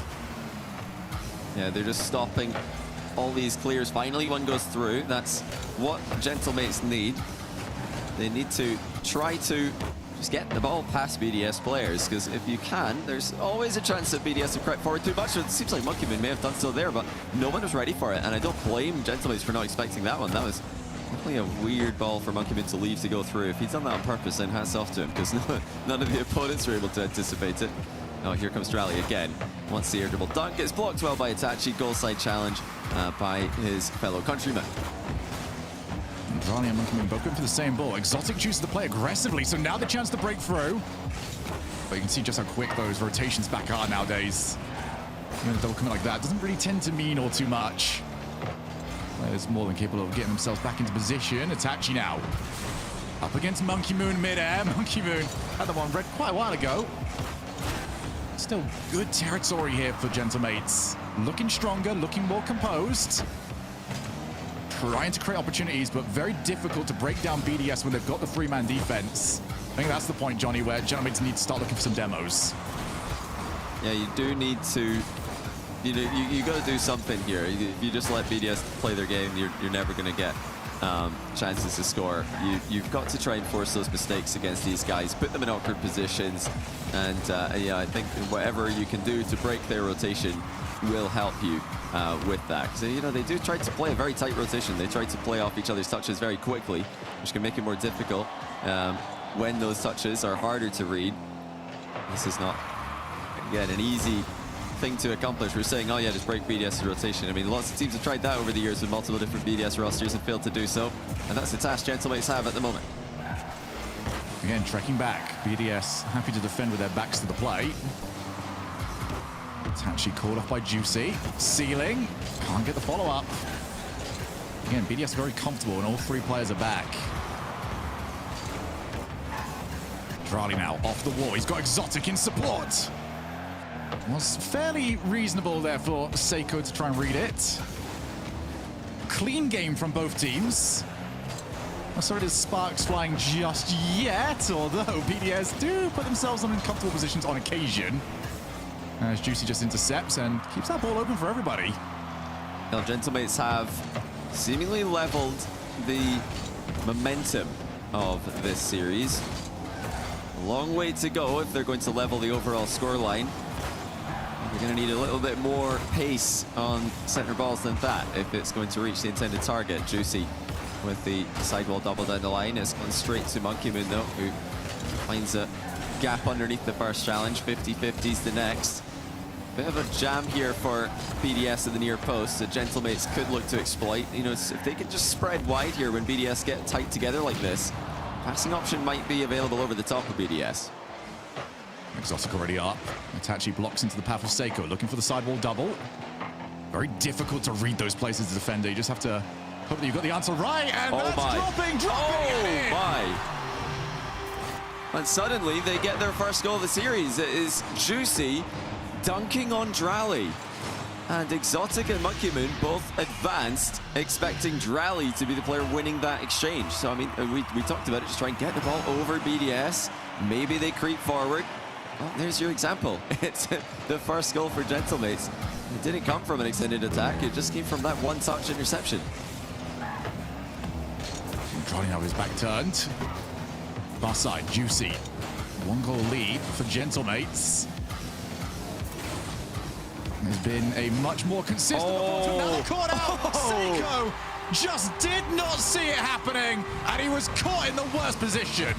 Yeah, Seiko here, you couldn't really see Exotic moving through cleanly to the ball, and even though Exotic was bumped in his takeoff, he kept his cool, and he slotted the shot past the last recovering Gentlemate's defender. And Seiko there just expected Monkeyman to be next up on the play. Now here comes Drally. Oh, Juicy no. has taken that back corner boost, so there's not going to be anything for Drally to play with here. He's completely stuck on 0, leaves the play for his teammates instead. Oh, after they got caught by the peekaboo, Gentlemates now can't afford to let this one slip through their grasp. Infield, Monkey Moon, a rare sort of miscue from Monkey Moon when it comes to his shots. Gentlemates will be happy with it though. Juicy pop up. Ooh, who's there? Itachi, he's gonna have no support really. Seiko's coming a bit late. Drally, he's gonna put it straight into the path of Juicy. Gentlemates can breathe a sigh of relief. They might want to take this to overtime. And they don't. Yeah, they might have wanted to do it so after seeing the play that they've ended up with here. Oh, never mind. Into attack they go. Well, back and forth on 0 seconds. Juicy's actually got the double commit to work with here. Itachi keeps it up as well. Monkeyman grinds it for OT. Chances for both teams. Gentlemates have seemingly reeled BDS back in. But surely they need to win this game. Surely another reverse sweep is not possible against this BDS roster. No, you get reverse swept twice in your opening 2 tournaments, and I don't care how early on it is in your team's career. That one's not going to last too much longer. As we do see the ball drop down, and Gentlemates have got the goal, and they take it 2-1 in the series. Eversack's timeout buff is also very real. A nice slot there from Itachi underneath the pre-jumping last man. No time, or rather no reverse sweep needed today. Gentlemates do get a crucial game on the board. And what a way to turn it around. 2 games going completely against them. 6-0, 2-0. Now they win in overtime. I mean, great resolve from this team after the rest of the week. It's gone pretty badly for them, to be honest. Losing not only to Carmine Corp and Swiss, but also to Oxygen, who have actually made a top 4 run, making that loss look a little bit less bad for Gentlemates. It all started with that dunk from Juicy, and Monkeyman and Exotic both having full faith in Drally to actually have the win in the challenge. Exotic equalized after, I think that play right there in 0 seconds. Gentlemates will be delighted when they saw Drally didn't have boost. If he did, that would have been terrifying. Oh, absolutely. You did mention Oxygen. It's a team that I think both of these teams have got a bit of history with in this tournament, as it was BDS that beat them in the 2-0 round to qualify with the seed that they did have, and Gentlemates, of course, losing to Oxygen in round number 4. But that Oxygen team is waiting in the next round, looking to try and put up a fight for those top 4 spots. BDS meeting some resistance here. Last time they met this kind of resistance, it kind of just folded in on itself. You would expect this time around a much better response from them. Yeah, let's see if BDS have learned from their previous mistakes, if they have leveled up in the one department they seem to be weak in. Like you mentioned, it's the regain. It was totally lacking as soon as things started going against them. They capitulated. And that wasn't a game that was heavily against them. It was an overtime loss, so I don't think they should feel too bad about it, but let's find out. Seiko, he's got the reset, but that ball bounced too far away from him. But unfortunate with that. But Gentlemates starting off well. This is not how the opening 2 games started. Playing for position, getting good touches, just like that one. Putting defense back on the defensive foot. Well, the respect is there for Drally on every play now. He didn't have any boost in that position, but everybody having to anticipate the best from him. Monkeyman's shot is not going to test Itachi on this occasion. Now maybe a counter-attack. Juicy trips up Monkeyman on the play. He's away with it. Tries to dunk at Exotiku. Denies the goal by just squeezing the ball to the back corner. Monkey Moon. Oh, he's going to have to try and find a way out, and his way out was just to call somebody else in to help. 35 boost. I'm going to just try and get rid of this. Would love it if Juicy went to challenge him in midair. It didn't happen. Still managed to get it to come his way. Itachi. Pass down. Seiko took the shot. No real threat, but that bump might help something out. Oh! Juicy! Own goal doink! What? Juicy tries to bring the ball to the back corner, but it bounced a little bit higher than he expected. It kicks up off his car and into his own net. I do not believe it. He didn't need to do this. There are so many plays, so many ways to control this. And he's risked the perfect catch on top of his car and paid the consequences. I swear I've seen some of the goofiest goals going today of my entire career. This has been ridiculous. You're not alone, Shogun. This has been a day of all time. It's what I will remember, maybe not for the best of reasons, is Monkey Moon. Oh, that was something special. Now that's a goal from Monkey Moon. Drally smacks it off the back corner. Well, look where Monkey Moon is. He hardly had to move. He was perfectly situated to continue that clear onwards and into the top shelf. No chance for the third man with that type of acceleration from the great Monkey Moon. Well, that's definitely the regain sorted out for BDS. Definitely helped by their opponents. They'll feel right back in the driver's seat now. In comes Drali, takes the shot. Two players need to stop him. Exotic pops the ball up. And Juicy just guiding it. Reset gain, look to try and pop the ball up. Might even been a chance there for a pogo shot. Didn't quite want to take it. Instead, he's going to wait for another one.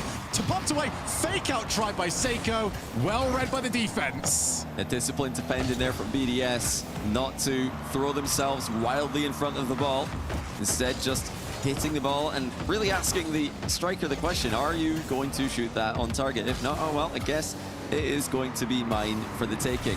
Itachi's reset denied completely by his former teammate Exotic. Seiko the ceiling, double demo by Juicy. He's leaving it a little bit open, but BDS quickly back to fill that gap. That's going to feel horrible when you got the demo there and you're like, oh guys, I've just opened up a gap for us. Oh, there's two more. Okay, well, I haven't really achieved all too much here, have I? As Seiko now launches himself on in. Good block from Juicy. He can continue to play that afterwards. Plenty of boost as well. Drali controls. Drali has been a little bit more subdued after that timeout. I do know that the pop-off is there, and Seiko had to get to it. Didn't want to allow the backboard reset to come through. Or backboard plate to come through. Now Drali turns, pops to himself, maybe expecting a challenge that wasn't quite happening. Instead, in field, and that's not past the defenders. Oh, what a pass by Drali. I mean, this has caught everybody in defense out of position. They're just not expecting this to go as quickly to Exotic, and Juicy overextends in the net as well. You cannot be making those small positional errors against BDS, because Drali has just completely picked out Exotic in the middle, and then Exotic has slotted it perfectly in the bottom corner. Seiko trying to keep this going here. They're trying to breathe some life into this game, which has got out of hand yet again. Ball come out on the wall. Itachi needs to make a play off this. But he's trying to pass it off. There's nobody around. Gentlemates need to go for the maybes at this point. Well, they are going to run out of time. Yeah, this has to be the moment where they just start to take a few more risks. That you're just going to lose by even more goals. And more goals is what's going to happen into their net. And I'm pretty sure that's a couple of Gentlemates defenders on the way in. Exotic gets the credit, but his initial shot was not going in. It was Itachi's touch that made it cross the line. Well, the good news here for Gentlemates is every single game that they have scored in, they've gone on to win. The problem for them is they've only scored in one of them. That is going to need to change. It is a long, long road back from here. They could be getting dragged into that fight for the top 4 spots, a fight that they want no part of. I mean, that really is the extra stress that these guys have got to deal with today. After event 1, it looked like a clear French team top 4, and just a wide open run to the major, the first major of the season. And after this event's Swiss stage, that was completely shut down with 2 all-French matchups in the quarterfinal. I mean, regardless of whether or not you think these are the 4 best teams in the region, as KC's Farah does, they're having to go against each other here. They're eliminating each other, and that means that the door's open for teams like Magnifico, like Oxygen, who have done what they have to do in the Swiss and in the bracket, and tied the points. And it's another goal for BDS. 5-0. When this team gets rolling, they really do get rolling. Double tap off the ceiling there from Drali down to Monkey Moon. And it was too much for Itachi to react to. And just to put this into maybe even worse context for Gentlemates fans out there, I'm sorry, I'm honest, I'm not trying to do this out of the cruelty of my heart, but two teams that play against each other tomorrow, Oxygen, BDS. It will either be BDS gaining the advantage over them in the overall point standings, or it'll be Oxygen also catching up. There is a no-win scenario for Gentlemates. I think they would take BDS winning though, surely. I think if Gentlemates are to fall today, they'll become, and you know, all the Gentlemates fans tuning in, I've heard there's a few of them watching the games of this team. Yeah, you're going to be a BDS fan tomorrow if you lose today. They haven't lost yet. No. It looks like that's where we're headed. Timeout's already been used. BDS have 6-0'd them in one game, 5-0'd them in another game. Gentlemates have only scored in one game out of the 4, as you mentioned. But yeah, it's Oxygen and Magnifico they're the two teams that are nipping at the heels of Gentlemates, BDS, Vitality in the point standings, which is going to make the third event in a couple of weeks' time all the more exciting. Yeah. I mean, probably the best news there is that Magnifico got to play against KC tomorrow, which, you know, Magnifico have had a very good event for themselves, but KC are the team that no one's going to predict against until they are seen to lose. And Gentlemates, unlike Vitality, they are still going to be in one of those top 4 by themselves. They're going to be third in the points if they lose here, assuming that KC and BDS continue winning tomorrow. But, you know, Gentlemates obviously can't be thinking about that right now. They've just got to try and think of some kind of winning strategy. They look a bit flat on the pitch right now. The creativity is definitely lacking compared to the first event, where I was a lot more, you know, a lot more impressed with what we saw from Juicy in particular. But that, I think, speaks more to how well he played in the last event. It's not like he's been the problem here, apart from that one absolute howler of an own goal. And oh no, they've done it again. Monkey Moon just walks it in. BDS have got the kickoff to go their way, and Monkey Moon just completely fakes out Juicy. That might be the most disrespectful goal I have seen today. Monkey Moon just said, I could hook shot this, but I'm not going to. You're just going to go flying past it and look a wee bit silly.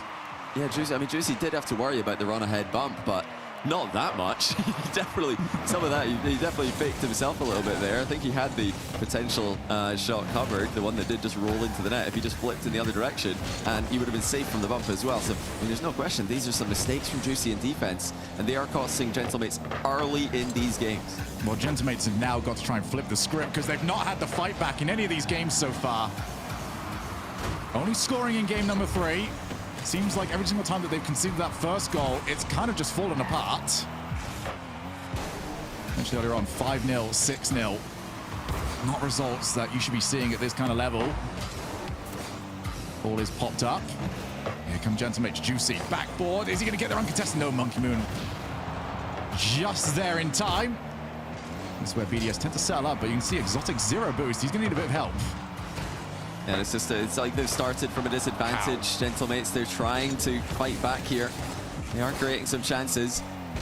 But it's just the worst possible way to start a game when you're already down 3-1 in a best of 7, and they're thinking, right, let's just get back into this. Fresh start, clean slate, 0-0.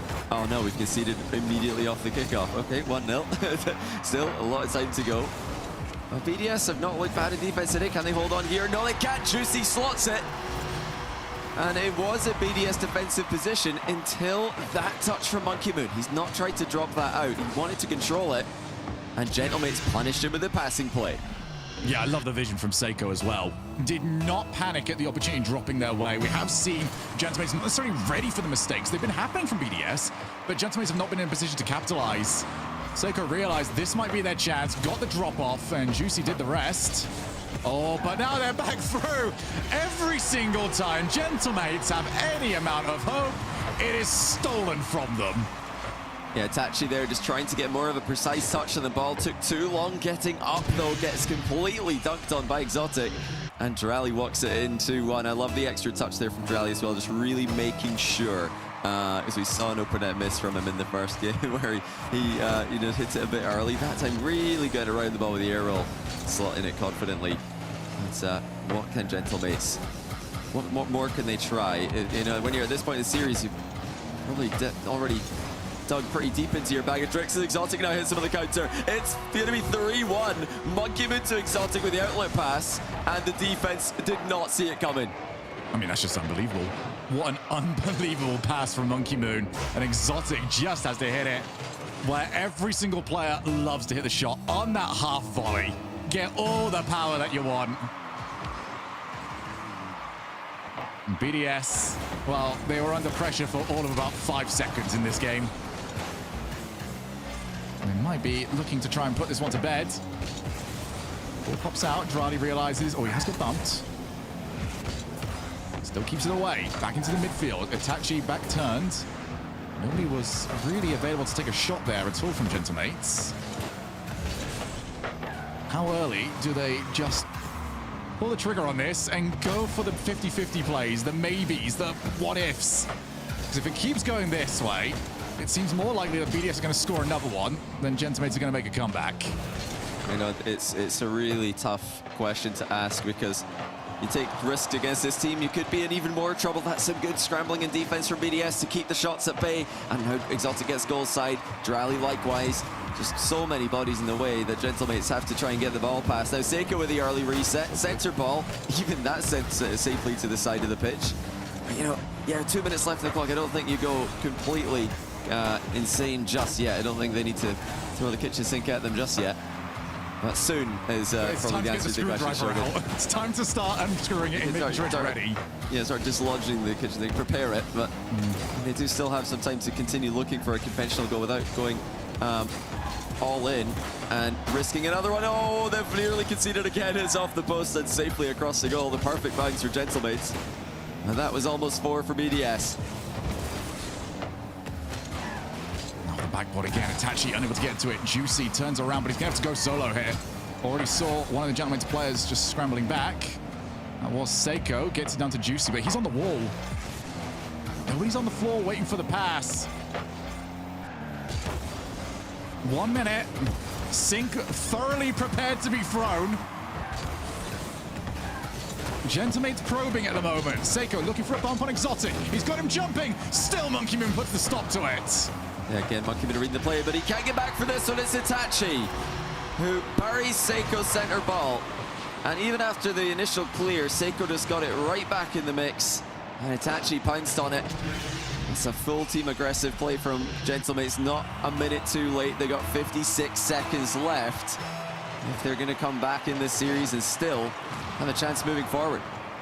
Monkey Moon with control. Seiko pre-jump. That means he's way out of the play now. BDS looking to try and add another one to the board. Monkey Moon blocked by Juicy. Seiko launches long, looks to see who can get there first. Unfortunately for him, it's a blue car. It's Drali's car. Looking for bumps, looking for anything. Right now, everyone's looking towards that clock and the 30 seconds that they've got to find this goal. Yeah, BDS are in a very strong position here. Suddenly that ball goes way clear though. Itachi collects the boost and now looks to block ahead of the ball. He's done so, but the defenders scramble back. That's a Monkey Moon demo and Itachi at the back post, not the other way around. Monkey Moon is still here in the play, and now it's getting into the final seconds. Monkey Moon shot testing Itachi. Oh, good read by Itachi to play off his own post.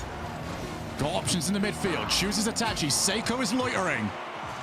Seiko's there, it's off the floor. There goes Juicy, they've got bumps, they've got everything. They're trying what they can, but it does not look like it's enough. Back into midfield for Seiko, dropped by Exotic. BDS move on to the semi-finals. And BDS remain undefeated in the second day as well. It's Carmine Corp and BDS. If it was a big 4 last weekend, well, now it looks like a big 2, Shogun. And a matchup I wouldn't mind seeing again is that BDS-KC rematch from last Championship Sunday. They're the only all-French teams to make it. Well, I say all-French. Itachi's Moroccan. Drali's Moroccan. All French-speaking teams. But yeah, they look terrifying. Gentlemates didn't bring the same level this event at all. They need to really dig deep if they're going to stay in a comfortable spot. They need a much better Swiss next event if they're going to have it in their own, like fully in their own control. Yeah. Running into a team like BDS in the quarterfinals does not look like a good idea. No, you need to avoid those sort of players so very much, because BDS, I don't know at the moment, like it's tough to get the reads on just how strong this team is. But in order to break this one down, we are going to hand over to our fantastic desk. That's right. It seems like BDS has figured things out, and a lot of us did figure that might be how it goes. Gentlemates will have to hit the drawing board again, as it seems that they might have something to figure out before they get themselves back into another top 4, let alone a grand final. Cole, what do you think about the matchup here? How do you feel about now that we're seeing 2 weekends go by, or almost go by, and we see teams that were right at the edge, grand final semis, starting to get knocked out early? Yeah, I love it. I love it. I love the fact that after all this talk of the Big Four, it does seem that BDS and Carmine Corp are taking that a little bit personally. And I hope that they take inspiration from what we heard from Ixo earlier about, going back to the drawing board and working even harder to then break back into that top 2, back into that top 1. Right. Man, I mean, there was a lot of talk about Drali. Is it, how is he going to step up? He was shaky first regional, but he absolutely set the tone there for the for that game. I know Monkey Moon. You know what you're going to get with Monkey Moon when he steps out there, but that was a phenomenal performance, and I'm glad that we didn't cast a curse on them. Pretty much everyone across the board predicted BDS over this side of things, and it was basically on form. They just look good in this event. They look really good in the Swiss, and they've picked it up there. Cannot wait to see how they look tomorrow in Championship Sunday. Except for chat. They're still kind of doing well, I think. Honestly, I don't chat, want to think about Twitch chat. They're okay laughing at themselves. I'm sure this will go down well, Leaf. Everyone laugh at everyone. Yeah, well, not laughing at BDS, though, because they're in the semifinals. But they play Oxygen next, which, again, if we look at that matchup, overall, I would say people will probably still sit on the side of BDS. But that is where they got knocked out last time. And if Oxygen and Ixo was saying, CJ, that they've focused in, they've locked in and feel good, it could be a different story. Yeah, I mean, Ixo was saying a lot, and I'm looking forward to seeing. That was an all-time interview, and I'm looking forward to seeing how they go tomorrow. As we said, they had a really good showing today. Again, Redemption didn't really show up, so I still think the pressure's on them. They have to be the underdogs going into that matchup, and BDS looking so good. If they can beat BDS, well, what a statement that'd be for Oxygen. They should be excited about that matchup. Massive, CJ, especially now because you mentioned Ixo's interview, and that does to an extent put not a target on his back, but when you put yourself in the spotlight that much, you have to be confident enough that you can sort of live up to those expectations. Team BDS certainly will be confident going into it, and I'll tell you something, Leaf, if BDS go 3-0 up this time, they will not be taking their foot off the gas. Oh yeah, no, absolutely. I think at this point, yeah, I think it's a big point at the now in this now we get to the second open qualifiers. The teams really stay locked in because with a shorter season, with less splits, every single point matters. And with the major this close and nothing locked in, CJ, you have to not be giving up series. No, and I mean, we talked a lot about BDS. The Gentlemates, as we said, they get top 2, they get knocked out here in the quarters. And I think they didn't look as solid. Obviously, we talk about them going to round 5 in the Swiss. You really have to show up every single regional. Obviously, they got a fantastic result. But as you said, every point counts, every placement counts. And they'll be hurting, not just losing to BDS, but giving themselves, a poor seed going into the playoffs. Going to round 5 of Swiss means they had a tough matchup here. And they could have been in the top 4. Maybe they are still a top 4 team or should be in the top 4.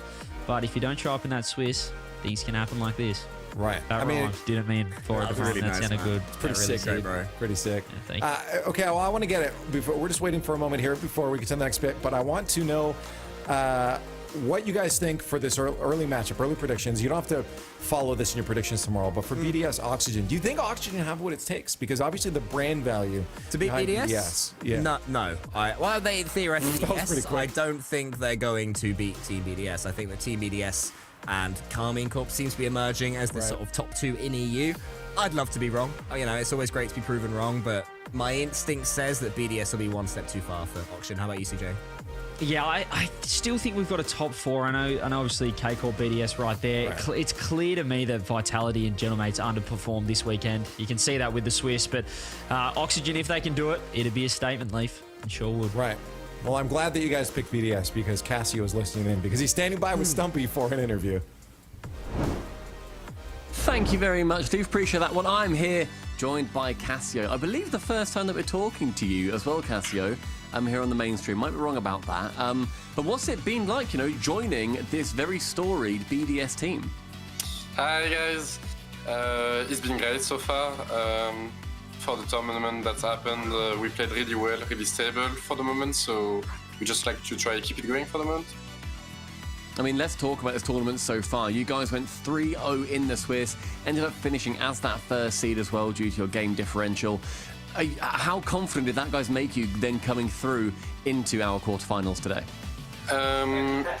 It made us comfortable, obviously, but at the same time, we didn't have the hardest run to qualify. So facing mates is always like a bit tricky because like they did kind of like not a great result. So we get them in quarter where we should have played an easier team, I feel like. So the confiance was like the very best because of that, but we've been working really hard and really well over the past months and 2 months, so it's starting to pay off, and yeah. I mean, you talked about Gentlemates as well, and if the Swiss didn't prepare you for that series, what would you say did? How did you approach that Gentlemate series to make it a relatively routine affair? We play often against them in scrims, and in scrim it's been going well so far against them. We were able most of the time to play stable and have a good position of the game and like putting them under a lot of pressure. Today, in the 2 first games, we definitely did that. Then with the time out there, then we started to be slightly less effective. And from game 4 afterwards, then we were back on track and it just kept going with the mistake they made. And of course, when we saw how BDS performed in the previous regional event too, you guys ended up getting reverse swept by Carmine Corp in the semi-finals, where you find yourselves now. What do you think led to that effect? Because we don't see many reverse sweeps in best of sevens at all. And what's different this time around? It's definitely gonna be different. The reverse sweep from Casey was a bit tough, obviously, to deal with. I think when we were 3-0 up, we started a bit being overconfident. And we wanted, like sometimes you're winning easily and then you want to try for too much, and then it gets with adrenaline, it gets too exciting, and then it gave them a way of coming back into the series, and then it was really hard to get back into it when they went from not being able to annoy us a lot, that afterwards we couldn't really score a goal, so it could like maybe have tilted us a bit, I guess, but next time we get into that situation again, it won't be the same, I think.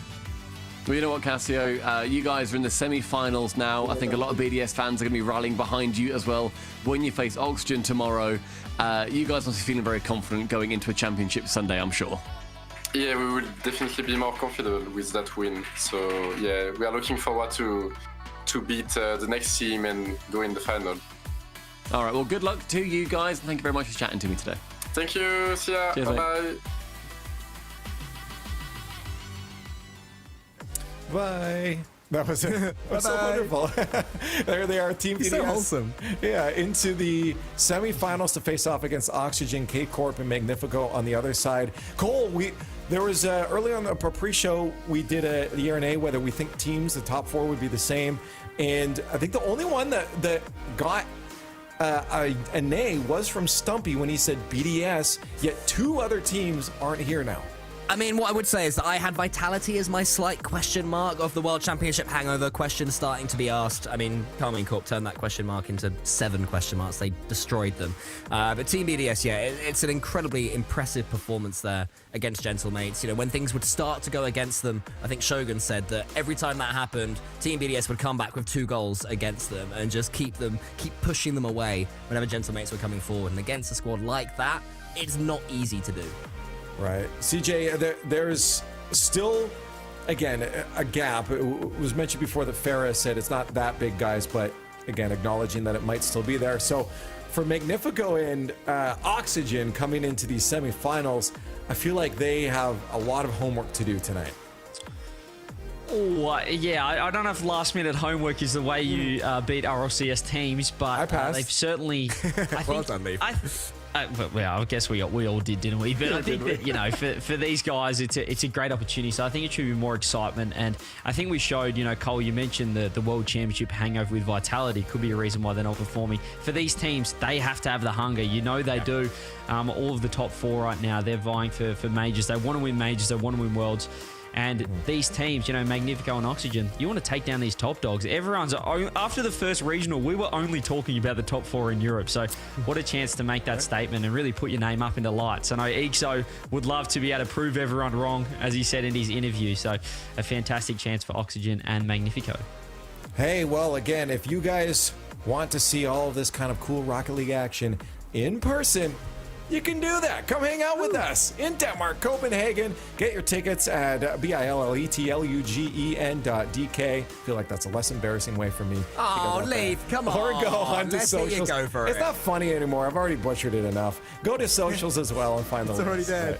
But, yeah, we'll mess it up again. We'll do it while we're there in person so people can boo us. How about that?